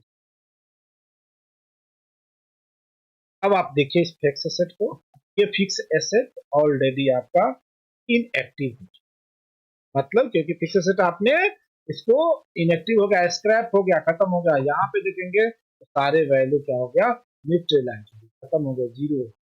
ठीक है, जो भी डेप्रिसिएशन चल रहा था सारा का सारा फिनिश। ठीक है, ओनली कितना डेप्रिसिएशन हुआ, 1045 डेप्रिसिएशन हुआ। ठीक है, ये वैल्यू यहीं पर आके रुक गई। अब आपको दिखाते हैं कि रिटायरमेंट हुआ या नहीं। ये आपका सेल हो गया, सेल होने के बाद हम चलते हैं फिर से वहीं पे फिक्स एसेट में। अगर आप फिक्स एसेट देखेंगे यहाँ पे फाइनेंशियल में गए, फाइनेंशियल में आने के बाद यहाँ पे आए तो फिक्स एसेट में आए। अब आप देखेंगे यहाँ पे आपका रिटायरमेंट, देखिए दो डॉक्यूमेंट नंबर 2 पे है, मतलब एक डॉक्यूमेंट है कि आपका रिटायरमेंट 8 लाख से हमने सेल किया था, सेल जो है आपका 8 लाख से आपका ये रिटायरमेंट दिखा रहा है। ठीक है, अब इसकी जेई चेक कीजिए, ये क्या है। अब ये देखिए इसने क्या किया, revenue account for the retirement, इसको 8 लाख से क्रेडिट, वहां पे डेबिट हुआ था, यहाँ क्रेडिट करके खत्म किया। रेवेन्यू अकाउंट क्लियरिंग अकाउंट नहीं, revenue account for the retirement इतना से क्रेडिट हुआ, फिर इतना से क्या हो गया, ये डेबिट हो गया 8 लाख। मशीनरी, जो मशीनरी में बैलेंस पड़ा हुआ था उसको क्या कर दिया इसने, क्रेडिट कर दिया, और एनवीबी जो था उसको डेबिट। तो इस तरह से ये सरप्लस हो गया मशीनरी वाला पार्ट है। अब ये जो वैल्यू है आपका देखिए, ये वैल्यू अल्टीमेटली कहा गया revenue account for the retirement, इसमें ये बैलेंस 8 लाख रुपया उठ के आ गया। और ये तो आपका नॉकअप हो गया, जो 8 लाख से यहाँ डेबिट हुआ है वहां पे क्या हुआ था, क्रेडिट हुआ था, क्योंकि आपका कस्टमर डेबिट हुआ था और द सेम समय क्या होता, रेवेन्यू क्लियरिंग अकाउंट क्या हुआ था आपका, ये क्रेडिट हुआ था, तो वहां क्रेडिट यहाँ डेबिट, ये तो आपका खत्म हो गया। अल्टीमेटली अमाउंट 8 लाख इसमें आ गया और जो आपका एसेट्स में ये बैलेंस पड़ा होता वो आपका खत्म हो गया एनवीबी रिटायरमेंट अमाउंट में, ये जाके इसको ना। तो रिटायरमेंट अगर आपको देखना तो ये देखिए यहाँ से आपको ये रिटायरमेंट वैल्यू आ गया एनवीबी के अंदर, और ये आपका रेवेन्यू वैल्यू आ गया 8 लाख। ये जो वैल्यू है ये आपका रेवेन्यू वैल्यू आ गया इसमें। तो 8 लाख आपको रेवेन्यू मिला है और एक्सपेंस जो हुआ वो कितना हुआ, एक्सपेंस जो आप देखेंगे एक्सपेंस आपका नेट बुक वैल्यू जो है ये है। तो आपका क्या हुआ, प्रॉफिट हुआ, लॉस हुआ, लॉस नहीं हुआ, मतलब कि आपने यूज किया, सर्टेन टाइम यूज करके आपने उसको सेल किया है, इसीलिए वैल्यू आया। तो ये पूरा प्रोसेस है जिसके थ्रू आपका फिक्स एसेट इंप्लीमेंट होता है और पूरा ये प्रोसेस चलता है।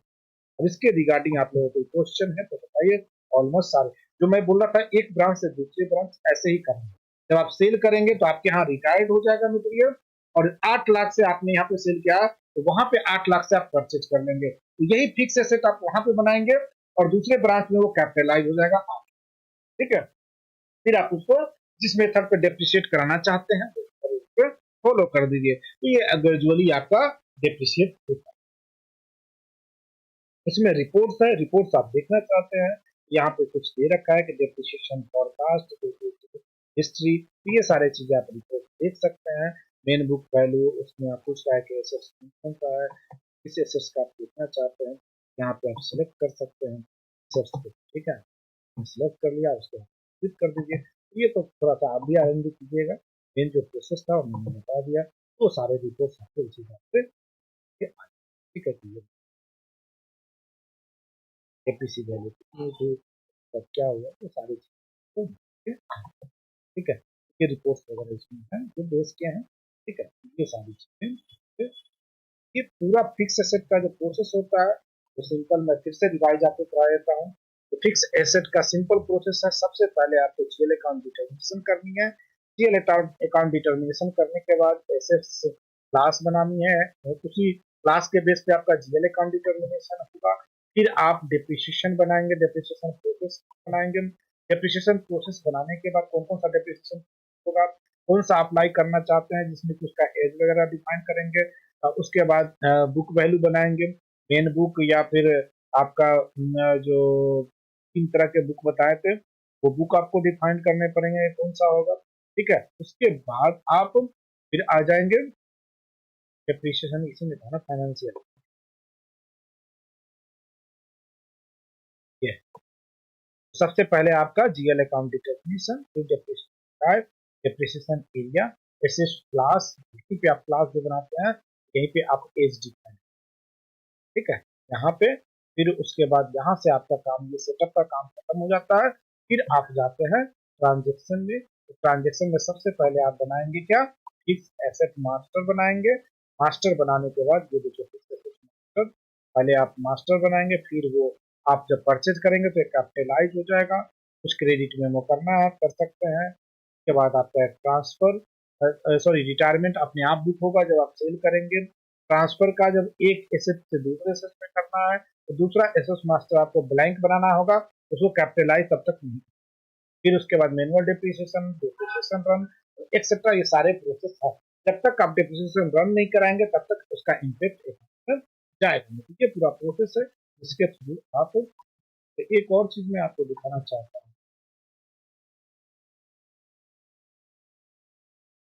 इम्पोर्ट फिक्स एसेट, ये पूरा प्रोसेस है जिसके थ्रू हम लोग क्या करते हैं, जैसे डीटीडब्ल्यू चलाया है इसी तरह से ये इसमें सिंपल दे रहा है। डीटीडब्ल्यू ऐसा कॉम्प्लिकेटेड नहीं है।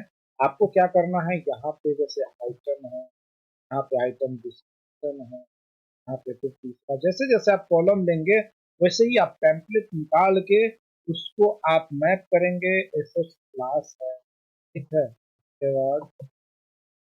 उसके बाद डेप्रिसिएशन ग्रुप है। तो इस तरह से आप एक्स वाई जेड तक आप मैप कर लीजिए और इसी सीक्वेंस में आप टेम्पलेट बनाएंगे। और फिर यहाँ से क्या करेंगे, एक्सेल में डायरेक्ट सीएसवी भी नहीं, डायरेक्ट एक्सेल, यहाँ से फाइल इंपोर्ट करेंगे और आपका एसेट्स इंपोर्ट। तो ये किस केस में होगा, जब आप एसेट्स इंपोर्ट करेंगे तो डायरेक्ट जो वैल्यू जाएगा वो एक्विजिशन अकाउंट में जाएगा।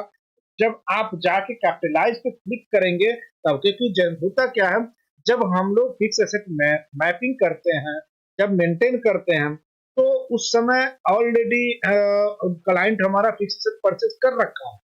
ऐसा नहीं कि जिस दिन मैं करूंगा उसी दिन परचेज कराऊंगा, परचेज की बुकिंग कराऊंगा, जी नहीं। जब फर्दर नया परचेज करेगा तब ना, तो उसके लिए हमें क्या करना होता है, एक टेम्पलेट देते हैं, उस टेम्पलेट में वो डेटा डाल के देता है और एक्सेल फॉर्मेट होता है, उसी को हम यहाँ पे उसके थ्रू ये अपलोड कराते हैं। वीडियो में शेयर कर दूंगा, वीडियो बना हुआ है क्या होता है, ऐसे ये पार्ट नहीं है, आप देख लीजिएगा, इजी है, आप कर लेंगे। अगर नहीं होगा तो बताइएगा। यहाँ पे बस फील्ड को मैप करना है, उस एक्सेल में डेटा को डालना है। आप यहाँ पे जाके, जैसे आप कंप्यूटर में फाइल अपलोड करते हैं, जहाँ पे भी सेव होगा टेम्पलेट, जैसे सपोज दैट ये टेम्पलेट है, यहाँ पे एक्सेल फाइल होगा, वहां से हम क्या करेंगे, सिलेक्ट कर लेंगे और ये हमारा फाइल डायरेक्टली इसमें। तो ये इजी है, आप ट्राई करिएगा। नहीं होगा तो फिर आप टेक्स्ट इसमें भी कर सकते हैं, टेक्स्ट में भी कर सकते हैं, और आप एक्सेल में भी। ये देखिए जैसे मैंने इसको कर दिया, यहाँ पे उसी सीक्वेंस से बना दूंगा, इंपोर्ट कर दूंगा, तो सारे के सारे। उससे पहले आपको फिक्स एसेट क्रिएट भी नहीं करना है। यहाँ जो फिक्स एसेट आप क्रिएट करते हैं वो क्रिएट भी नहीं करना है, डायरेक्ट आप करेंगे तो अपने आप सिस्टम में क्या कर देगा, फिक्स एसेट भी क्रिएट कर देगा, उसका कैपिटलाइजेशन डेट भी ला जाएगा उसी टेम्पलेट पे। सारी चीजें यहाँ पे आपको ये फिक्स एसेट को क्रिएट करने की जरूरत है। एसेट मास्टर जो है उसको क्रिएट करने की जरूरत नहीं, अपने आप सिस्टम में हो जाएगा।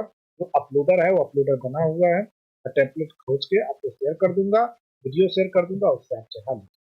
ठीक है, आप प्रैक्टिस कीजिए। इस तरह से आपका फिक्स एसेट का पूरा प्रोसेसन था जो प्रूव हो गया, खत्म हो गया। बताइए इसमें किसी को कोई डाउट है, कुछ पूछना है? जो आपने अकाउंटिंग इम्पैक्ट देखा, जो प्रोसेस देखा, उसमें कोई डाउट है तो बताइए।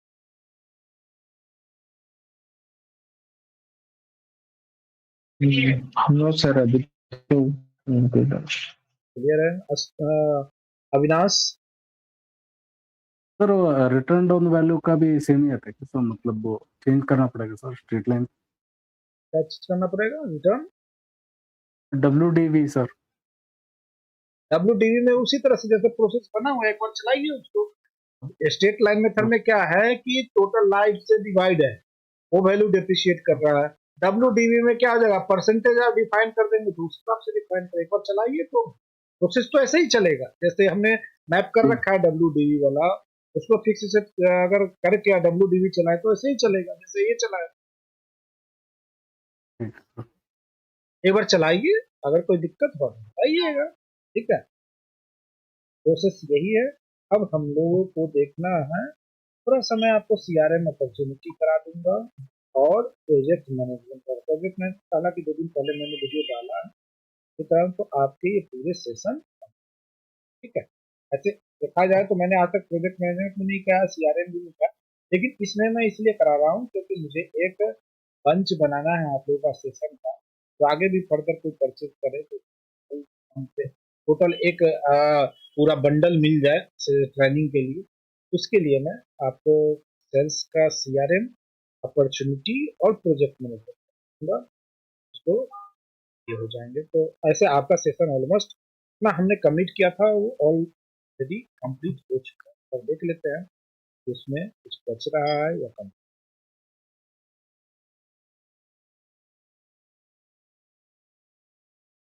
सर आई थिंक एक एडवांस जीएल का पार्ट बचा हुआ है, क्या करवा सकते हैं? एडवांस जीएल ठीक है, उसको करा देंगे। ठीक है, introduction GL item master business document maintain purchase sales banking location branch customer alert notification different. ठीक है, तो एडवांस जीएल देखना है बता देंगे, उसमें कोई इशू नहीं। एडवांस जीएल का सेशन कर लेंगे, एक प्रोजेक्ट मैनेजमेंट का हो जाएगा, एक CRM अपॉर्चुनिटी का हो जाएगा, 3-4 सेशन हो जाएंगे। और इसमें तो अब एडवांस जीएल में जाएगा बट नहीं होगा हमें डेटाबेस, क्योंकि ऑलरेडी इसमें ट्रांजेक्शन हो रखा है, तो मैं कन्वर्ट करना भी चाहूंगा तो फर्स्ट पेज में ही देखता हूँ। यहाँ पे अगर हो जाए तो ये है आपका एडवांस ये एडवांस। तो जैसे मैं ओपन करूंगा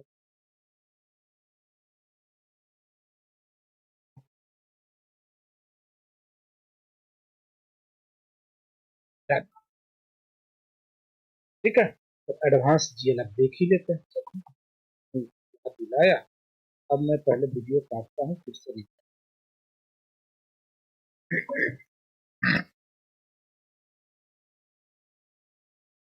चलिए स्टार्ट करें अब।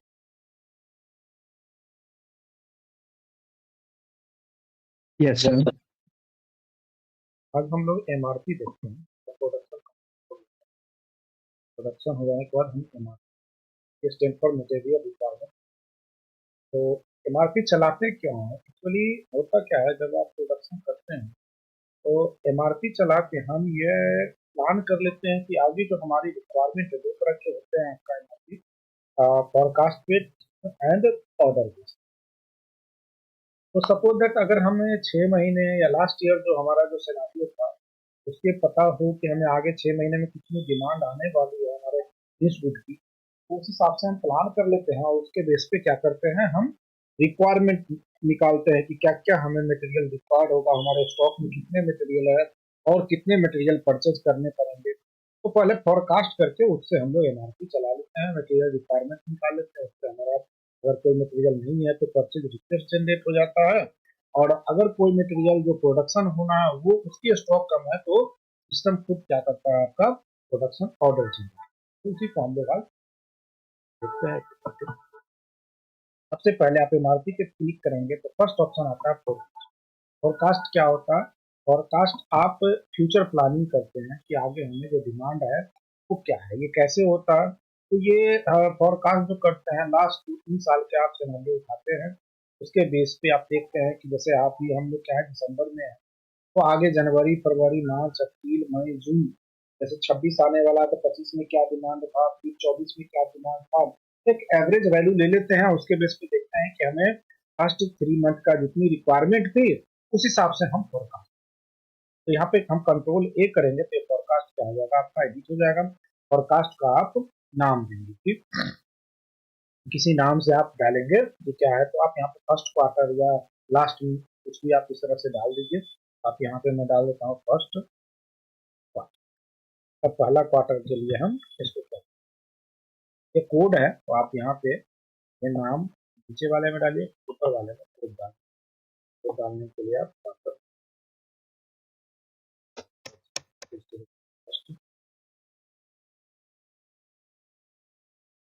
तो जरूरी नहीं कि यही आप रखिए, आप अपने ऐसे आप फर्स्ट क्वार्टर। तो अभी तो हमारा दिसंबर स्टार्ट हो गया, तो मैं मंथ वाइज नहीं रखेंगे, ठीक है? तो हम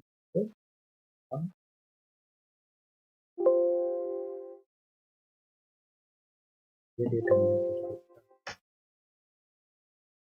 इन डेट जो होना चाहिए इससे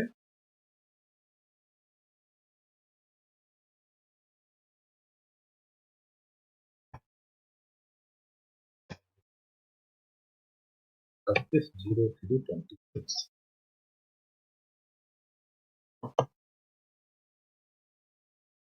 इसको निकालता हूँ 0101।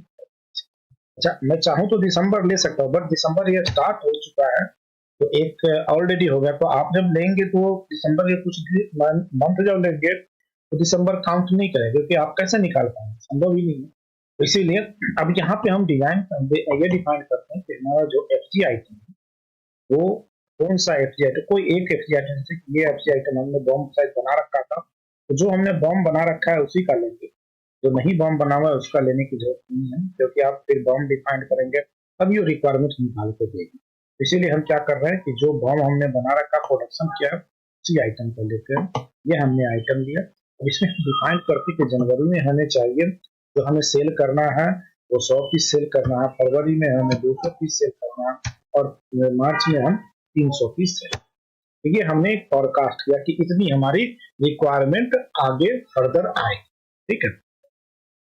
इसको करके हम क्या करेंगे, इसको ऐड कर देंगे, सेव कर लेंगे, तो ये हमने इसको ऐड किया, तो हमारा क्या हो गया, फोरकास्ट डिफाइंड हो गया कि जनवरी में इतनी रिक्वायरमेंट होगी इस पार्टिकुलर एफजी आइटम की, फरवरी में इतनी रिक्वायरमेंट है, और इतने मार्च में आपको इतनी, ठीक है। तो इसको करने के बाद अब रही बात कि अगर आपको पहले से फोरकास्ट पता है, तो जो 2025 में या 26 में जनवरी फरवरी मार्च में, तो यहाँ पे आप कॉपी पेस्ट कर लिया, यहाँ पे आप परसेंटेज डाल दीजिए कितना आपको बढ़ा, 10% बढ़ेगा या 5% बढ़ेगा, उस हिसाब से क्या करेगा सिस्टम आपके फोरकास्ट को बढ़ा देगा। तो उस केस में है कि पहले से आप यूज कर रहे हैं सर, और 2-4 साल से आप यूज कर रहे हैं, आपके पास डेटा है पहले का फोरकास्ट का, तो उससे आप सपोज दैट लास्ट ईयर जो फोरकास्ट था जनवरी में हमारा 100 पीस सेल हुआ था, और मैं 10% बढ़ा दूंगा तो हो सकता है कि सेल बढ़ जाए तो 110 पीस ये कर देगा, फरवरी में 220 कर देगा, मार्च में 300 पीस, अपने आप ये डिफाइन। तो पहले हम सबसे पहले क्या करेंगे, जो भी हमारी रिक्वायरमेंट है, जो हमारी रिक्वायरमेंट जनरेट होने वाली है, उसके बेस पे हम पहले फोरकास्ट करेंगे, मतलब एक प्लान करेंगे कि आगे फर्दर हमारी कितनी रिक्वायरमेंट होने वाली है। इसको करने के बाद हम इसको ओके करके यहाँ से निकल लेंगे। अब आते हैं हम लोग एमआरपी विजार्ड। एमआरपी विजार्ड पे फर्स्ट क्लिक करें। इसमें 6 स्टेप है, तो एक एक करके हम लोग देखेंगे। फर्स्ट में आए, यहाँ से नेक्स्ट करेंगे। नेक्स्ट करने पर आपको यहाँ पूछेगा क्रिएट सिनेरियो, आप सिनेरियो बनाएंगे। मैं यहाँ पे डाल देता हूँ सिनेरियो, कोई नाम डाल दीजिए, क्वार्टर डाल दीजिए 1 या फिर ABCD कुछ भी आप डाल दीजिए जो आपको डालना है। 01 डाल दिया मैंने, ठीक है। और डिस्क्रिप्शन में डाल दिया Jan to March। उसके बाद मैं यहाँ पे नेक्स्ट कर दिया। अब यहाँ पे जब आप आएंगे तो बोलेगा प्लानिंग होरिजन, यहाँ पे स्टार्ट डेट, कब से स्टार्ट डेट होगा।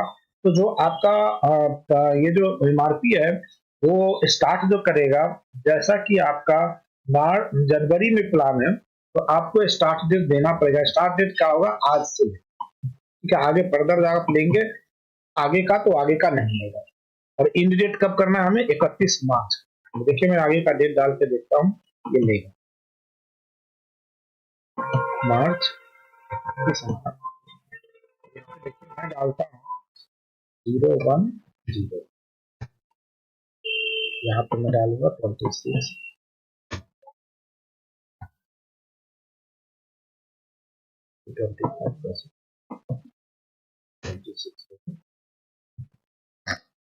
ठीक है। तो ये अपना, अब यहाँ पे view data in the period of day में चाहिए या मंथ में। हमने मंथ में प्लान कर रखा तो हम तो 3 मंथ का ये होरिजन बना देगा मंथ पर, ठीक है। अब आगे आप देखते हैं यहाँ पे इग्नोर कम्युलेटिव लीड टाइम। जो हम लोग आइटम पे लीड टाइम या फिर वो डालते हैं कि कितना दिन में मटेरियल हमारा आ जाए, कोई परचेज मटेरियल है और क्या टाइम लगेगा, अगर उसको आपको वो इग्नोर कराना है तो आप इसको कर सकते हैं। अगर नहीं इग्नोर कराना है तो एज इट इज छोड़िए, ठीक है। उसके बाद यहाँ पे sort by assembly sequence, item number, item description, item, तो जिस बेस पे आप कहेंगे उस हिसाब से ये आपको सॉर्टिंग करेगा। Sort by display item with the number requirement display. आप अगर सिलेक्ट करना चाहें तो कहे, नहीं करना चाहे तो एज इट इज आप इसको छोड़ सकते हैं, इसमें कोई बड़ी रॉकेट साइंस है। लेकिन नेक्स्ट में करा start date cannot to be later than the, मैंने बोला था ये डेट जिस डेट में आप प्लान कर रहे हैं, MRP चला रहे हैं वही डेट होगा, तो ये न उससे पहले का भी डेट नहीं है, ठीक है। तो ये मैंने ये डेट डाल दी। अब मैं यहाँ से नेक्स्ट करूंगा। नेक्स्ट करने के बाद यहाँ पे पूछ रहा है कि आइटम सिलेक्शन, ऑल आइटम या सिलेक्टेड आइटम। तो ऑल आइटम ले लीजिए, अपने आप सिस्टम क्या करेगा, ये सेलेक्ट करेगा। नेक्स्ट। अब आप देखिए यहाँ से पूछ रहा है कि जो आपका जो MRP जो कैलकुलेट करेगा, जो स्टॉक अवेलेबल होगा तो किस किस वेयर हाउस में इसको चेक करेंगे।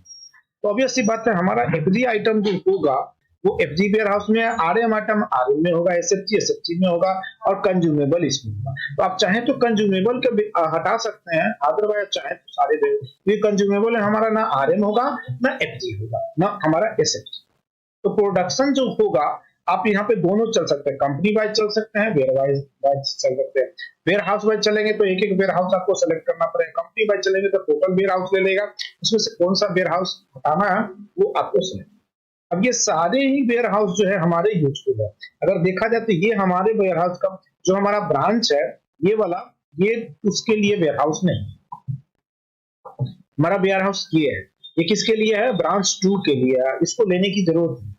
आपको मैं दिखाता हूं, जो ब्रांच 2 था हमारा उसका है, ये देखिए ब्रांच 2 का है, तो हम तो ब्रांच 1 के लिए चेक कर रहे हैं, तो ये पूरा प्रोसेस हम ब्रांच 1 के लिए चल रहा है।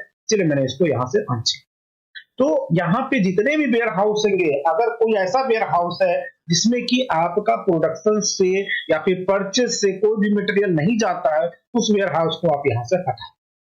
अगर रखेंगे भी तो उसका कोई सिनेरियो इम्पैक्ट जाएगा नहीं, अगर बाय मिस्टेक छूट भी गया तो कोई इफेक्ट पड़ने वाला नहीं, ठीक है। अब इसको आप नेक्स्ट करेंगे। नेक्स्ट करने के बाद यहाँ पे देखिए ये जो चीजें हैं वो time range with in the planning horizon, including with in the planning horizon करने का मतलब जब हम आइटम मास्टर बनाए थे तो लीड टाइम वगैरह क्या अभी हमने होरिजन डिफाइंड किया उसी के अंदर आना चाहिए, ठीक है। अब यहाँ पे देखिए source data, demand and supply यहाँ पे इंक्लूड करेगा। जो आपका सप्लाई होगा purchase order, blanket purchase agreement consider करेगा, या तो आप परचेज ऑर्डर कंसीडर, अगर आप चाहते हैं कि ब्लैंकेट नहीं तो आप आ भी सकते हैं इसको। सेल्स ऑर्डर ये आपका डिमांड है, ब्लैंकेट एग्रीमेंट ये आपका डिमांड है, ठीक है। प्रोडक्शन ऑर्डर जो आपका प्रोडक्शन, प्रोडक्शन करें। ये सारी चीजें कंसीडर हम यहाँ पे कराएं। इन्वेंट्री लेवल आप यहाँ पे आएंगे तो इन्वेंट्री लेवल पर रिक्वायर्ड कर लीजिए, या मिनिमम मैक्सिमम लेना चाहते हो हम यहाँ पे रिक्वायर्ड। फॉरकास्ट जो हमने वहां पे डिफाइन किया था फॉरकास्ट, उस फॉरकास्ट को डिफाइन कर। अब सिस्टम क्या करेगा, इस फॉरकास्ट के बेस पे जितनी रिक्वायरमेंट है आपको, उसके बेस पे आपको ये कैलकुलेशन करके देगा कि कितनी कौन सी मटेरियल रिक्वायर्ड है। अब रिकमेंडेशन में यहाँ पे आप डायरेक्ट चाहें तो परचेज रिक्वेस्ट क्रिएट करा सकते हैं या परचेज ऑर्डर करा सकते हैं। जो रॉ मटेरियल आपके पास नहीं होगा तो सिस्टम डायरेक्ट आपको परचेज ऑर्डर करेगा, लेकिन ये तभी संभव है जब आइटम मास्टर पे आपने प्रीफर्ड वेंडर मैप कर रखा है। अगर नहीं मैप कर रखा है तो उस केस में आपको परचेज रिक्वेस्ट ही जनरेट होगा, परचेज ऑर्डर जनरेट, क्योंकि सिस्टम को पता ही नहीं है कि कौन सा वेंडर से हमें मटेरियल ऑर्डर करने के लिए ये क्रिएट करना है परचेज ऑर्डर। तो परचेज ऑर्डर तो तभी क्रिएट होता है, आपने बना के देखा है, जब वेंडर होता है। तो अगर आपके आइटम पे प्रीफर्ड वेंडर नहीं है तो फिर परचेज ऑर्डर जनरेट नहीं होगा। तो इसीलिए सबसे बेस्ट तरीका होता है कि आप परचेज रिक्वेस्ट कराइए। परचेज रिक्वेस्ट में कोई भी वेंडर की रिक्वायरमेंट नहीं होती है और आपका रिक्वेस्ट से आप फिर ऑर्डर, ठीक है। अब यहाँ पे आएंगे, हम इसको आगे करेंगे रन। अब ये देखिए, ये इसने निकाल के कैलकुलेशन करके दी। अब एक एक चीज को अगर आप देखना चाहेंगे तो ये देखिए, दिसंबर में ये 110 पीस ये दिखा रहा है। ये जो आइटम है आपके पास, ये RM008, ये आपके पास 110 पीस है, ये 20। अब इसको थोड़ा सा एक्सपेंड कीजिए, एक्सपेंड जब करेंगे तो और अच्छे से। ये देखिए, ये मैंने एक्सपेंड किया। अब ये बोल रहा है कि RM आपके पास स्टॉक में ऑलरेडी 80 पीस है, ठीक है, और आपको कितनी रिक्वायर्ड है, जनवरी में आपको 100 पीस डिमांड है। देखिए यहाँ पे क्या बोले, इनिशियल, थोड़ा सा मैं इसको अच्छे से एक्सपेंड कर देता हूं। ये देखिए, अब आपके स्टॉक में मैंने अभी आपको दिखाया था, इसका स्टॉक क्या था, 80 पीस था जब मैं आइटम सेलेक्ट कर रहा था। फिर भी आपको अगर नहीं देखा होगा तो ये जो आइटम है हमारे अभी आज के डेट में 80 पीस है हमारे स्टॉक। तो फर्स्ट मंथ में क्या था, 100 पीस की रिक्वायरमेंट थी, जो डिमांड हमारा था। ये देखिए 80 पीस हमारे इन स्टॉक है। तो फर्स्ट महीना जो जनवरी था उसमें हमारी कितनी डिमांड थी, 100 piece. As per the forecast 100, 200 and 300 हमने फोरकास्ट किया था, ठीक है। जनवरी में 100, फरवरी में 200 एंड मार्च में 300 की रिक्वायरमेंट थी। अब यहाँ पे देखिए, इनिशियल इन्वेंट्री बता रहा है कि 80 पीस आपके पास है, ठीक है। उसके बाद सप्लाई आपका दिसंबर में ये अभी कुछ नहीं है, डिमांड भी कुछ नहीं है। फाइनल इन्वेंट्री आपका ऐसे, अब दिसंबर में आते हैं तो दिसंबर में बता रहा है कि इनिशियल इन्वेंट्री आपका 80 पीस है, ठीक है। सप्लाई आपका 20 पीस होगा और फाइनल इन्वेंट्री जो होगा 100 पीस होना चाहिए, ठीक है। अब जैसे ये 100 पीस होना चाहिए तो ये दिसंबर का बता रहा है कि ये कैलकुलेशन। अब आपका यहाँ पे बता रहा है कि जनवरी में इनिशियल इन्वेंट्री 100, जब ये रिक्वायरमेंट ये क्या करेगा, 20 पीस जो मटेरियल प्रोडक्शन करना है, ये दिसंबर महीने में ही प्रोडक्शन जनरेट करा देगा। बोलेगा कि दिसंबर एंड होते होते ये 20 पीस बन जाए, तो 80 पीस पहले से था, हमारे पास 100 पीस हो जाए। 100 पीस ये हो गया तो हम जनवरी में जो रिक्वायर्ड थी, इस 100 पीस को देखिए यहाँ पे क्या है, इनिशियल इन्वेंट्री 100 और डिमांड कितना है, सप्लाई आपका ये डिमांड जो है हमारा 100 पीस, ठीक है। डिमांड हमारा 100 पीस है। अब यहाँ पे देखेंगे और फाइनल इन्वेंट्री 200 पीस। तो 200 पीस कहां से है, क्योंकि इन्होंने सप्लाई जो किया है, यहाँ पे देखिए ये 200 पीस किया है, मतलब 200 पीस इन्होंने क्या किया, प्रोडक्शन, ये क्वांटिटी 200 पीस बता दिया, ठीक है।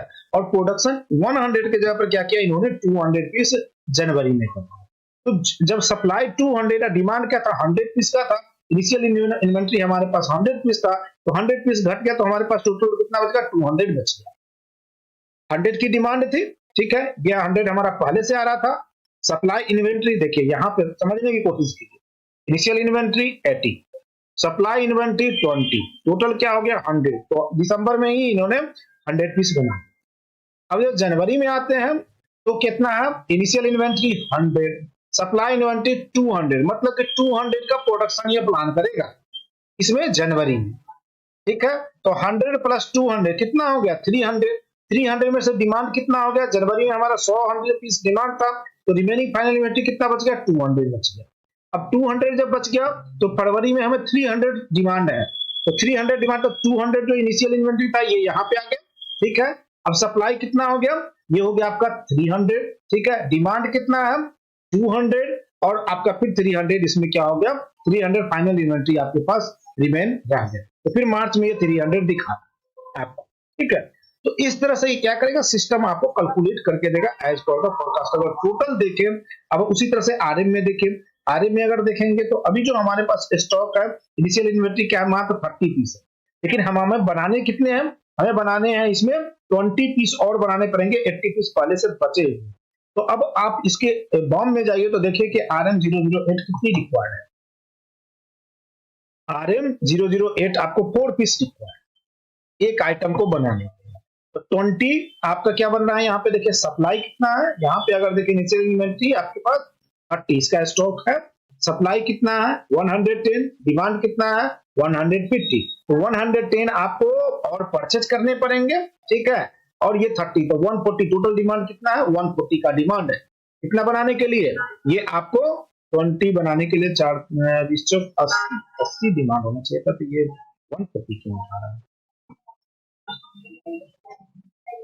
फाइनल इन्वेंट्री 20 पीस बना रहे हैं, यहाँ पे देखते हैं ये क्या किया, यहाँ से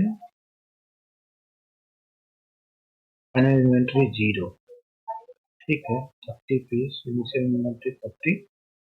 अब इसको चाहिए था टोटल, यहाँ पे कितना बना रहा है, यहाँ पे टोटल सप्लाई जो है 20 पीस है, 80 पीस पहले से 20 FG को बनाने के लिए इस 80 पीस रिक्वायर्ड है, 80 पीस में से 30 पीस ऑलरेडी है, उसको चाहिए था कितना, 50 पीस चाहिए था, तो ये 140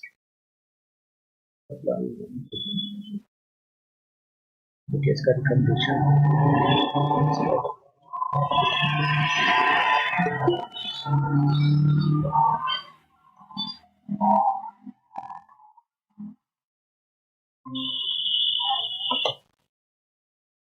अगर हम इसका बम, अच्छा 2 बार है, ये देखिए 8 यहाँ भी है, 8 यहाँ भी, हाँ गुड इवनिंग, तो 2 बार यहाँ पे 8 यूज हुआ है।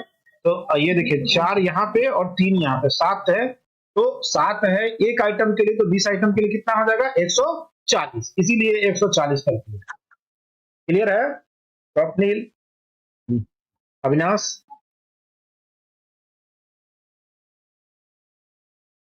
हेलो सर एक बार और थोड़ा सा। हाँ देखिए आप, मैं इसका बॉम्ब ओपन करता हूँ, बॉम्ब को देखिए RM008 2 बार यूज हुआ, एक तो यहाँ यूज हुआ 4 पीस, ठीक है, और ये SFG वाला जो है उसमें 3 पीस ये यूज हुआ, तो 4 3 7 पीस। तो एक आइटम को बनाने के लिए कितने चाहिए, 7 पीस चाहिए, तो 20 आइटम को बनाने के लिए 7 गुना 14, 140, तो ये देखिए 140 निकाल दिया ना। किसके पास था 110 का, इसमें सप्लाई यानी कि डिमांड, ये क्या करेगा 110 पीस का रिक्वेस्ट जनरेट कर आपको, ठीक है। इस किस महीने में, दिसंबर महीने। फिर जनवरी में आएंगे, तो जनवरी में अब हमें कितने बनाने, ये तो हो गया हमारा 100 पीस बनाने के लिए। अब जनवरी में हम बना रहे हैं कितना, डिमांड हमारा सप्लाई कितना हो रहा है 200 पीस हो रहा है, ठीक है। तो 200 पीस कहने का मतलब कि अगर 200 पीस अगर आप बनाएंगे तो 20 के लिए आपको 140 था, तो 200 के लिए मल्टीप्लाई करें तो 1400 पीस हो जाएगा। 10 से मल्टीप्लाई हो गया 200, 20 को 10 से मल्टीप्लाई कीजिए तो 200 होगा ना, तो ये 140 को 10 से मल्टीप्लाई तो 1400 हो गया। तो इस तरह से कैलकुलेशन करेगा, जितने भी आइटम FG में रिक्वायर्ड होंगे सबका कैलकुलेशन सिस्टम इसी हिसाब से करेगा कि आपके स्टॉक में जितना होगा उसको माइनस कर देगा और जितनी रिक्वायर्ड है उस हिसाब से यहाँ पे निकाल देगा। अब रही बात कि क्या हम एक एक करके ऐसे कैलकुलेशन निकालेंगे और ऑर्डर बनाएंगे करना, आप यहाँ पे देखेंगे रिकमेंडेशन पे जब आप आएंगे तो यहाँ पे देखिए ये है इसकी जो ब्यूटी सैप की, ये है जितने भी FG आइटम की आपकी रिक्वायरमेंट थी। देखिए फर्स्ट महीने में 20 पीस रिक्वायर्ड था, 80 पीस आपके पास था 100 पीस देने के लिए जनवरी में। तो ये क्या किया, इसने बोला कि 22 फरवरी को 22 दिसंबर को आप ये रिलीज करोगे, तब 29 दिसंबर को ये हो गया, तभी तो आप 1 जनवरी को आप प्रोडक्शन कर पाओगे, प्रोडक्शन यानी कि सेल कर पाओगे आइटम को। इसने बोला कि प्रोडक्शन रिलीज करो। आपको याद होगा कि हम पहले क्या करते थे, प्रोडक्शन प्लान करते थे, फिर रिलीज करते थे और फिर जब हो जाता था तो हम क्लोज करते थे। तो सिस्टम बता रहा है कि जो इस पे डेट पड़ा हुआ है, आइटम पे आप जाएंगे तो इसमें हमने एक डेट डाल रखा होगा lead time. Production lead time, उसके बेस पे सिस्टम ने 22 तारीख को रिलीज किया। कहां से, ये दिखाता हूँ। तो प्रोडक्शन डेटा में आइए, यहाँ प्लानिंग डेटा है ये देखिए, यहाँ पे हमने क्या रखा है, वीकली ले रखा है, 5 दिन का हमने लीड टाइम लिया है, ठीक है। तो 5 दिन हमने लीड टाइम रखा है, टॉलरेंस हमने 0 दे रखा है। तो इसमें क्या किया सिस्टम ने, इसी लीड टाइम को देखते हुए हमें रिकमेंडेशन दे रहा है कि आप क्या कीजिए, 22 तारीख को आप रिलीज कीजिए, ठीक है। और 22 तारीख में हो सकता है कि बीच में एक सैटरडे संडे पड़ रहा होगा, तब जाके 29 को रिलीज। मैं आपको चेक कराता हूं कि 22 दिसंबर क्या है, 22 दिसंबर और 29 के बीच में सैटरडे संडे पड़ रहा है, कितना पड़ रहा है, दिसंबर है, ये देखिए 22 तारीख आपका यहाँ पे है, ठीक है। 22 को रिलीज करा रहा है, 22, 23, 24, 25, ठीक है, यहाँ पे 26 और ये 29 को फुलफिल करना है, और यहाँ पे ये सैटरडे संडे पर गया। तो ये बोल रहा है कि आप 22 को जब रिलीज करेंगे तो इसका ड्यू डेट 29 होगा। जब 29 को आपका प्रोडक्शन होगा तभी तो आप 1 जनवरी को किसी भी कस्टमर को सेल कर पाएंगे। ये 1 जनवरी को आपको सेल करना, क्योंकि जनवरी का हमने प्लान किया था 100 पीस, तो 1 जनवरी को सेल करने के लिए आपको 22 तारीख को रिलीज करना है। फिर अब अगले महीने में हमें 200 की रिक्वायरमेंट थी, तो ये बोल रहा है कि 19 तारीख को आप रिलीज करिए, ठीक है, 19 जनवरी को, ताकि आप 1 फरवरी को उसको क्या करें, आपको डिलीवरी करना है, और 26 तारीख को इसका ड्यू डेट होगा, ठीक है। तो 26, इसमें से आप कुछ मटेरियल जो होंगे, जो रॉ मटेरियल होंगे, उसके भी टर्म और कंडीशन होंगे। अगर इसको आप देखेंगे, ये रॉ मटेरियल, इसके भी उसमें हमने लीड टाइम दे रखा होगा कि कितना दिन में वेंडर को हम ऑर्डर देने पे कितना दिन में पहुंचेगा। तो सारे कैलकुलेशन करके ये सिस्टम हमें डेट देता है कि कब आपको प्रोडक्शन रिलीज करना है, कब आपको परचेज रिक्वेस्ट बनानी है, और फिर उसके बाद परचेज रिक्वेस्ट से फिर ऑर्डर बनेगा, ऑर्डर बन के वेंडर के पास जाएगा, फिर मटेरियल रिलीज। जैसे कि आप इसको देखेंगे, इसको ओपन करें तो इस पे भी हमने, आप यहाँ पे आएंगे प्लानिंग डेटा में, तो इसमें भी हमने लीड टाइम डाला। तो देखिए 5 दिन का लीड टाइम है, एक टॉलरेंस है। तो जब आरएम आएगा तभी तो एफजी बनेगा। अब एफजी हमारा अगर रिलीज हो रहा है 22 तारीख को, तो आरएम हमें क्या चाहिए, उससे पहले चाहिए। तो ये बोल रहा है कि आप आरएम को परचेज करने के लिए 15 तारीख को आप रिक्वेस्ट जनरेट करेंगे, ठीक है, ताकि वो 22 तारीख को आ जाए। जब ये 22 तारीख को आएगा तभी तो ये आपको रिलीज होगा एफजी आइटम, तो इसके लिए ये नीड, ये फुलफिल हो पाएगा, ये वाली। ये समझ में आ रहा है या नहीं आ रहा है? तो अपनी अविनाश आ रहा है सर। ठीक है। तो Yes, इसी sir. हिसाब से सिस्टम क्या करता है, खुद कैलकुलेट करता है, आपको कुछ कैलकुलेट करने की जरूरत नहीं, ठीक है, कि हमारा कब प्रोडक्शन चलेगा, जो हमारा नीड है, जो हमारा डेट है डिलीवरी का कस्टमर को, ठीक है, उसको हम फुलफिल कर पाए। तो इस हिसाब से सिस्टम आपको खुद, लेकिन अब यहाँ पे प्रॉब्लम क्या होता है, ये ज्यादातर एमआरपी इंडस्ट्री में फेल होता है। पूछेंगे क्यों, सिस्टम तो सही कैलकुलेट कर रहा है। तो ये जो मैंने आपको लीड टाइम दिखाया ना, यहीं पे सिस्टम फेल। आपने यहाँ 5 दिन डाल दिया, वेंडर को आपने ऑर्डर रिलीज कर दिया, और वेंडर क्या करेगा, 5 दिन के बजाय हो सकता है कि वो 10 दिन में दे, 11 दिन में दे, 7 दिन में दे, या 8 दिन में, लेकिन सिस्टम में तो आपने 5 दिन डाला है। यहाँ पे अगर टॉलरेंस आप 2 दिन डाल देंगे तो सिस्टम क्या करेगा, 2 दिन कंसीडर कर देगा। लेकिन 7 दिन के बजाय मटेरियल आपके पास पहुंच रहा है 10 दिन में, 10 दिन के बजाय कभी मटेरियल पहुंच रहा है 3 दिन में। तो वो जो एग्जैक्ट जो कैलकुलेशन यहाँ पे आपको मिलनी चाहिए कि उसी डेट में रिलीज होगा, ये होगा, वो वहां पे फेल। हाँ, आपको मटेरियल कैलकुलेशन चाहिए, कैलकुलेशन ले लीजिए, बट आपको जो रिलीज करना होगा, जो प्लान करना होगा, जो प्लानिंग डेट है, वो एग्जैक्ट ये तभी हो पाएगा जब आपका वेंडर, जो आपने लीड टाइम दिया है, या वेंडर से आप एक परफेक्ट लीड टाइम लीजिए, इस ड्यूरेशन में मुझे मटेरियल चाहिए ही चाहिए। आप इंडिया में देख लेंगे, कोई भी आपका सप्लायर जो होगा वो परफेक्ट उतना एग्जैक्टली आपको नहीं देगा। कभी मटेरियल आ रहा है, किसी कारणवश बीच में फंस गया, ट्रैफिक रह गई, या फिर गाड़ी फेल हो गया, सिम्टम 75 तरह के रीजन होते हैं। जिस वजह से अगर आपको vendor on the appropriate time, जो आपने टाइम डेट फिक्स कर रखा वो देता है, तभी आप इसको चला। कुछ क्लाइंट बोलते हैं कि लीड टाइम है, 1 महीना डाल देता हूँ। 1 महीना डालने से कैसे होगा भाई, फिर मतलब क्या, तो मतलब ही नहीं है। आपने 1 महीना डाले तो सिस्टम क्या करेगा, 1 महीना आगे वो कैलकुलेट करेगा। जहां पे ये 7 दिन का गेप रहा है, 5 दिन का ले रहा है, अब 1 महीना लेगा तो फिर क्या करेगा, ड्यू डेट दिखाएगा जो आपका जनवरी 31 का। तो वो चीजें गड़बड़ है।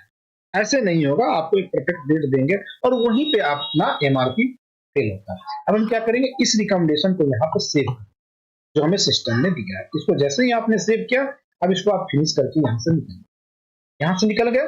तो आप अभी आपने देखा मैंने फर्स्ट क्या किया था, फॉरकास्ट चलाया था। ये आपको फिर से मैं रिवाइज करा रहा हूँ। ये मैंने फॉरकास्ट प्लान कर लिया कि जनवरी में 100 पीस चाहिए, फरवरी में 200, मार्च में 300 पीस हमारे made to order, made to stock ये हमने प्लान किया है। कितनी हमारी हमने एक यानी कि पास्ट का रिकॉर्ड देख के हमने प्लान किया कितनी की हमें रिक्वायरमेंट सेल्स के लिए एफजी आइटम होगी। अब उसके बेस में हमने क्या किया, ये विजार्ड चलाया, विजार्ड से हमें रिकमेंडेशन आ गया। अब यहाँ पे आप देखेंगे ऑर्डर रिकमेंडेशन जो आपने सेव किया है वो यहाँ पे आपको दिख जाएगा। ये हमारा सिनेरियो था, आपको कुछ नहीं करना है, बस इसको ओके कर दीजिए। इस सिनेरियो के बेस पे आपका रिकमेंडेशन क्या यहाँ पे आ गया। अब देखिए ऊपर में इसने पहले 3 महीने का 3 प्रोडक्शन ऑर्डर जनरेट कर दिया। बाकी जो आइटम आपके स्टॉक में था उसका क्या किया इसने, परचेज रिक्वेस्ट यहाँ पे आप यहाँ चाहे अगर आपके मटेरियल पे प्रीफर्ड वेंडर रहा तो डायरेक्ट आप ऑर्डर में भी कन्वर्ट कर सकता है। प्रीफर्ड वेंडर कहाँ होता है, आइटम मास्टर मैंने बताया था कि प्रीफर्ड वेंडर जो होता है आप परचेज में जाएंगे यहाँ पे। अगर आपने यहाँ पे वेंडर मेंटेन कर रखा है तो डायरेक्ट यहीं से आप क्या कर सकते हैं, ऑर्डर जनरेट करा सकते हैं एमआरपी से, आपको रिक्वेस्ट बनाने की भी जरूरत नहीं। ठीक है, तो आप लेकिन हमें वेंडर नहीं मैप कर रखा है तो उस केस में हमें अब आप क्या कीजिए, यहाँ पे सेलेक्ट करें,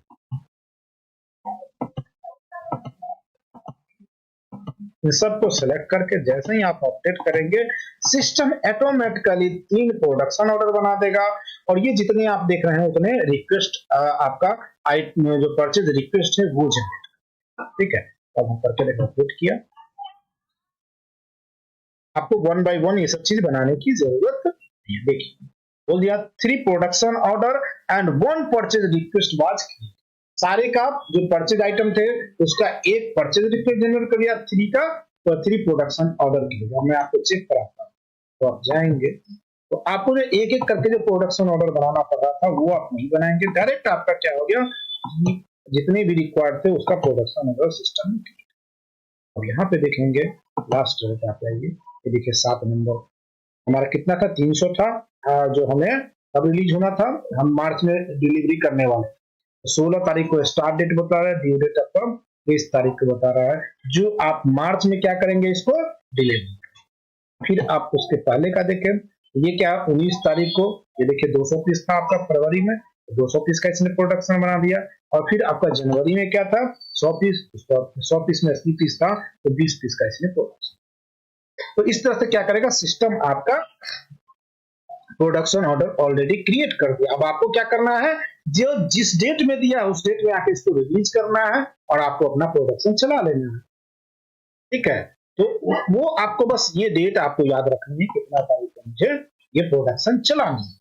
अब आपको परचेज रिक्वेस्ट चेक कराता हूँ, यहाँ पे आए प्रोडक्शन हमारा हो गया। अब यहाँ पे आप देखेंगे तो परचेज रिक्वेस्ट भी सिस्टम ने हमारा क्रिएट कर दिया।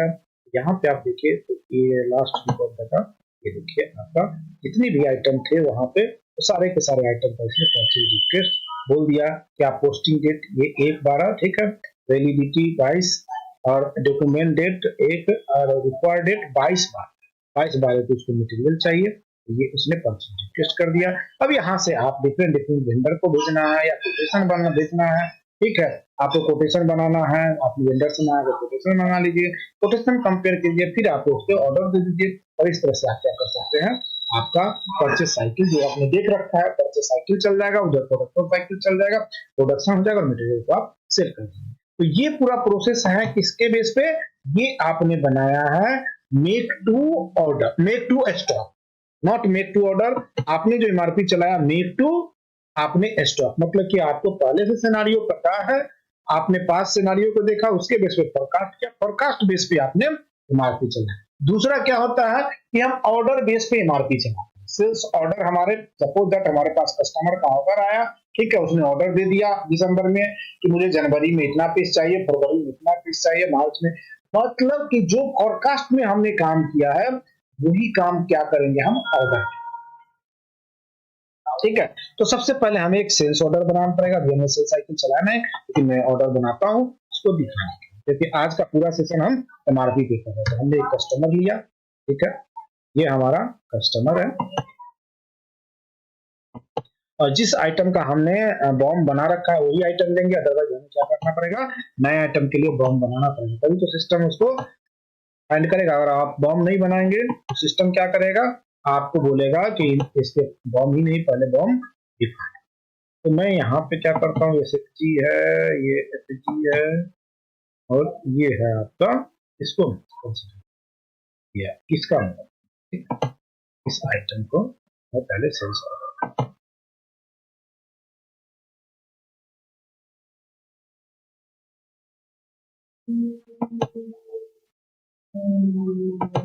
क्योंकि पहले वाले का टर्म में ऑलरेडी बनाना चाहे तो उसको भी बना सकते हैं, तो ये बना रहा है ताकि उसमें हमने रूट स्टेज वाला जो डिफाइन किया था वो। अब मैं इसको डिफाइन करता हूँ कि मुझे कितना 400 पीस मटेरियल चाहिए, ठीक है। अच्छा, पोस्टिंग डेट हो गया, डिलीवरी डेट मैं इसको डिफाइन करता हूँ 31/03/2026, ये है, ठीक है। डॉक्यूमेंट डेट ये हो गया आपका। अब इसको मैं एक सेकंड, मैंने प्राइस नहीं डाले, मैं प्राइस डाल देता हूँ, ठीक है। ये हमने डिफाइन कर दिया। अब यहाँ पे मैं इसको ऐड कर लेता हूँ, यहाँ पे कस्टमर रेफरेंस डाल देते हैं इस तरह से, और ये हमारा क्या हो जाएगा, ऑर्डर बन जाएगा।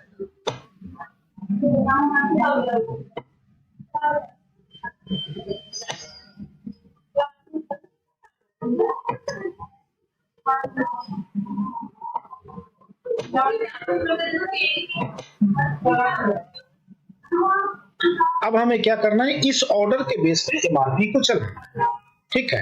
अब इस ऑर्डर के बेस पे तो सबसे पहले हम इसका स्टॉक देखते हैं कि हमारे पास कुछ स्टॉक है क्या इसका। अगर इस पे आप चाहेंगे तो देखिए क्या हमारे पास इसका स्टॉक है इन्वेंट्री में, तो इसका स्टॉक हमारे पास ऑलरेडी 400 पीस कमिटेड है, जो अभी हमने बनाया वो है, नहीं है हमारे पास स्टॉक। क्या है, इन स्टॉक वाला कॉलम आप देखिए तो 0, ठीक है। इसके मतलब पूरे नीलवटे संभाला है, ठीक है। अब आते हैं इस आरएम वाले पे, तो आरएम वाले पे देखें तो इसका स्टॉक है क्या हमारे पास। अगर इसका हम देखें तो ये आरएम मटेरियल जो है, इसका RM002, इसका स्टॉक आई थिंक होना चाहिए, RM002 है, ये तो हमारे पास इनफ, ठीक है। इसकी हमें एमआरपी में एक पीस रिक्वायर्ड है, तो एमआरपी में इसकी वैल्यू कुछ नहीं लेके आएगा, देखिएगा, ठीक है। ये आपका मशीन है, तो कटिंग मशीन है, जो इतना ही रिक्वायर्ड है 400 पीस बनाने के लिए जो होगा, इसकी भी सफिशिएंट है, तो इसको भी नहीं आएगा। ये RM001 देखते हैं, इसकी स्टॉक है या नहीं है, इसकी स्टॉक, ठीक है। अब हम लोग सेल्स ऑर्डर बेस पे चलाते हैं, क्या हम चलाएंगे, तो हमारा ऑर्डर नंबर कितना है, आप यहाँ पे देखिए सेल्स ऑर्डर नंबर 1 है। तो अब चलिए फिर से कहाँ पे चलेंगे, एमआरपी पे। यहाँ तक क्लियर है सभी को, अब आगे बढ़े।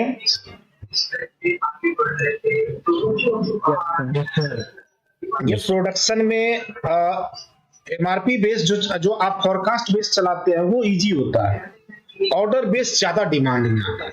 यहाँ पे किसी कस्टमर का ऑर्डर आया, उसके बेस पे फॉरकास्ट किया, तो कितनी मटेरियल हमें एमआरपी चला है, कितनी मटेरियल और हमें रिक्वायर्ड है इसको फुलफिल करने के लिए, ठीक है, लास्ट डेट कितना है, तो उससे तो ये ज्यादा यानी कि केयरफुल से देखिएगा और समझने की कोशिश कीजिएगा। यहाँ पे आएंगे, फर्स्ट ऑप्शन हम फॉरकास्ट छोड़ देंगे, यहाँ पे आएंगे, नेक्स्ट जाएंगे, ठीक है, और यहाँ पे आके क्रिएट सेल, यहाँ पे मैं डाल दूंगा क्या कि एसओ पे हम चला रहे हैं, एसओ बेस। यहाँ पे कुछ भी लिख सकते हैं, बस आपके सिनारियो को याद रखने के लिए मैं यहाँ पे, ठीक है। एसओ बेस है, ये स्टार्ट डेट ऑब्वियस सी बात है, आज ही का डेट होगा, इसमें भी आज डेट, इंड डेट हमारा क्या है 31 मार्च। सेम मैंने कंडीशन लिए हैं जो पहले लिया था, वो वही कंडीशन लिया ताकि आप लोग इसको एनालाइज कर सके दोनों के। अब यहाँ पे कुछ नहीं करना है हमें, ठीक है, इसमें क्या है पहले बता रखा है आपको, इसको नेक्स्ट करेंगे। अब यहाँ पे आप ऑल आइटम ले लीजिए, नेक्स्ट किया, ठीक है, यहाँ पे आप रहने दीजिए सारे वेयर हाउस, हमें कुछ नहीं करना, नेक्स्ट करेंगे। अब यहाँ पे आने के बाद आपको ध्यान रखना है कि हम क्या कर रहे हैं, ऑर्डर बेस कर रहे हैं, तो यहाँ पे देखिए रेस्ट्रिक्ट सेल्स कोटेशन है, रेस्ट्रिक्ट सेल्स, इस पे आपको 3 डॉट पे क्लिक करना है, ठीक है। यहाँ पे आने के बाद यहाँ पे ऐड डॉक्यूमेंट, तो देखिए आपको यहाँ से पूछा डॉक्यूमेंट नंबर, तो 1 नंबर था हमारा सेल्स ऑर्डर, 1 नंबर हमने डाला, और इसको ओके, ये हमारा ऑर्डर यहाँ पे मैच हो गया। अब इस ऑर्डर पे जो डिमांड है 400 पीस का, उसके बेस पे सिस्टम हमारा कैलकुलेशन करेगा। इससे पहले वाले में क्या किए थे, यहाँ पे आके हमने फोरकास्ट दिया था कि ये हमारी रिक्वायरमेंट है। अब यहाँ पे मैं रिक्वायर्ड कर दूंगा, इसमें मैं कुछ नहीं सिलेक्ट कर सकता। क्यों? क्योंकि मैंने यहाँ पे ये चीजें दे रखा है, इसको नहीं सिलेक्ट करना है फोरकास्ट में। तो अगर आप इसको सिलेक्ट कर देंगे तो पहले वाला जो फोरकास्ट है उस पर चला जाएगा। हमें किसके बेस पे बनाना है? ऑर्डर के बेस पे बनाना है। तो हमें इसको सिलेक्ट करना है यहाँ पे, ठीक है, और यहाँ पे आके हमें रिक्वायर्ड कर देंगे बस। उसके बाद हम इसको रन करते हैं।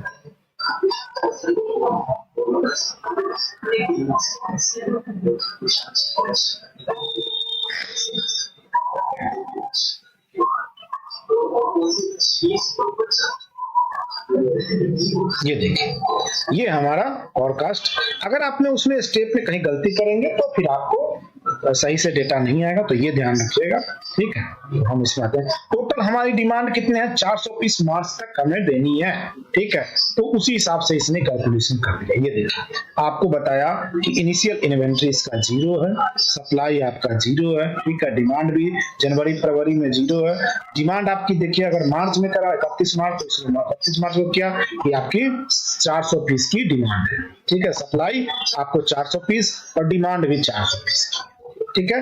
अब इसी हिसाब से इसने क्या किया, ये जो आप देख रहे हैं 400 पीस का मार्च में प्रोडक्शन ऑर्डर, ये सप्लाई वाला जो पार्ट है, ये इसका 400 पीस का प्रोडक्शन ऑर्डर बनाएगा।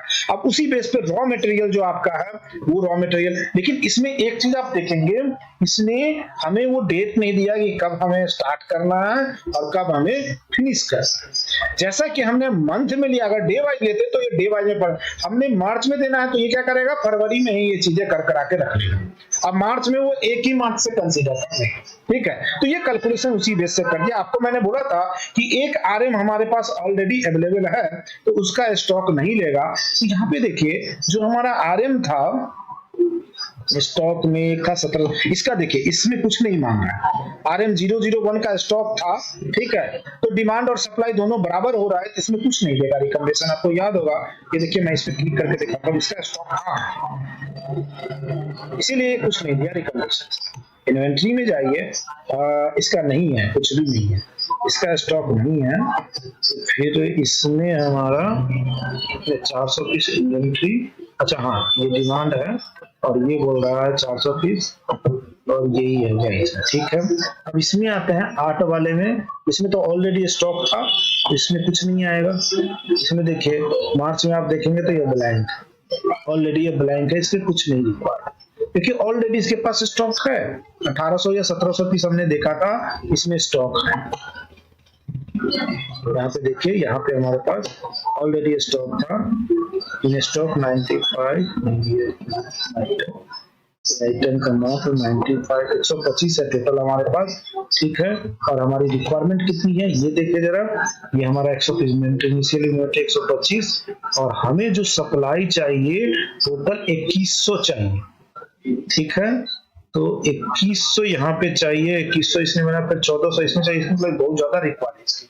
आरएम 08 की देखते हैं कितना रिक्वायर्ड है। यहाँ पे आइए, आरएम, इसमें तो आरएम 08 है ही नहीं, ये कहाँ से ला रहे हैं? तो 2 ही आइटम है, तो बहुत हमने बना रखा है, ये कहाँ से ला रहा है? आरएम 08 कहाँ से लाया?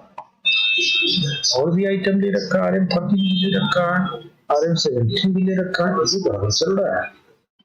हमें तो बस यही 2 देना चाहिए था इसको, ऊपर वाला, ये नीचे वाला, इसमें तो पहले वाला भी रिकमेंडेशन फलाया ये।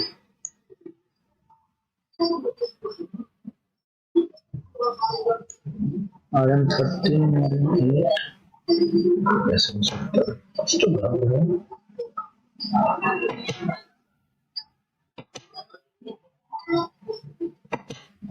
अगर रिकमेंडेशन देखें, इसके 400 पीस बना दिए, ये नीचे वाला क्यों आ रहा है? ये आना ही नहीं चाहिए था, ये हमारा है ही नहीं, ये तो पहले वाले का है। ये हमारा बस यही चाहिए, ये 2 चाहिए, ये वाला और ये वाला, ये 2 है। 400 पीस की रिक्वायरमेंट थी, 400 पीस का ऑर्डर बना दिया और 400 पीस का इसने रिक्वेस्ट जनरेट कर दिया। हमारा मार्च में जाना था, 31 मार्च को लास्ट डेट था, 9/3/26 को इसने क्या किया, ऑर्डर को रिक्वेस्ट रिलीज कर मैंने रिक्वेस्ट दिया और 23 तारीख को इसको मटेरियल मिल गया, 23 तारीख को प्रोडक्शन चला और 30 तारीख को इसने कंप्लीट कर लिया, 31 तारीख को डिलीवर कर देगा। ये क्यों आ रहा है, ये इसको देखिए जरा, मुझे चेक कर दीजिए ये नीचे वाला मटेरियल इसमें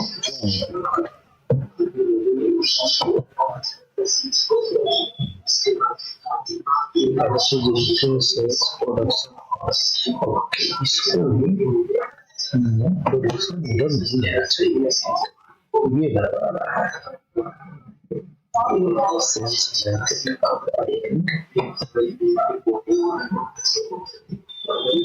हाँ अब देखिए, वो तो प्रोडक्शन ऑर्डर जो हमने सिलेक्ट कर रखा था ना, वो जो बना हुआ था पहले का, उसको भी वो कंसीडर कर लिया था, डिमांड और सप्लाई, तो इसीलिए ले रहा था। अब ये आपका सही आ गया, यही तो हमें चाहिए था। इसमें तो दो आइटम था, एक रिसोर्स था, तो दो रिसोर्स हमारा बैक प्लस में था, उसकी तो हमें कैलकुलेशन देगा ही नहीं, तो हमें सिर्फ इसका और इसका दे दिया, और एक आइटम का स्टॉक ऑलरेडी फुल था, उसका कुछ नहीं दिया। अब इसका रिकमेंडेशन आप देखेंगे तो यहाँ पे देखिए 400 पीस का इसने प्रोडक्शन ऑर्डर बना दिया, 400 पीस का इसने क्या कर देगा, परचेज रिक्वेस्ट इसने रिलीज कर दिया। अब 23 तारीख को प्रोडक्शन शुरू होगा तो 23 तारीख तक ये मटेरियल क्या होगा, आ जाएगा। इस पे जो हमने लीड टाइम है टॉलरेंस जो भी डाल रखा था उसके बेस पे ये दिखा रहा है कि 23 तारीख का ड्यू डेट है ये आने का मटेरियल, और 23 तारीख से आप फिर प्रोडक्शन स्टार्ट करके 30 तारीख तक अपना प्रोडक्शन कर लीजिए, और 31 तारीख ड्यू डेट है तो उस दिन आपका मटेरियल डिलीवर्ड हो जाएगा। आप इसको आप सेव कर दीजिए, तो अब आपका क्या हो गया, ये आपका जो रिकमेंडेशन था वो सेव हो गया। सेव होने के बाद आप यहाँ पे आइए, क्लोज कर दीजिए, फिर आप अपने रिकमेंडेशन पे जाइए। रिकमेंडेशन पे आने के बाद इस पे नहीं है सिनेरियो आपका इशू था, ठीक है, तो आप इसको यहाँ पे आप ऑल, ठीक है, सही है, तो क्या कर दीजिए, ये देखिए ये दोनों रिकमेंडेशन आ गया। आप दोनों को सिलेक्ट करके जैसे ही अपडेट करेंगे तो 400 पीस का ये क्या करेगा, ऑर्डर प्रोडक्शन ऑर्डर बना देगा, और रिमेनिंग 400 पीस का ये परचेज रिक्वेस्ट।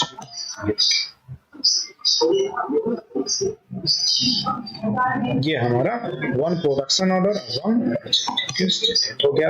आप सिस्टम में चेक करेंगे तो इस तरह से क्या होगा कि आपका ऑर्डर बेस अगर मटेरियल है तो उसके लिए भी एमआरपी करके मटेरियल की रिक्वायरमेंट निकाल सकते हैं, अगर आपका फोरकास्ट बेस है तो उसके लिए भी आप निकाल सकते हैं। इससे क्या होगा, आप मैनुअल कैलकुलेशन करने की जरूरत नहीं है, कितने आपके स्टॉक में है मटेरियल वो अपने आप ये ले लेगा, कितना आपको और चाहिए वो बताइए। देखिए 400 पीस का प्रोडक्शन ऑर्डर हो गया और हमारा परचेज रिक्वेस्ट 400 पीस का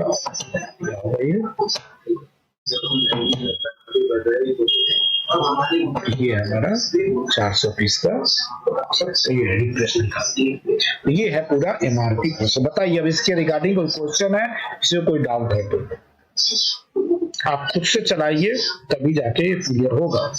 इतना इजी भी नहीं है, जितना आपको इजी लग रहा होगा उतना इजी भी नहीं है, काफी लोग नहीं चला पाते हैं।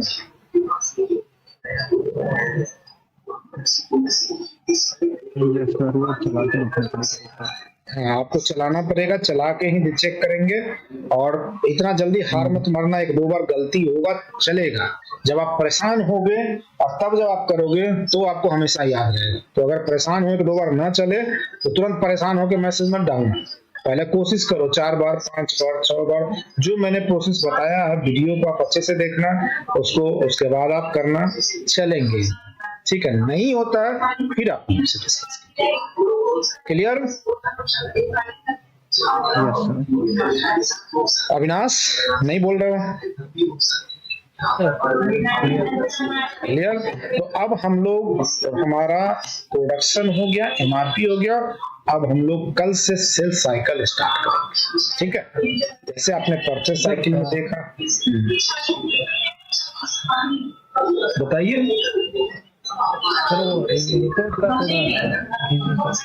रिपोर्ट करेंगे बॉस, पहले हम सेल्स परचेज और प्रोडक्शन कर रहे हैं, तब हम report section finance report last में करेंगे, क्योंकि हमारा जब ट्रांजैक्शन हो जाएगा, डेटा रहेगा, तब तो हम रिपोर्ट में निकाल के लाएंगे।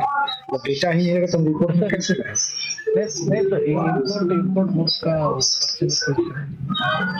इनपुट गुड्स का परचेज रिक्वेस्ट, जैसे परचेज रिक्वेस्ट नॉर्मल बनता है वैसे ही बनेगा। इसमें क्या बड़ी बात है, सिर्फ आपका जो वेंडर जो होगा उसका मैंने बोला था वो करेंसी डिफरेंट होगा, और तो कुछ होता नहीं इसमें, स्पेशल तो कुछ है नहीं। अगर आपके पास सपोज दैट इंपोर्ट के लिए ऐसा नहीं कि अलग से कोई वो बनता है, आपको अगर यहाँ पे कोई वेंडर है, ठीक है, आप यहाँ पे कंट्रोल ए कीजिए, यहाँ पे आप आइए, पहले आप वेंडर क्रिएट करेंगे, ये देखिए वेंडर आ गया। यहाँ पे सपोज दैट मैं एबीसीडी कुछ भी नाम डालता हूँ, करेंसी में इसका जिस करेंसी में होगा, यूएस डॉलर, जैपनीज करेंसी, जो भी होगा बस इसको मैं डिफाइन करूँ। यहाँ पे एड्रेस उड्रेस आप डाल देंगे जो भी आपका है, ठीक है, कंट्री डाल देंगे, और इसको जब ऐड कर देंगे तो आपका क्या हो जाएगा, ये वेंडर बन गया। वेंडर बन गया। अब आप यहाँ पे आएंगे, अब आपको ऑर्डर बनाना है या रिक्वेस्ट बनाना है, तो परचेज रिक्वेस्ट बनाना है तो यहाँ पे आप आइए। वेंडर तो यहाँ पे जाता नहीं है, परचेज रिक्वेस्ट बनाने का तो मतलब नहीं। कोई भी अगर यूजर हमें रिक्वेस्ट देता है, ठीक है, तो अगर हमें ऑर्डर देना है तो हम उस वेंडर को सेलेक्ट करेंगे, जैसे आप पहले सिलेक्ट करते थे। 16 को सिलेक्ट किया, यहाँ पे देखिए अपने आप ये जो आएगा कुछ, अब एक्सचेंज रेट मांग दिया कि क्यों मांगा, क्योंकि ऑलरेडी वेंडर का करेंसी क्या है, यूएस डॉलर है, तो ये जैसे ही फॉरेन करेंसी में होगा तो ये तुरंत आपसे एक्सचेंज रेट मांगे। अब मैंने एक्सचेंज रेट डाल दिया, अब देखिए ये हमारा वेंडर आ गया। अब यहाँ पे देखिए यूएसडी आ गया, यहाँ पे आ गया। अब मैं यहाँ पे आइटम सेलेक्ट करूंगा, कोई भी आइटम लूंगा, ठीक है, सपोज दैट ये आइटम मैं मंगाने जा रहा हूँ, ये स्टॉक है, इसका नहीं है, उसको नहीं लेता। कहीं से साउंड आ रहा है, बंद कीजिए इसको। अब यहाँ पे मैं इसको 100 पीस मंगा रहा हूँ, ठीक है। अब यूनिट प्राइस आप डालेंगे यूएस डॉलर को इसमें डाल के 0.25, जैसे ही आप डालेंगे सिस्टम अपने आप यूएसडी में उठाएगा। तो आप इसको ऐड कर दीजिए डेट वगैरह डाल के, जैसे आप करते थे, तो आपका ऑर्डर बन गया। ऑर्डर के बेस पे जब मटेरियल आएगा तो क्या हो जाएगा, इसका जीआरपीओ होगा, तो आप जीआरपीओ कर लीजिए। यहाँ पे आप गए, यहाँ से आपने जीआरपीओ बना लिया। इसमें कुछ है तो नहीं, सेम ही प्रोसेस है, प्रॉब्लम क्या है? फिक्स्ड एसेट का पीओ भी ऐसे ही बताइए। नहीं, फिक्स एसेट है क्या भाई? फिक्स एसेट जो आप पीओ बनाएंगे, परचेज तो प्रोसेस सेम ही होगा। फिक्स एसेट का क्या है कि जब आप एपी इनवॉइस बनाएंगे तो उसी समय मटेरियल कैपिटलाइज हो जाएगा। ये चीजें मैं कराऊंगा, जो कराऊंगा उसमें कोई डिस्कशन नहीं, जो मैं नहीं कराऊंगा उसके बात कीजिए। आपको आप बोले थे परचेज ऑर्डर के रिक्वेस्ट और ऑर्डर की, तो ये बन गया ना इंपोर्ट का, ऐसे ही बनेगा। सिर्फ आपको करेंसी देखनी है, और फिक्स एसेट को मैं कराऊंगा, तो अभी फिक्स एसेट की बात नहीं करते, तो उसकी ब्यूटी जो है वो बचा ही रह जाए। क्या होता है फिक्स एसेट, वो सारी चीजें मैं आगे डिस्कस करूंगा। तो आप लोग एमआरपी कराइए, कल कर लीजिएगा, और कल से हम लोग सेल साइकिल स्टार्ट करेंगे। जैसे आपने परचेज साइकिल में पूरा साइकिल देखा था, उसे इसमें भी चलेगा आपका। ब्लैंकेट एग्रीमेंट के बेस पे सेल्स, कोटेशन और सेल्स के बेस पे साइकिल चलेगा, ठीक है। तो ब्लैंकेट एग्रीमेंट तो जो आपका फिक्स कस्टमर उसके लिए चलेगा। कोटेशन आपका जो आप किसी से अगर कोटेशन आपसे मांगा है, ठीक है, उस कोटेशन के बेस पे, क्योंकि आप कोटेशन उसको प्रोवाइड करेंगे, आप उसके लिए वेंडर हुए, तो यहाँ से चलेगा। तो उस हिसाब से हम देखेंगे आगे। इसमें एडवांस पेमेंट जैसे आपने उसमें देखा था वैसे ही देखेंगे, इसमें टीसीएस देखेंगे, टीडीएस का कैसे मैनेज होगा, ये पूरा साइकिल ये चलेगा। उसके बाद हम लोग आएंगे फाइनेंस मॉडल में कुछ रिपोर्ट्स वगैरह, और कैसे हम लोग जनरल लेजर देखेंगे, ट्रायल बैलेंस कैसे देखेंगे, प्रॉफिट एंड लॉस कैसे निकालते हैं, बैलेंसिंग, वो सारी चीजें अभी है, अभी इसमें टाइम लगेगा, ठीक है। तो पहले हम लोग सेल साइकिल देखते हैं, तब हम लोग आगे बढ़ेंगे। तो आज के लिए मैं यहाँ पे क्लोज करता हूँ, क्योंकि एमआरपी हमारा फिनिश। हाँ बताइए सर, अभी जनरल लेजर का लेजर कैसे देखना सर? अभी नहीं बताऊंगा, बोला मैं 6 समय बताऊंगा। अभी बोला मैंने कि आगे बताऊंगा फाइनेंस में, तो फिर अभी आप बोलने लगे जनरल लेजर कैसे देखते हैं। आप बोलिए तो मैं अभी जनरल लेजर बता देता हूँ, ट्रायल बैलेंस फाइनेंस मॉड्यूल खत्म कर दूं। नहीं सर, मतलब बीपी का जनरल बीपी का लेजर देखते हैं सर, ऐसे ही। बीपी का लेजर तो आपको ऐसे ही दिख जाता है। बीपी आप यहाँ पे क्लिक करते हो, जो भी बिजनेस पार्टनर लेते हो, तो बीपी का लेजर वो भी मैं बताऊंगा। जब लेजर बताऊंगा तो बीपी भी बताऊंगा और जीएल भी बताऊंगा। ये बीपी का लेजर यहीं पे है, ये देखो, ये है बीपी का लेजर, यहाँ पे आप क्लिक करते हो।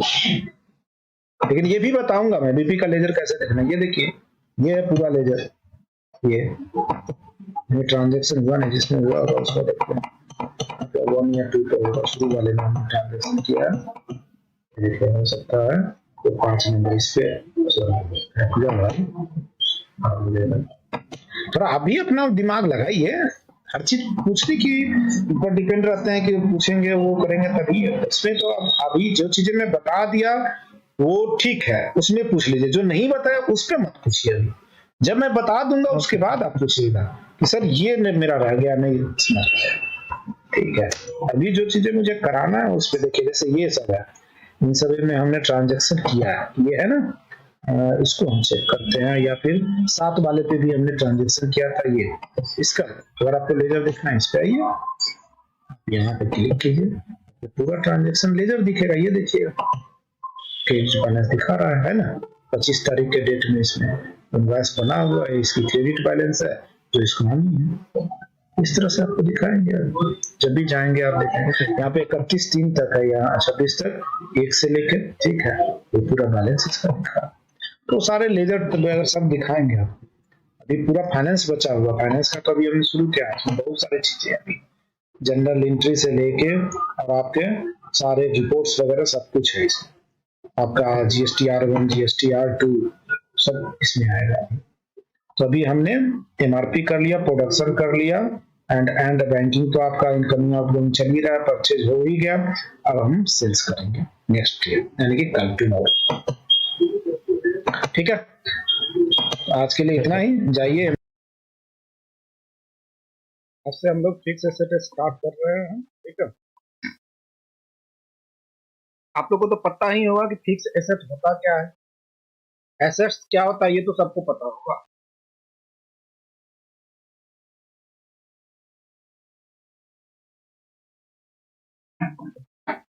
अविनाश, स्वप्निल, आप ही लोगों से बात कर रहा हूँ। Yes sir. हेलो, क्या होता है एसेट्स? Yes sir. एसेट्स होता क्या है बताएंगे मुझे?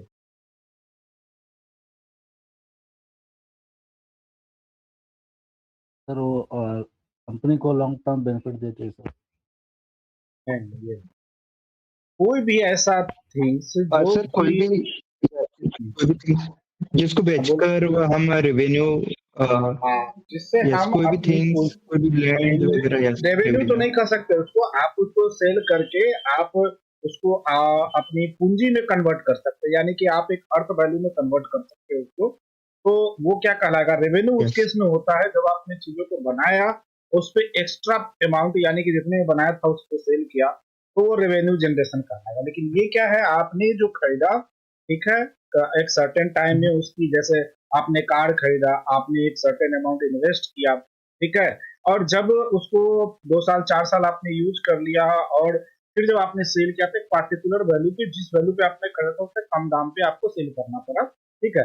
तो वो क्या है कि जो सामान जिसकी लाइफ हमारा 6 मंथ से ज्यादा है, ठीक है, तो वो आपके एसेट्स के कैटेगरी में आते हैं, जिसमें कि आपने टेंजिबल इंटेंजिबल तरह तरह के एसेट्स जानते होंगे। टेंजिबल जो होता है जिसको हम टच कर सकते हैं, छू सकते हैं, इंटेंजिबल जिसको कि हम छू नहीं सकते हैं, ठीक है। टेंजिबल में आपका बिल्डिंग आता है, आपका ये मशीन्स आते हैं। इंटेंजिबल में आपका जैसे कि कोई कंपनी है उसका ब्रांड है, तो वो इंटेंजिबल है, हम छू नहीं सकते, लेकिन उसकी एक मार्केट वैल्यू होती है। तो ये सारे एसेट्स के बारे में अकाउंटिंग बैकग्राउंड है, उसको मैं नहीं जा रहा, तो आप लोग पढ़ लीजिएगा जो होता है, ठीक है। अब रही बात कि फिक्स एसेट को सेपरेटली हम क्यों इंप्लीमेंट करते हैं, तो देखिए फिक्स एसेट का सिंपल कंसेप्ट है कि आप कोई भी चीज अगर आज के डेट में परचेज करेंगे, तो डे टू डे उसकी जो वैल्यू है वो डिक्रीज होती है। जैसे जैसे आप यूज, सपोज दैट आपने कोई लेथ मशीन खरीदा, सपोज दैट आपने कोई सेपर मशीन खरीदा, कोई कटर आपने खरीदा, कोई सेप, इस तरह से आपने जो अपनी इंडस्ट्री को चलाने के लिए मशीन खरीदा, और आप उसको यूज करें या ना करें, उसकी क्या होगी, मार्केट वैल्यू रिड्यूस होती जाएगी। यूज करेंगे तो भी, नहीं यूज करेंगे तो भी। आज मैंने कार लिया, उसके बाद 6 महीने के बाद या साल भर के बाद आप देखेंगे वो खरीद जस्ट परचेज किया, और तब जब हम सेल करें तो ऑटोमेटिकली क्या हो जाएगा, उसकी वैल्यू रिड्यूस। कहने का मतलब ये है कि जैसे जैसे आप उस सामान को आप यूज कर रहे हैं, उस मशीन को यूज कर रहे हैं, उस व्हीकल्स को आप यूज कर रहे हैं, वैसे से क्या होता है, उसकी मार्केट वैल्यू रिड्यूस हो जाती है। ऑब्वियस सी बात है, लाइफ रिड्यूस हो रही है, घट रही है, सपोज दैट आपने कार लिया, उसकी 15 साल लाइफ है, आपने 2 साल यूज कर दिया तो उसकी लाइफ क्या हो गया, 2 साल घट गया, 13 साल लाइफ बच गया। तो उसी हिसाब से क्या होगा, उसकी वैल्यू आपकी डिक्रीज होती जाएगी और एवरी डे आपका उसका एक सर्टेन वैल्यू रिड्यूस होता है। तो that is known as depreciation.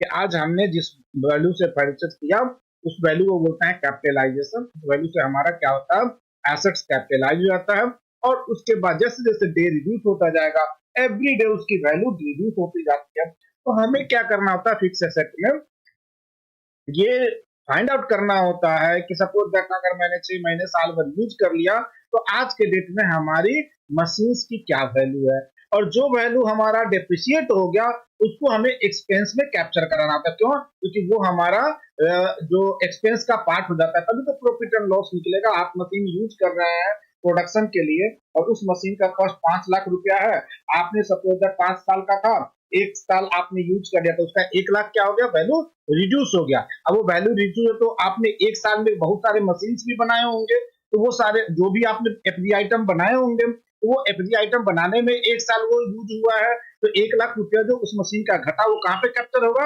उस मशीन को जो बनाया, जो आपने एफडी आइटम बनाया है उस पर वो कैप्चर होगा, इसीलिए वो एक्सपेंस का पार्ट हमारा हो जाता है। ठीक है, और जब आप उस एफडी आइटम को सेल करके रेवेन्यू जनरेट करेंगे तो रेवेन्यू में से जो एक्सपेंस माइनस होगा, ये अगर एक्सपेंस का पार्ट होगा तभी तो हमारा 1 लाख रुपया जो हमारा फिक्स एसेट रिड्यूस हुआ वो कंसीडर किया जाएगा उसमें। ठीक है, तो इसीलिए क्या करते हैं, उसको डेप्रिसिएशन को हम लोग एक्सपेंस का पार्ट रखते हैं और ये पूरा प्रोसेस हमारा सिस्टम क्या करता है, या इसमें सैप में मेंटेन हो जाता है और सिस्टम खुद है सो इसको कैलकुलेट करके हमें देता है और हम मैनुअली कैलकुलेशन, अभी क्या था जब ये ईआरपी नहीं था तो जितने सीए वगैरह थे, आप देखेंगे जनरली कंपनी का सबसे डिफिकल्ट चीज बोलता है कि फिक्स एसेट होता है और उसके लिए एक पार्टिकुलर सीए होता है जो कंपनी के सारा एसेट्स को मेंटेन रखता है। ठीक है, तो वो सारा इम्प्लीमेंटेशन हम लोग देखेंगे क्या होता है क्या नहीं होता है, डेप्रिसिएशन मेथड कितने होते हैं, कौन कौन सा। तो आज तो हम लोग सिर्फ जीएल अकाउंट देखेंगे कैसे मेंटेन करते हैं, आप एसेट्स मास्टर कैसे बनाएंगे, और कल फिर हम लोग उस पर आगे बढ़ेंगे। डिफरेंट टाइप के डेप्रिसिएशन मेथड होते हैं, स्ट्रेट लाइन मेथड होता है, डब्ल्यूडीवी मेथड होता है। ठीक है, तो ये दोनों जो मेथड होता है उसको हम लोग देखेंगे क्या होता है। स्ट्रेट लाइन मेथड होता है, चलिए आपको बता ही देते हैं। स्ट्रेट लाइन मेथड में क्या होता है कि सपोज दैट आपका 5 लाख रुपए का सामान है, ठीक है, और कॉन्स्टेंटली उसकी वैल्यू रिड्यूस होगा अगर एवरीडे, तो वो क्या कहलाएगा आपका straight line method. Suppose that 5 lakh का सामान है, आज हमारा उसका 100 रुपया डिक्रीज हो गया, कल भी 100 रुपया, तो एवरी डे 100 रुपीज उसकी वैल्यू रिड्यूस होती जाएगी, तो वो स्ट्रेट लाइन मेथड कहलाएगा। कि जब आप एक लाइन ड्रॉ करेंगे कि एवरी डे कितना डेप्रिसिएट हो रहा है, और तो आपको एक स्ट्रेट लाइन बन जाएगा, इसीलिए उसको क्या बोलते हैं, straight line depreciation method. WDV में क्या होता है कि जो वैल्यू आपका आज रिड्यूस हो गया, ठीक है, सपोज दैट आपने बोल दिया कि मेरा पर डे 2% डेप्रिसिएशन होता है, तो पहले क्या करेगा, आज अगर 5 लाख वैल्यू तो 5 लाख का 2% निकालेगा, उसमें से 5 लाख में से घटाएगा, उसके बाद कल क्या होगा, जो वैल्यू बच जाएगा 5 लाख का 2% आपने निकाला, उसको माइनस कर दिया 5 लाख में से, अब जो वैल्यू बचेगा उसमें फिर नेक्स्ट डे 2% घटेगा, फिर उसको जब माइनस करके जो वैल्यू बचेगा तो वो क्या कहलाता है, डब्ल्यूडीवी मेथड कहला। ठीक है, तो ये स्ट्रेट लाइन और डब्ल्यूडीवी मेथड होता है। तो समझ में आया नहीं आया कि मैं ऐसे ही चिल्ला रहा हूँ? यस सर, आ रहा है। ठीक है, तो ये 2 तरह के डेप्रिसिएशन मेथड होते हैं। तो ये सारी चीजें हम लोग देखते हैं इसमें इंप्लीमेंट करके कि कैसे होता है, क्या प्रोसेस होता है, ये सारी चीजें हम लोग इसमें देखेंगे। ठीक है, और ये थोड़ा सा लोगों को ये है कि जितने भी कंसल्टेंट होते हैं फंक्शनल, उनको भी ये लगता है कि भाई डिफिकल्ट चीज है, अकाउंट डिपार्टमेंट होता है उसको भी लगता है भाई फिक्स एसेट मेंटेन करना बहुत डिफिकल्ट चीज है, बट डिफिकल्ट नहीं, अगर आप अच्छे से समझेंगे तो एवरीथिंग आपको क्लियर है। ठीक है, तो सबसे पहले हम कहाँ जाएंगे, सबसे पहले हम जाएंगे एडमिनिस्ट्रेशन, क्योंकि पहले हम इसके लिए सेटअप करेंगे। फिक्स यहाँ पे आए, अब इसमें देखिए हमारा फिक्स एसेट अभी नहीं इनेबल हुआ था, इसको हमने इनेबल नहीं किया था, तो याद नहीं रहा, लास्ट टाइम तो शायद इनेबल किया था। देखिए यहाँ पे आएंगे, अब सिस्टम इंस्टॉलेशन में जाएंगे, उसके बाद कंपनी डिटेल में आइए।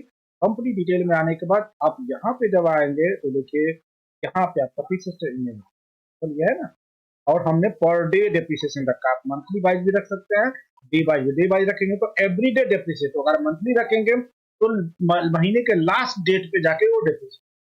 ठीक है। तो हमने इसीलिए क्या रखा है, डेली बेसिस पे रखा है। तो हम लोग चलते हैं कहाँ पे, में आए, सेटअप में गए, फाइनेंशियल मॉड्यूल में गए, तो यहाँ पे हम लोग आते हैं, कहाँ पे में जाएंगे फिक्स। ये देखिए यहाँ है सबसे पहला जो प्रोसेस है वो आपका अकाउंट डिटर्मिनेशन। आपने देखा था हमने जीएल अकाउंट डिटर्मिनेशन किया था। उसी तरह से यहाँ भी हमें डिफरेंट डिफरेंट जो भी एसेट्स ग्रुप होंगे, जैसे व्हीकल्स हो गए या फिर आपके फिक्स फर्नीचर है, ये सब बाय डिफॉल्ट बन के आता है। तो इसमें आपको जीएल अकाउंट मैप करना होगा। प्लांट एंड मशीनरी हो गए, इसके अलावा भी आप बिल्डिंग हो गए। अगर सपोज दैट आप एक सेक्शन बनाना चाहते हैं कंप्यूटर या फिर सॉफ्टवेयर इस तरह करके, आप वो बना सकते हैं। ठीक है, यहाँ पे आपको एक कोड देना होगा।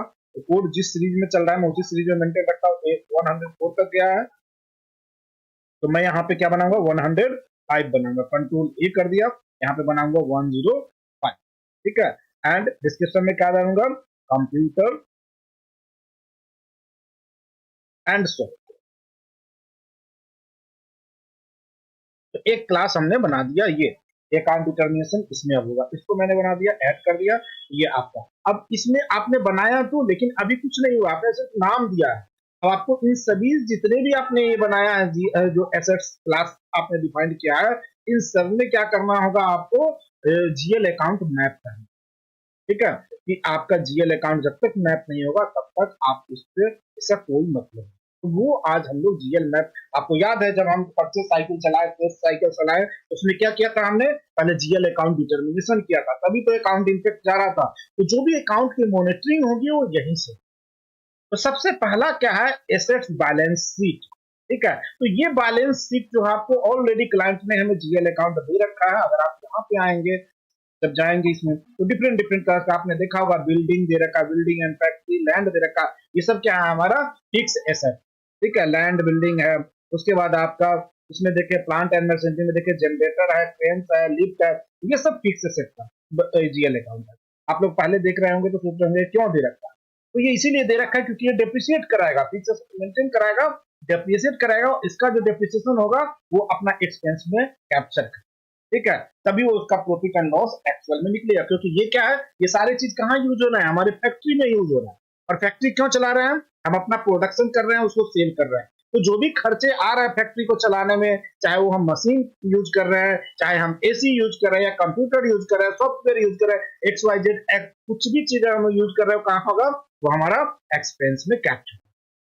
तो यहाँ पे अगर आप suppose that land and building की बात करते हैं या फिर कोई मशीन्स की बात करते हैं, सपोज दैट मशीन है, इसमें ये मशीन है, मैं इस जीएल अकाउंट को मैप कर देता हूँ कि मशीन का हमने क्लास बना रखा है। तो यहाँ पे हम मशीन को मेंटेन, यहाँ पे आएंगे और मशीन जो है उसको, अगर आप लैंड एंड बिल्डिंग बना रहे हैं तो यहाँ पे लैंड एंड बिल्डिंग वाले अकाउंट को मैप करेंगे। तो जो आपका अकाउंट जिस क्लास का जिस तरह का आप ये बनाएंगे, यहाँ पे बिल्डिंग है, हम इसमें नहीं मशीन्स वाले में करेंगे, ये गलत हो जाएगा। इसमें हमें लैंड एंड बिल्डिंग वाला मैप करना है। जैसे यहाँ पे आप देखिए इसमें कौन सा मैप करेंगे, यहाँ पे मैप करेंगे हम बिल्डिंग, ये था ना बिल्डिंग एंड फैक्ट्री। अब बोलेंगे कि 3-4 दे रखा है, तो डिफरेंट डिफरेंट तरह के होंगे, तो डिफरेंट डिफरेंट आप इसमें मैप कर सकते हैं। ठीक है, तो आप लैंड एंड बिल्डिंग एक ही जीएल अकाउंट में हो सकता है, पहले का वो होगा। अब ये क्या था, एक्विजिशन क्लियरिंग अकाउंट, ये होता है वो अकाउंट जब आप परचेज करेंगे मटेरियल को, तो सब एट द सेम टाइम पे मटेरियल क्या होता है आपका, एक जब आप परचेज करते हैं तो आपका वेंडर क्या होता है, वेंडर क्रेडिट हो जाता है। और आपको याद होगा गुड रिसीप्ट नॉट इनवॉइस आपका डेबिट होता था, क्योंकि जीआरपीओ पे क्या होता था, नॉकअप के लिए। लेकिन जब आप एसेट्स को परचेज करेंगे तो वेंडर तो क्रेडिट होगा, लेकिन एक्विजिशन क्लियरिंग अकाउंट को डेबिट। अगर आप सपोज दैट डायरेक्ट आप जाके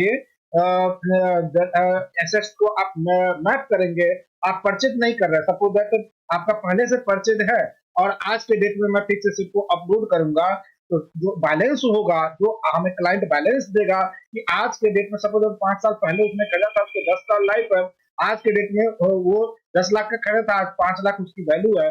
तो आज के डेट में अगर मैं सिस्टम में उसको फिक्स एसेट को अपलोड करूंगा, तो हमारा एक्विजिशन क्लियरिंग अकाउंट पे आएगा पहले। ठीक है, डायरेक्ट वो कैपिटलाइज नहीं होगा। फिर जब आप क्लिक करेंगे एक कैपिटलाइजेशन में जाके, तब वो वही एक्विजिशन क्लियरिंग अकाउंट नॉकअप हो जाएगा और वो कैपिटलाइज हो जाएगा। तो वो डेट डिफाइंड होगा कि किस डेट में हमें कैपिटलाइज करना है। जब तक हमारा कैपिटलाइजेशन नहीं होगा तब तक बैलेंस कहाँ होगा, एक्विजिशन क्लियरिंग अकाउंट में होता है। एक तरह से ये समझिए कि एक तरह से आपका जैसे डाउन पेमेंट का हम केस करते थे, डाउन पेमेंट क्लियरिंग अकाउंट होता था, सिमिलरली ये क्या है आपका एक्यूमुलेटेड एक्विजिशन क्लियरिंग अकाउंट होता है। डेप्रिसिएशन अकाउंट है एक्यूमुलेटेड, ये तो डेप्रिसिएशन अकाउंट होना चाहिए आपका। ये टैक्सेशन का पार्ट है, ये आपका डेप्रिसिएशन अकाउंट यहाँ पे नहीं होगा, एक्सपेंस में होगा, तो इसको हम चेंज करते हैं। ये क्या है आपका एक्विजिशन क्लियरिंग अकाउंट, कॉपी करके डालें।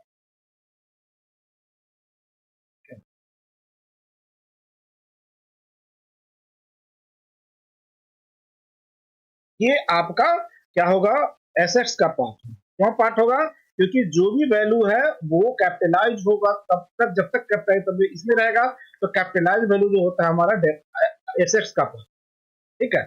एक्विजिशन क्लियरिंग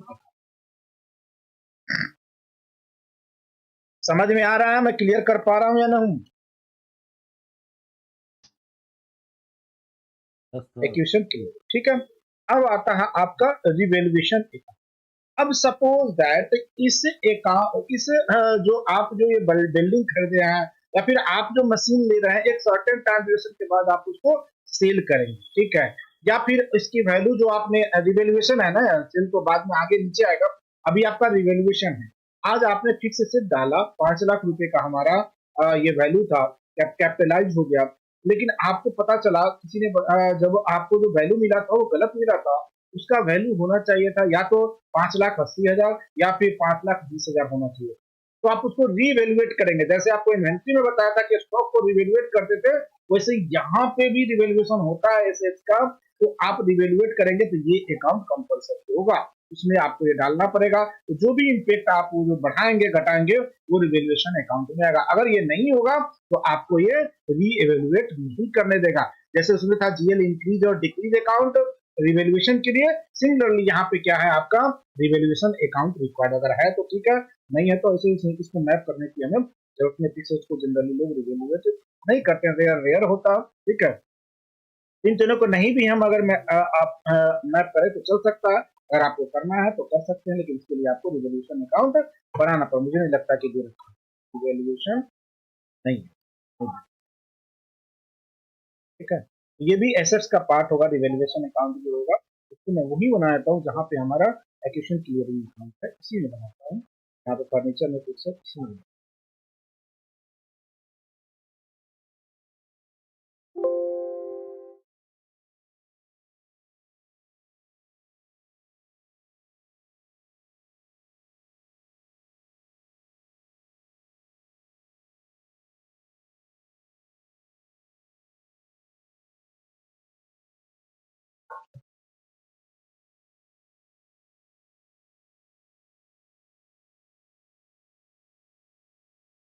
ठीक है, रिवैल्यूएशन रिजर्व अकाउंट, रिजर्व अगर आपको कुछ वैल्यू रखना है तो रिवैल्यूएशन रिजर्व क्लियरिंग अकाउंट नहीं डालते। ऑर्डिनरी डेप्रिसिएशन, तो मैं डेप्रिसिएशन की बात कर रहा था, वही है आपका।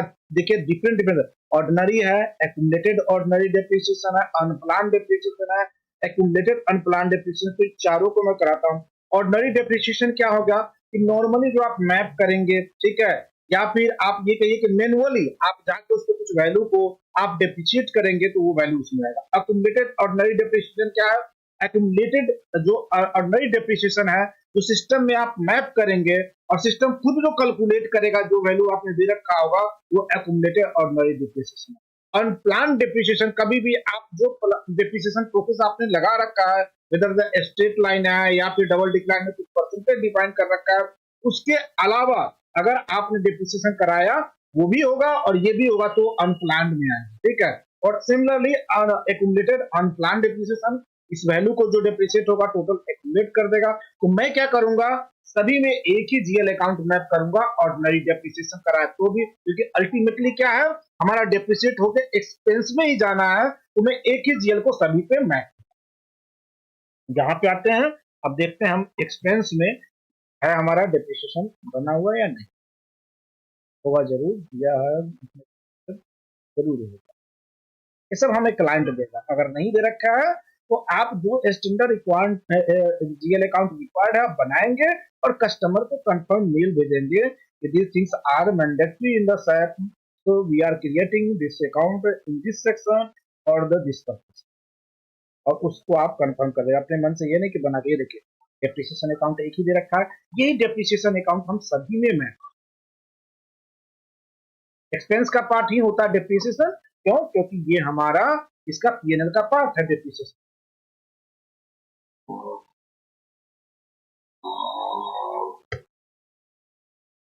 यहाँ पे भी डाल दिया मैंने, डाल दिया। और अगर इसने एक्यूमुलेटेड डेप्रिसिएशन अलग से दे रखा है तो हम वहां पे इस अकाउंट को डिफरेंस कर सकते हैं, दूसरा रख, ठीक है।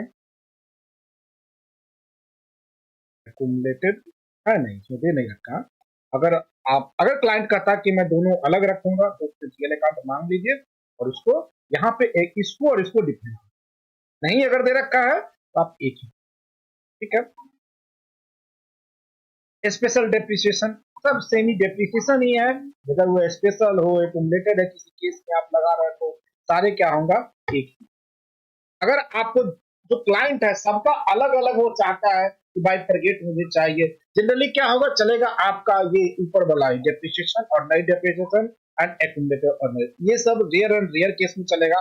अगर वो आपको अलग अलग जीएल अकाउंट देता है उसके केस में चलता है तो आप अलग अलग मैप कीजिए, नहीं दे रहा है तो सेम ही अकाउंट, ठीक है। और रेवेन्यू फ्रॉम द सेल, अब देखिए जब आप मटेरियल आप यूज कर लेंगे सर्टेन टाइम आप जैसे मैंने व्हीकल के बारे में बताया जिसकी 15 साल की लाइफ थी, मैंने 5 साल यूज किया उसके बाद क्या किया उसको सेल किया, ये जो revenue from the asset sale होगा जिसको हम रिटायरमेंट होगा, जैसे ही आप मटेरियल सेल करेंगे वो रिटायरमेंट में कन्वर्ट हो जाएगा, रिटायरमेंट करके मतलब स्क्रैप बुक बना देगा उसको, ठीक है।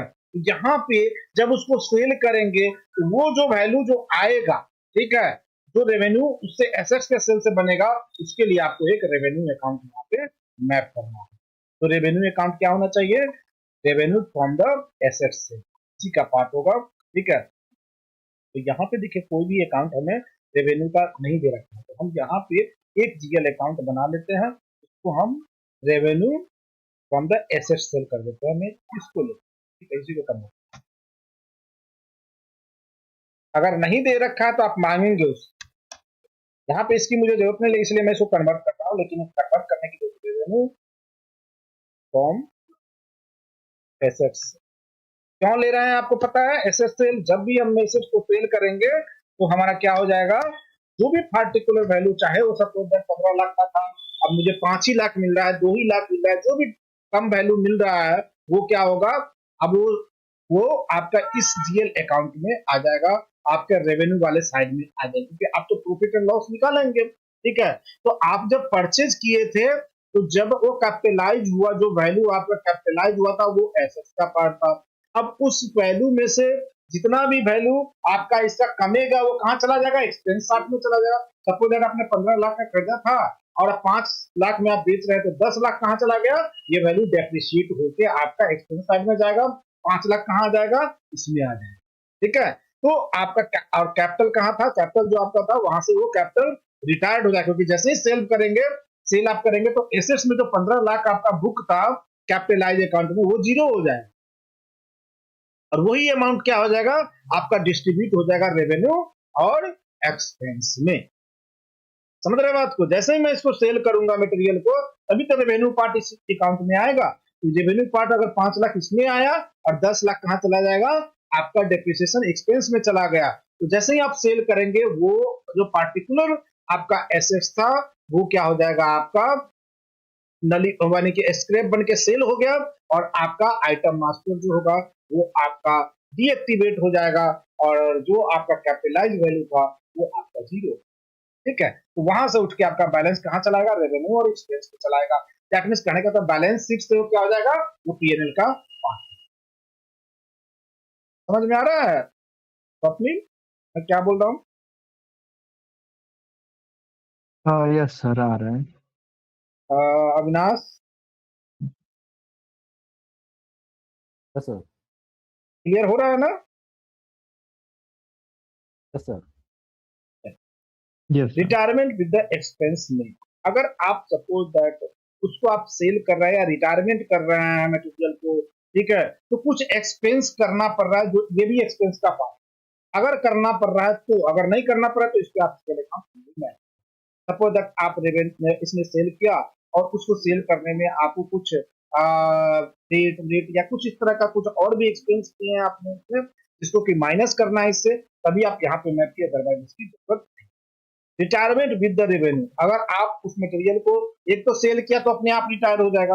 अगर आप रिटायर कर रहे हैं, कुछ एक्सपेंस हो रहा है रिटायर करने में, तो वैल्यू इस जीएल में आएगा। अगर आप रिटायर कर रहे हैं, कुछ रेवेन्यू आ रहा है एज ए स्टेप में, तो इसमें देखिए दो तरीका होता है रिटायरमेंट का। जब आप सेल करेंगे तो सिस्टम ऑटोमेटिकली रिटायर कर देता है, मटेरियल को डीएक्टिवेट कर देगा एसएस। तो उसके लिए जब सेल करते हैं तो इस अकाउंट में वैल्यू आएगा उसका रेवेन्यू। लेकिन आप सेल नहीं करके डायरेक्ट, इसमें एक ऑप्शन और दिया है रिटायर करने का, एसेट्स रिटायरमेंट। अब जब एसेट्स रिटायरमेंट करेंगे तो आपको एआर इनवॉइस नहीं बनेगा, डायरेक्ट रिटायरमेंट के स्क्रीन पे जाएंगे, उस एसेट्स को सिलेक्ट करेंगे और क्लिक करेंगे आप रिटायरमेंट के लिए। तो वहां पे आप अगर कोई एक्सपेंस हुआ है, आप एक्सपेंस में डालना चाहते तो वहां पर ऑप्शन दे रखा है, तो ही एसडीएल अकाउंट में आएगा, अदरवाइज वो वैल्यू नहीं, जरूरत ही नहीं पड़ेगा इसकी।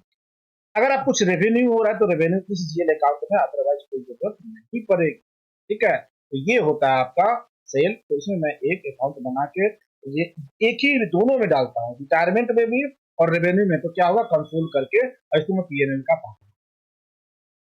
ठीक है, हाँ तो होना चाहिए दोनों ही अलग अलग बनाइए। अब एक से काम चल जा रहा है, कंसोलिडेट होकर क्या होगा, पीएनएल का पार्ट होगा। अगर पॉजिटिव हो गया वैल्यू तो आपका क्या हो जाएगा, प्रॉफिट हो जाएगा। अगर निगेटिव हो जाएगा रेवेन्यू माइनस तो इसमें मैं एक बनाता हूँ एक्सपेंस का पार्ट में से अदर एक्सपेंस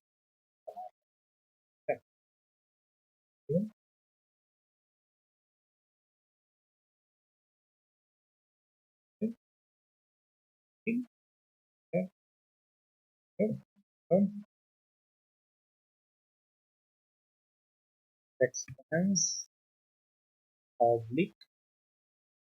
आप चाहे तो दोनों अलग अलग बनाएंगे तो ज्यादा अच्छा रहेगा। मैं ज्यादा जीएल न बनाने पड़े इसीलिए मैं इसको दोनों ही एक साथ कर रहा हूँ। फिर से आप रेवेन्यू में भी एक बनाइए इसीलिए, अदरवाइज मेरा सजेशन ये रहेगा कि दोनों अलग अलग ही बनाइए। रेवेन्यू में इसको बनाइए, रेवेन्यू वाले को एक्सपेंस में expense and revenue from retirement of asset. ठीक है, अब यही जीएल अकाउंट में दोनों पे में, इस पे भी और इस पे भी। जब हमारा एक्सपेंस जाएगा तो इसमें दिखेगा, जब हमारा रेवेन्यू होगा तो इसमें। तो कंसोल करके ये वैल्यू अपने आप ला देगा प्लस और माइनस में, और वो पीएनएल का पार्ट। ठीक है, सपोज दैट कि एक्सपेंस ज्यादा हो गया, ये वैल्यू का ज्यादा होगा, रेवेन्यू कम आया, ये पॉजिटिव एक्सपेंस का। अब सपोज रेवेन्यू ज्यादा आ गया, एक्सपेंस क्या आ गया, तो रेवेन्यू और ज्यादा आ गया और एक्सपेंस ये है, ये घट के ये आ जाएगा, तो ये अपने आप क्या जाएगा, रेवेन्यू साइड में चला जाएगा। ठीक है, इसीलिए लेकिन ये रहेगा एक्सपेंस में ही, लेकिन एक्सपेंस में कहिए कि निगेटिव होगा।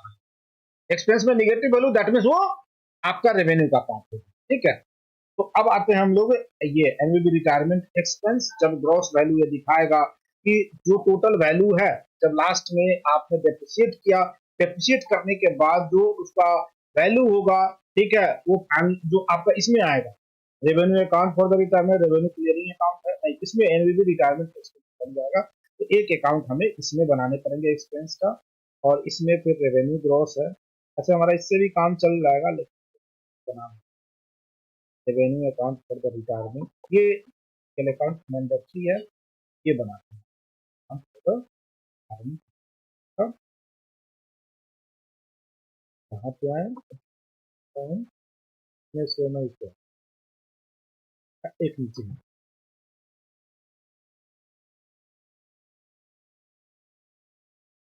एक से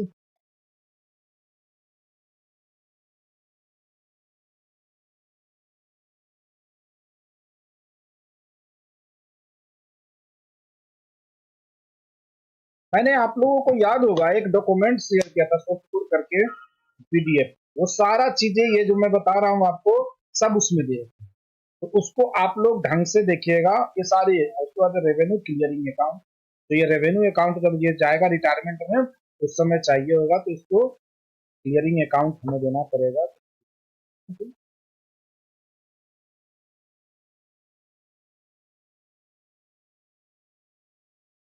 सबसे पहले हमने यहाँ पे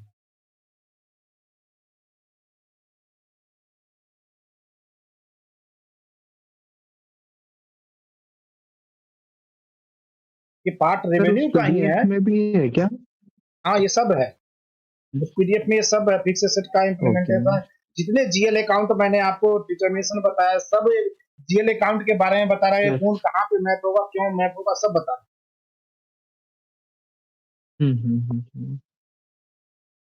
सर एक क्वेश्चन था कि है। हाँ ये जो बताइए। रिटायरमेंट एसेट्स होते हैं ये फॉर सेलिंग पर्पस नहीं होते ना?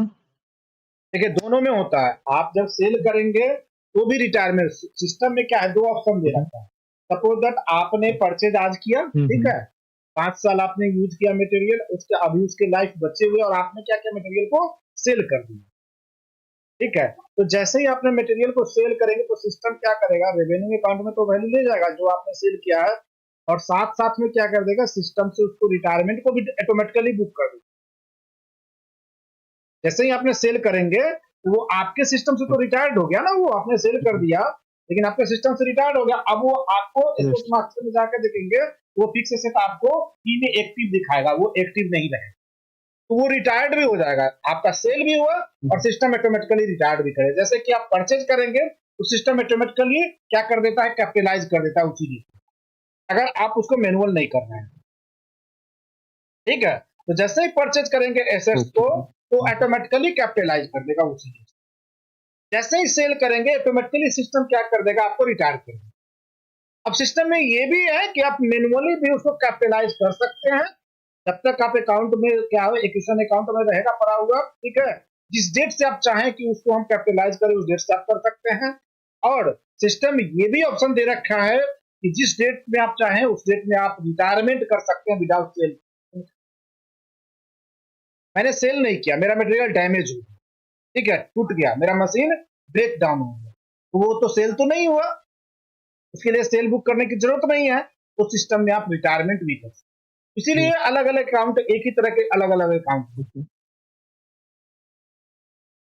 ठीक है। तो इसी तरह से हमें सभी क्लास में जितने भी हम एसेट्स क्लास बनाए हैं सभी में हमें ये जीएल अकाउंट मैप करना है। अब मैं क्या करता हूं, यहां से ये कॉपी करता हूं और इसको मैं एक्सेल में रख लेता हूं, ताकि जो हमारा एक जीएल अकाउंट है उसके अलावा बाकी सब में इसी की जरूरत पड़ेगी।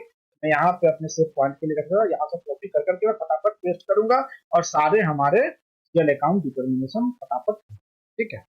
अब मैंने एक्सेल ओपन किया और ये सारे जो है ये आपका कॉपी पेस्ट चलता है, आपको शायद पता होगा, अभी तक हमने सेशन कराया कई बार, कॉपी पेस्ट किया आपने देखा होगा। टोटल में आइटम वगैरह सब कुछ, प्राइस वगैरह सब कुछ कॉपी करे, तो ऐसे मैंने। अब यहाँ पे क्या है देखिए, अब अगला जो क्लास में बनाऊंगा जिसका डिटर्मिनेशन होगा उसमें क्या चेंज होगा, यही तो सिर्फ चेंज होगा, बाकी तो सब सेम ही है इसमें, और तो कुछ चेंज होना नहीं है। तो मैं इसीलिए यहाँ पे रख लिया कि खटाखट मैं यहाँ से कॉपी करूंगा उसमें। ये हमारा बन गया। अब आगे चलते हैं, plant and machinery. Asset balance sheet account क्या होगा, प्लांट एंड मशीनरी में जिस भी मशीनरी का हम एसेट्स बुक करना चाहते हैं, जो हमारा दे रखा है जीएल अकाउंट, यहाँ पे देखिए प्लांट एंड मशीनरी में जनरेटर दे रखा है, लिफ्ट मशीनरी दे रखा है, मैं मशीनरी के नाम।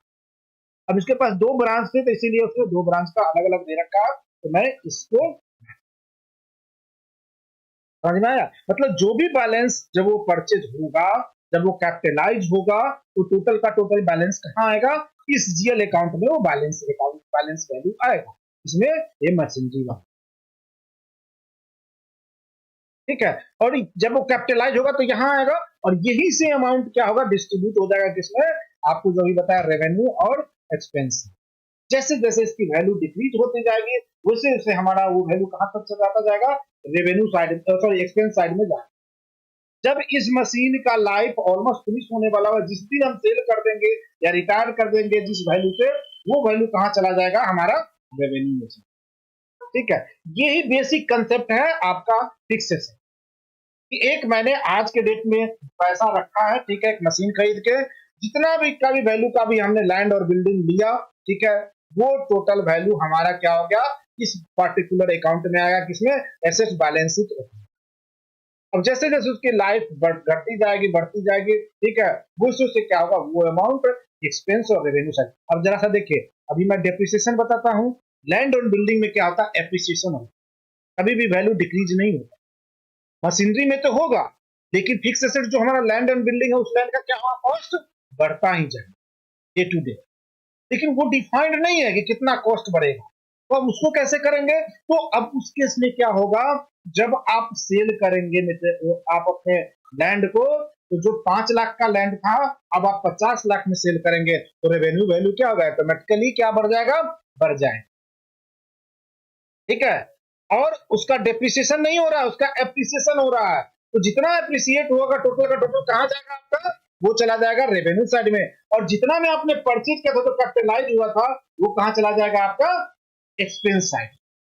और कैपिटलाइज क्या हो जाएगा, जो कैपिटल वैल्यू था, ऐसे तो देखा जाए लैंड एंड बिल्डिंग आप इंड नहीं करेंगे, जब सेल करेंगे तभी तो कोई पर्टिकुलर वैल्यू पे, लेकिन आप तो सेल करेंगे नहीं। अगर आप सेल नहीं करेंगे तो ऑलरेडी वो बैलेंस शीट का पार्ट ही रहेगा, मतलब एसेट्स वैल्यू इसमें आपको सर्टेन वैल्यू दिखाता ही। अगर वो एप्रिसिएट हो रहा है, 5 लाख का 25 लाख हो गया, तो 20 लाख कहां चला जाएगा, रेवेन्यू साइड में चला, और 5 लाख इसमें दिखा, ठीक है। लेकिन जनरली ये चीजें नहीं करते, क्योंकि आज मेरा फैक्ट्री बना हुआ है, तो मैं उसको एप्रिसिएट नहीं कराता। जनरली कंपनी क्या करती है, जो एक्सपेंस होता है, जो खर्चे होते हैं, ऑडिट में वो दिखे हमारा कि भाई इतना खर्चा हो गया, उसके लिए करते हैं। जो बढ़ गया उसका नहीं कराते हैं कि हमारा लैंड का बिल्डिंग इतना, बिल्डिंग का कॉस्ट इतना बढ़ गया, ये हो गया, वो हो गया। वो कभी भी आपने नहीं देखा होगा किसी भी क्लाइंट को, वो अपना फिक्स एसेट को एप्रिसिएशन करवाएगा। जब भी करवाता है तो क्या होता है, डेप्रिसिएशन ही।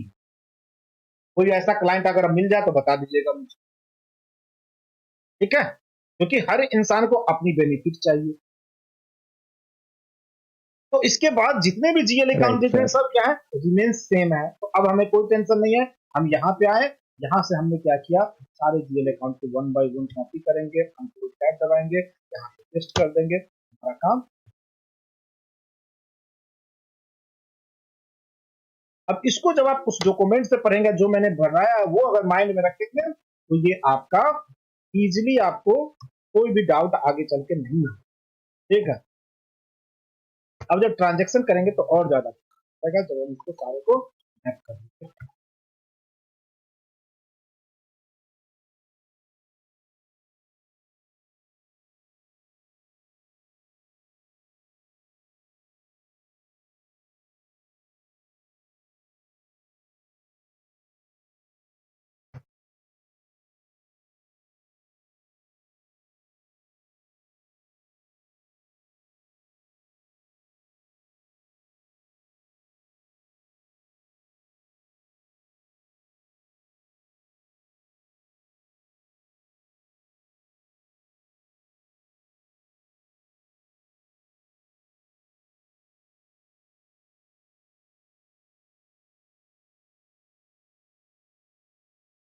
इस पे भी है मैं कि डीएल अकाउंट मैप कर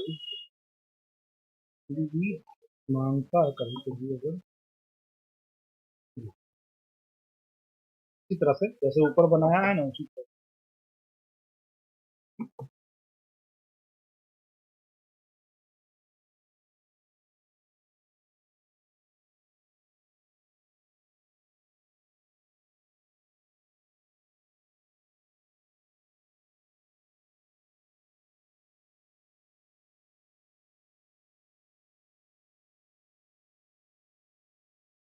ये एनवीवी नेट बुक वैल्यू कहलाता है, नेट बुक वैल्यू, एनवीवी मतलब net book value, retirement experience,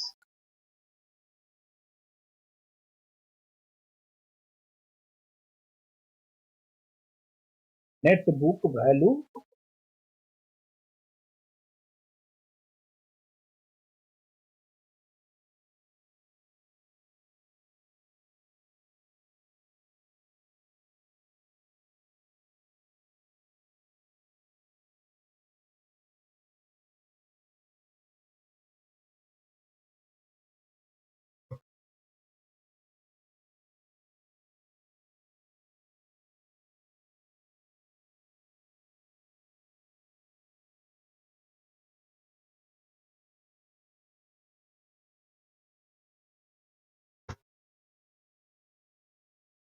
ये हो गया हमारा प्लांट एंड मशीनरी हो गया। एक और मैं plant and furniture and fixture हो गया।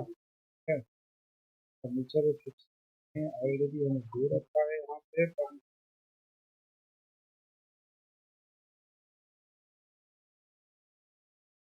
फर्नीचर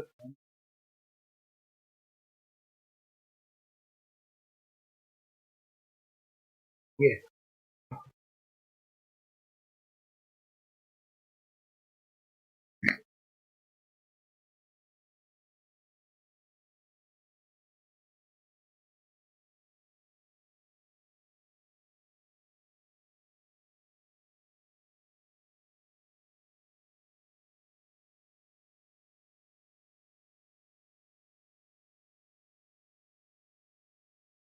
देखिए, अब इसमें प्रॉब्लम क्या है, बीच में जो था गैप वो हमने जो छोड़ रखा है, इस वजह से ये मैं इसे क्या करता हूँ, नोट करता हूँ।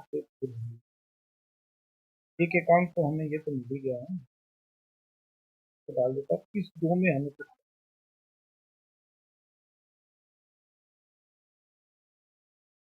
ये गलत है और दोनों कमेंट है।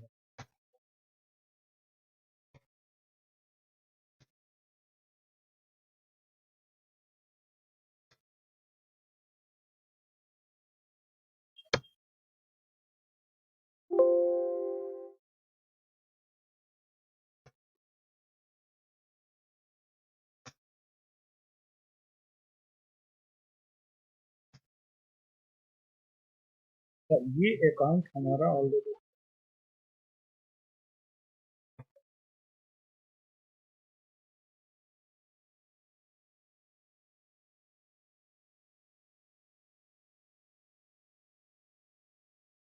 और ये दोनों अकाउंट को भेजकर ऊपर वाला जो दो ब्लैंक है, अगर इसमें मैं कुछ नहीं डालूंगा ये फिर से, तो इसके मैं यहाँ पे बाद में दूंगा। अब मैं इस सब को कॉपी करूंगा यहाँ से यहाँ तक और पेस्ट कर दूंगा। लास्ट में वो दोनों अकाउंट को यहाँ से मैं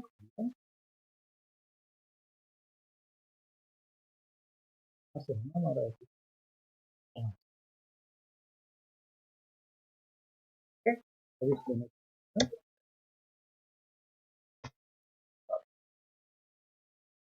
ठीक है और नीचे फिक्स करने गए कल्स लीजिए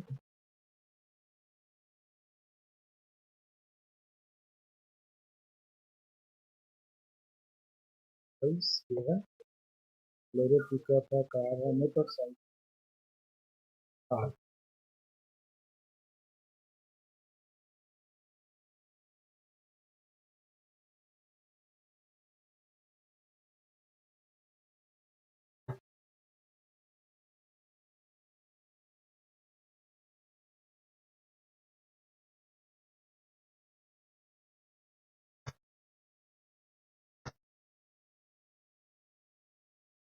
एक और था हमारा कंप्यूटर एंड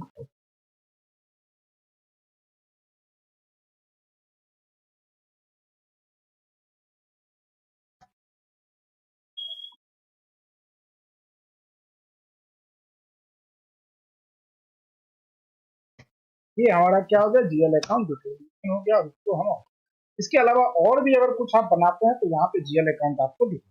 ये तो हो गया फर्स्ट पार्ट आपका। अब बोलता है डेप्रिसिएशन टाइम, जो मैंने आपको बताया था डेप्रिसिएशन।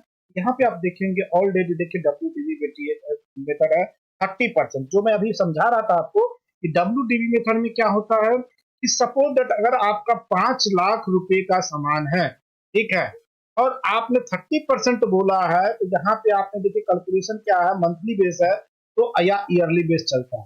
तो अगर 30% मतलब एक महीने में 30% इसकी वैल्यू डिक्रीज की, ठीक है। अब फिर अगले महीने में क्या करेगा, जो 30% 5 लाख का 30% मतलब 5 यानी कि 1.5 लाख के आसपास हुआ, 15 1.5 लाख माइनस हो जाएगा, बचेगा 3.5 लाख। तो अगले महीने क्या करेगा, फिर 3.5 लाख पे डिप्रिसिएशन करेगा, ठीक है। तो WDV मेथड क्या होगा कि डिप्रिसिएशन वैल्यू डिक्रीज, जैसे जैसे मेन वैल्यू डिक्रीज होगा डिप्रिसिएशन वैल्यू भी पहले डिप्रिसिएशन ज्यादा होगा और जैसे जैसे टाइम कम होता जाएगा डिक्रीज होता जाएगा, उसे से क्या होगा डिप्रिसिएशन वैल्यू डिक्रीज होता है। समझ रहे बात को? तो इसको बोलते हैं हम लोग WDV मेथड। इसमें 30% तो दे रखा है, आप कैलकुलेशन है तो यहाँ पे देखेंगे तो सैल्वेज वैल्यू, अगर सपोज दैट ये इसमें आप चाहते हैं कि जब मटेरियल को हम सेल करें या फिर स्क्रैप करें तो सर्टेन वैल्यू सैल्वेज वैल्यू हो 5%, मैंने यहाँ पे सैल्वेज वैल्यू डिफाइन करे, include salvage value in the calculation को मैंने चेकआउट कर दिया। अब जो भी वैल्यू रहेगी, ये मेथड जब चलेगा तो 5% क्या करेगा, वो सेव करके रखेगा लास्ट टाइम के लिए सैल्वेज वैल्यू। ठीक है, राउंड ईयर इंड बुक को राउंड अप करने के लिए, ठीक है, इंक्लूड इन द कैपिटलाइजेशन, अगर प्रीवियस कोई है उसको इंक्लूड करेगा, stop at the end of the last full fiscal year. तो ये अगर आप स्टॉप करना चाहते हैं तो आप कर सकते हैं, अदरवाइज आप इसको ऐसे ही एवरेज वैलिड फ्रॉम 101 से लेके 99 तक चाहिए, मतलब इसमें आपको कुछ करने नहीं है, एज इट इज आप इसको। अब आइए यहाँ पे कैलकुलेशन, जब कैलकुलेशन पे आते हैं तो देखिए यहाँ पे 30% है, मैं इस 30% को क्या कर देता हूँ 20% करता हूँ, 30% हो जाता है 20%। अगर मुझे परसेंटेज चेंज करना है तो यहाँ पे मैं 30 के जगह पे क्या कर दूंगा 20% कर दूंगा। ठीक है, फैक्टर जो आप देख रहे हैं, फैक्टर आपको 1 रखना है या 0 रखना है, जो भी रखना है आप 1 कर दीजिए। अब यहाँ पे आप देखिए ऑटोमेटिकली चेंज टू, ये क्या कर रहा है, अगर आपको WD मेथड है, इसमें बोल रहा है list of the depreciation, WDV 30% वाला ये मेथड है, ठीक है, या न्यू आप डिफाइन करना चाहते हैं तो न्यू डिफाइन कीजिए। ये न्यू क्या हो जाएगा, आप यहाँ पे हम उसी को कर रहे थे चेंज, हम यहाँ पे दूसरा डिफाइन, ठीक है, ये क्या हो जाएगा WDV, ठीक है, जो 30 था उसको मैं कर देता हूँ 10% साइड कोड में ले जाऊंगा। देखिए डेप्रिसिएशन, इसको मैंने पेस्ट कर दिया। ठीक है, मेथड यहाँ पे डालेंगे कि कौन सा मेथड है, डिक्लाइन बैलेंस मेथड है, ये है। ठीक है, तो ये मेथड हम लेंगे, स्ट्रेट लाइन मेथड आपको बता ही रखा है, अभी उसको दिखाएंगे। डिक्लाइन बैलेंस मेथड है, ये क्या है आपका, ईयरली है, मंथली है, तो जो भी आप रखना चाहते हैं। 10% तो बहुत कम है तो मंथली हम रखते हैं, ईयरली रखेंगे तो पूरे साल भर में जो 10% जो डिक्रीज होगा उसको क्या कर देगा पर डे में डिवाइड, इसीलिए मैंने मंथली रखा, मतलब 30 डेज में 10% इसका वैल्यू डिक्रीज करें। यहाँ पे मैंने इसको 2% डेप्रिसिएशन रख दिया, इंक्लूड करेगा इसको, कैलकुलेशन में आए यहाँ पे मैंने क्या कर दिया 10 कर दिया। ठीक है, बाकी ऑटोमेटिकली चेंज टू, इसमें से कुछ नहीं करना है। ठीक है, ये हमारा एक डेप्रिसिएशन मेथड बन गया, कितना 20 10% बन गया। अब उसी तरह से हम स्ट्रेट लाइन मेथड के लिए बनाएंगे। स्ट्रेट लाइन मेथड के लिए हम एक बनाया WDV, दूसरा बनाएंगे, हम यहाँ पे डालेंगे SLP M, straight line, SLM straight line, या B कर दे स्ट्रेट लाइन मेथड डेप्रिसिएशन। ठीक है, तो ये हम यहाँ पे लिखेंगे SLM डेप्रिसिएशन। इसमें क्या बताया था मैंने कि इसकी एवरीडे कांस्टेंट वैल्यू डिक्रीज करेगी, मतलब आज अगर 10 रुपए घटा है तो कल भी 10 ही रुपए घटेंगे, कल उसकी जो बुक वैल्यू हो जाएगी क्या, अगर 100 रुपए का सामान है आज 10 रुपया डिक्रीज कर गया तो नेट बुक वैल्यू कल क्या हो जाएगा 100 माइनस 10 90 रुपए। अब फिर क्या हो जाएगा, कल 10 रुपया घटेगा तो क्या हो जाएगा 90 माइनस 10 80 रुपए, फिर उसके आगे क्या होगा 10 रुपया घटेगा तो क्या हो जाएगा 80 minus 10 70 rupees net book value. तो एवरी डे क्या हो रहा है कांस्टेंट घट रहा है। अब ये बताओ 10 क्या है, फिक्स है, आप ये नहीं कि 80 रुपीज हो गए तो उसका 10% 8 रुपया नहीं घट रहा है, उसमें क्या हो रहा है constant value every day decrease करता है। इसीलिए क्या होता है जब आप पॉइंट डालेंगे ग्राफ पे तो वो एक स्ट्रेट लाइन है, जबकि WDV मेथड में क्या हो रहा है, जो 100 रुपीज का सामान था फर्स्ट डे अगर 10 रुपये घटा है तो अब जो 90 रुपये बच गया, ठीक है, और 10% अगर हमने डेप्रिसिएशन लगाया तो 100 का 10% 10 रुपया हो गया, घट गया तो 90 रुपीज बच गया, 90 का फिर 10% कल क्या घटेगा 9 रुपीज घटेगा, फिर 9 रुपये मतलब कि 90 में से 9 गया तो 81 रुपीज, अब 81 का 10% क्या आ जाएगा 8 रुपीज 10 पैसे, तो 81 में से 8 रुपीज 10 पैसे घटेंगे। तो इस तरह से वो कहलाता है डबल डिक्लाइन। अब इससे ज्यादा तो मैं कुछ नहीं बता सकता, समझ में आ गया। अब यहाँ पे क्या करेंगे मेथड में आप आएंगे स्ट्रेट लाइन। ठीक है, स्ट्रेट लाइन अब ईयरली है, मैनुअल मंथली है, तो आप जैसे रखना चाहे रख सकते हैं। इस पे सैलवेज वैल्यू इसमें भी आप अगर डालना चाहते हैं कि हमारा सैलवेज वैल्यू वैल्यू में भी डाल सकते हैं और आप परसेंटेज में भी डाल सकते हैं। वैल्यू परसेंटेज दे रखा तो मैं यहाँ पे 5% डाल दिया सैलवेज वैल्यू, ठीक है, इसको मैं इंक्लूड करा देता हूँ। अब यहाँ पे कैलकुलेशन टाइप में आते हैं, तो यहाँ पे पूछा कैलकुलेशन किस मेथड पे होगा, एक्विशन वैल्यू या टोटल यूजफुल लाइफ, ठीक है, परसेंटेज ऑफ एक्विशन वैल्यू या net book retirement life. Net book value पे हम कराएंगे, आप दोनों में किसमें भी ले सकते हैं, परसेंटेज ऑफ एक्विशन वैल्यू भी ले सकते हैं, एक्विशन वैल्यू और टोटल यूजफुल लाइफ में होता क्या है स्टेट लाइन में कि एक्विशन वैल्यू मतलब कैपिटलाइज वैल्यू जो होगा उसका टोटल यूजफुल लाइफ से डिवाइड कर देगा। सपोज दैट 5 लाख का सामान है, ठीक है, सॉरी 15 लाख का सामान है और 15 साल उसकी लाइफ है, तो क्या करेगा 15 लाख को 15 से डिवाइड कर देगा, तो पर ईयर कितना डेप्रिशिएट होना चाहिए, 1 लाख डेप्रिशिएट होना चाहिए। तो ये मेथड आपका चलेगा, ठीक है। अब ये क्या है, नेट बुक वैल्यू और रिमेनिंग लाइफ। तो आपने जो आज सपोज दैट कि आपने 4 साल यूज कर लिया, 5 साल यूज कर लिया, तो 15 लाख का क्या बच गया, अब 5 लाख तो घट गया, 10 लाख बच गया है, ठीक है, और उसके लाइफ कितने बच गए हैं, 10 साल बचे हैं। तो नेट बुक वैल्यू कितना हो गया, 15 माइनस 5, 10 लाख हो गया डिवाइडेड बाय 10, तो वो इससे चलेगा रिमेनिंग लाइफ, ठीक है। तो दोनों चलाएंगे तो लगभग सेम ही रहेगा, थोड़ा बहुत का डिफरेंस। परसेंटेज एक्विशन वैल्यू में जो भी आप परसेंटेज डिफाइन करेंगे, जैसे मैं इसको सेलेक्ट करूंगा, देखिए पूछ रहा है कि कितना परसेंटेज एक्विशन, मैं इसको नहीं स्ट्रेट लाइन में क्या करूंगा, या तो इसको चलाऊंगा या इसको चलाऊंगा। परसेंटेज में आपको डिफाइन करना पड़ेगा कि कितना परसेंट पर ईयर जो है उसकी वैल्यू डिक्रीज कर। तो ये दो मेथड मैंने आपका डेफिनेशन और बाकी और भी चीजें हैं, थोड़ा सा आप गूगल कर लीजिएगा और अच्छे से कर लीजिएगा। जनरली यही आपका एसेट्स में फिक्स एसेट होता है, उसमें यही चीजें आता है विशेष, ठीक है। अब आते हैं हम लोग डेप्रिसिएशन एरिया। जो डेप्रिसिएशन एरिया आता है इसमें देखिए टेक्स्ट बुक वैल्यू आता है, ठीक है, एडिशन एरिया, उसके बाद आप और देखिए इसमें मेन बुक वैल्यू आता है, मेनली इसी पे हम लोग कैप्चर करते हैं मेन बुक वैल्यू, और एक आता है आईएफएससी करके वो आता है, वो भी। अब यहाँ पे देखिए दो चीजें होता है, यहाँ पे देखें ड्राइव डेप्रिसिएशन एरिया, इसमें देखिए पोस्टिंग ऑफ डेप्रिसिएशन। जो मैं बोल रहा था ना कि जैसे ही आप परचेज करेंगे डायरेक्ट आपका क्या कर देता है, आपका कैपिटलाइज होता है डेप्रिसिएशन, मतलब कि जैसे ही आप उसको करेंगे डायरेक्ट, ये देख रहा है डायरेक्ट पोस्टिंग वाला, आप इसको इनडायरेक्ट, जब आप इनडायरेक्ट कर देंगे तो जब आप परचेज करेंगे तो जो भी बैलेंस आपने परचेज किया है वो आपका एक्विजिशन अकाउंट, अगर आप इस डेप्रिसिएशन में इस मेथड को यूज कर रहे हैं, मेन बुक वैल्यू अगर यूज कर रहे हैं, तब उस केस में क्या होगा, जब आप परचेज करेंगे तो वेंडर जो होगा क्रेडिट होगा और एक्विजिशन अकाउंट क्या हो जाएगा आपका डेबिट। मतलब कि अगर 10 लाख का कोई आपकी मशीन करता है तो वेंडर को 10 लाख से क्रेडिट हो गया और एक्विजिशन क्लियरिंग अकाउंट क्या हो जाएगा 10 लाख से डेबिट, ठीक है। अब ये इनडायरेक्ट पोस्टिंग अगर करेंगे तो आप जब जिस डेट में जाके आप उसको कैपिटलाइज करेंगे, उस स्क्रीन पे जाके आप इस वैल्यू को कैपिटलाइज करेंगे, उस डेट में ये कैपिटलाइज होगा। अगर आप यहाँ पे डायरेक्ट ऑप्शन ले लिए डायरेक्ट पोस्टिंग, तो जैसे ही परचेज होगा एट द सेम टाइम पे एक्विजिशन अकाउंट में जो वैल्यू आया ऑटोमेटिकली सिस्टम पोस्टिंग कर देगा किसमें, कैपिटलाइज। समझ रहे बात को? तो आपको ये डिसाइड करना है कि डायरेक्ट रखा है या अभी मैं डायरेक्ट रखता हूँ, आगे जब आप कर लेंगे तब मैं इनडायरेक्ट करके भी आपको समझा, ठीक है। ये मेन बुक वैल्यू है। उसके बाद एक और होता है आपका ये आईएफआरएस, ठीक है, आईएफआरएस रिपोर्टिंग एडिशन।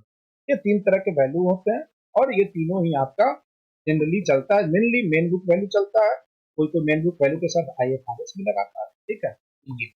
ये आपका क्या क्या बताया, अकाउंट डिटर्मिनेशन बताया, आपको डेप्रिसिएशन टाइप बताया, उसका डेप्रिसिएशन एरिया बताया। अब एसेट्स क्लास हमने अभी बनाया, जो देखा आपने, ये देखिए फर्नीचर, ठीक है, ये आपका मोटर व्हीकल, ये आपका मशीन पार्ट, ठीक है, ये फर्नीचर आ गया। अब इसमें जो ये चीजों जो लगा है ये आपको डिफाइन करना, जैसे फर्नीचर एक कंप्यूटर भी होगा, कंप्यूटर का सिस्टम भी हम ले लेंगे, मशीन प्लांट एंड मशीनरी जैसे लिया हमने, ठीक है। अब यहाँ पे देखिए ये डिफॉल्ट एक्टिविटी, यहाँ पे मेन बुक वैल्यू हमने लगा रखा है, एक्विजिशन डिटर्मिनेशन, ये मेन बुक वैल्यू जो अभी आपको बताया वो चल रहा है, और इस पे डेप्रिसिएशन क्या चल रहा है, स्ट्रेट लाइन पीरियड में था। तो मैं इसको एसएलएम जो अभी बनाया था, मैं एसएलएम यही बनाया था हमने, ये वाली स्ट्रेट लाइन मेथड डेप्रिसिएशन, इसको लगाता हूँ, ठीक है। और इसकी यूजफुल लाइफ, अब ये पूछ रहा है कि कितना इसका लाइफ है, जो ये प्लांट एंड मशीनरी होगा, ठीक है, जो मशीनरी होगा उसका लाइफ कितना होगा, तो मंथ में पूछ रहा है, तो मंथ में हम इसको बताएंगे कि कितना होगा। तो यहाँ पे तो देखिए जनरल एंड लो वैल्यू ऐसे जनरल यहाँ पे मैं 60 तो 5 साल तो एक मशीन चलेगी। टेक्स्ट बुक वैल्यू इसमें भी मैं अब दोनों में से एक ही रख सकते हैं, आप चाहें तो इसको हटा भी सकते हैं। आप हल कर दीजिए, लगा हुआ रन कीजिए। तो मैंने एक तो डिफाइन करा प्लान करने, ठीक है। आगे चलते हैं, कौन सा मोटर व्हीकल्स में हमने काट लिए थे, ठीक है। तो इसमें WDV मेथड लेते हैं, 30% नहीं बल्कि 20 वाला जो हमने बनाया है 10% तो लिया।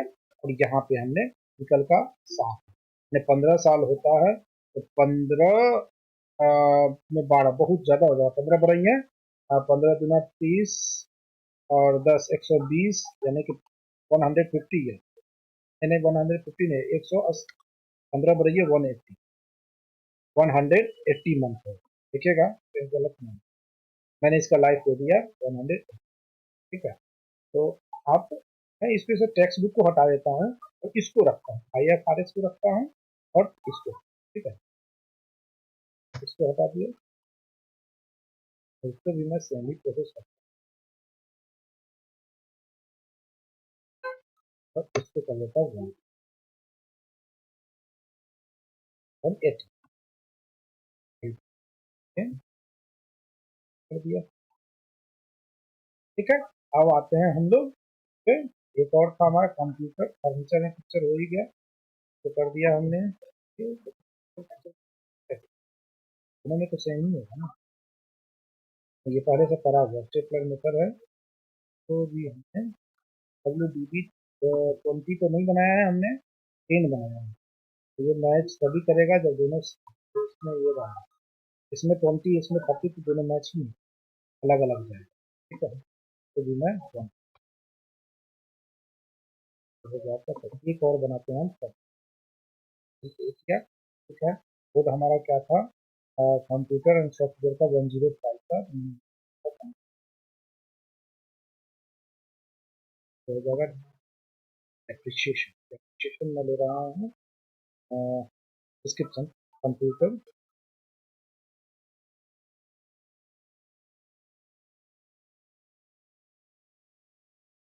ठीक है। ओके,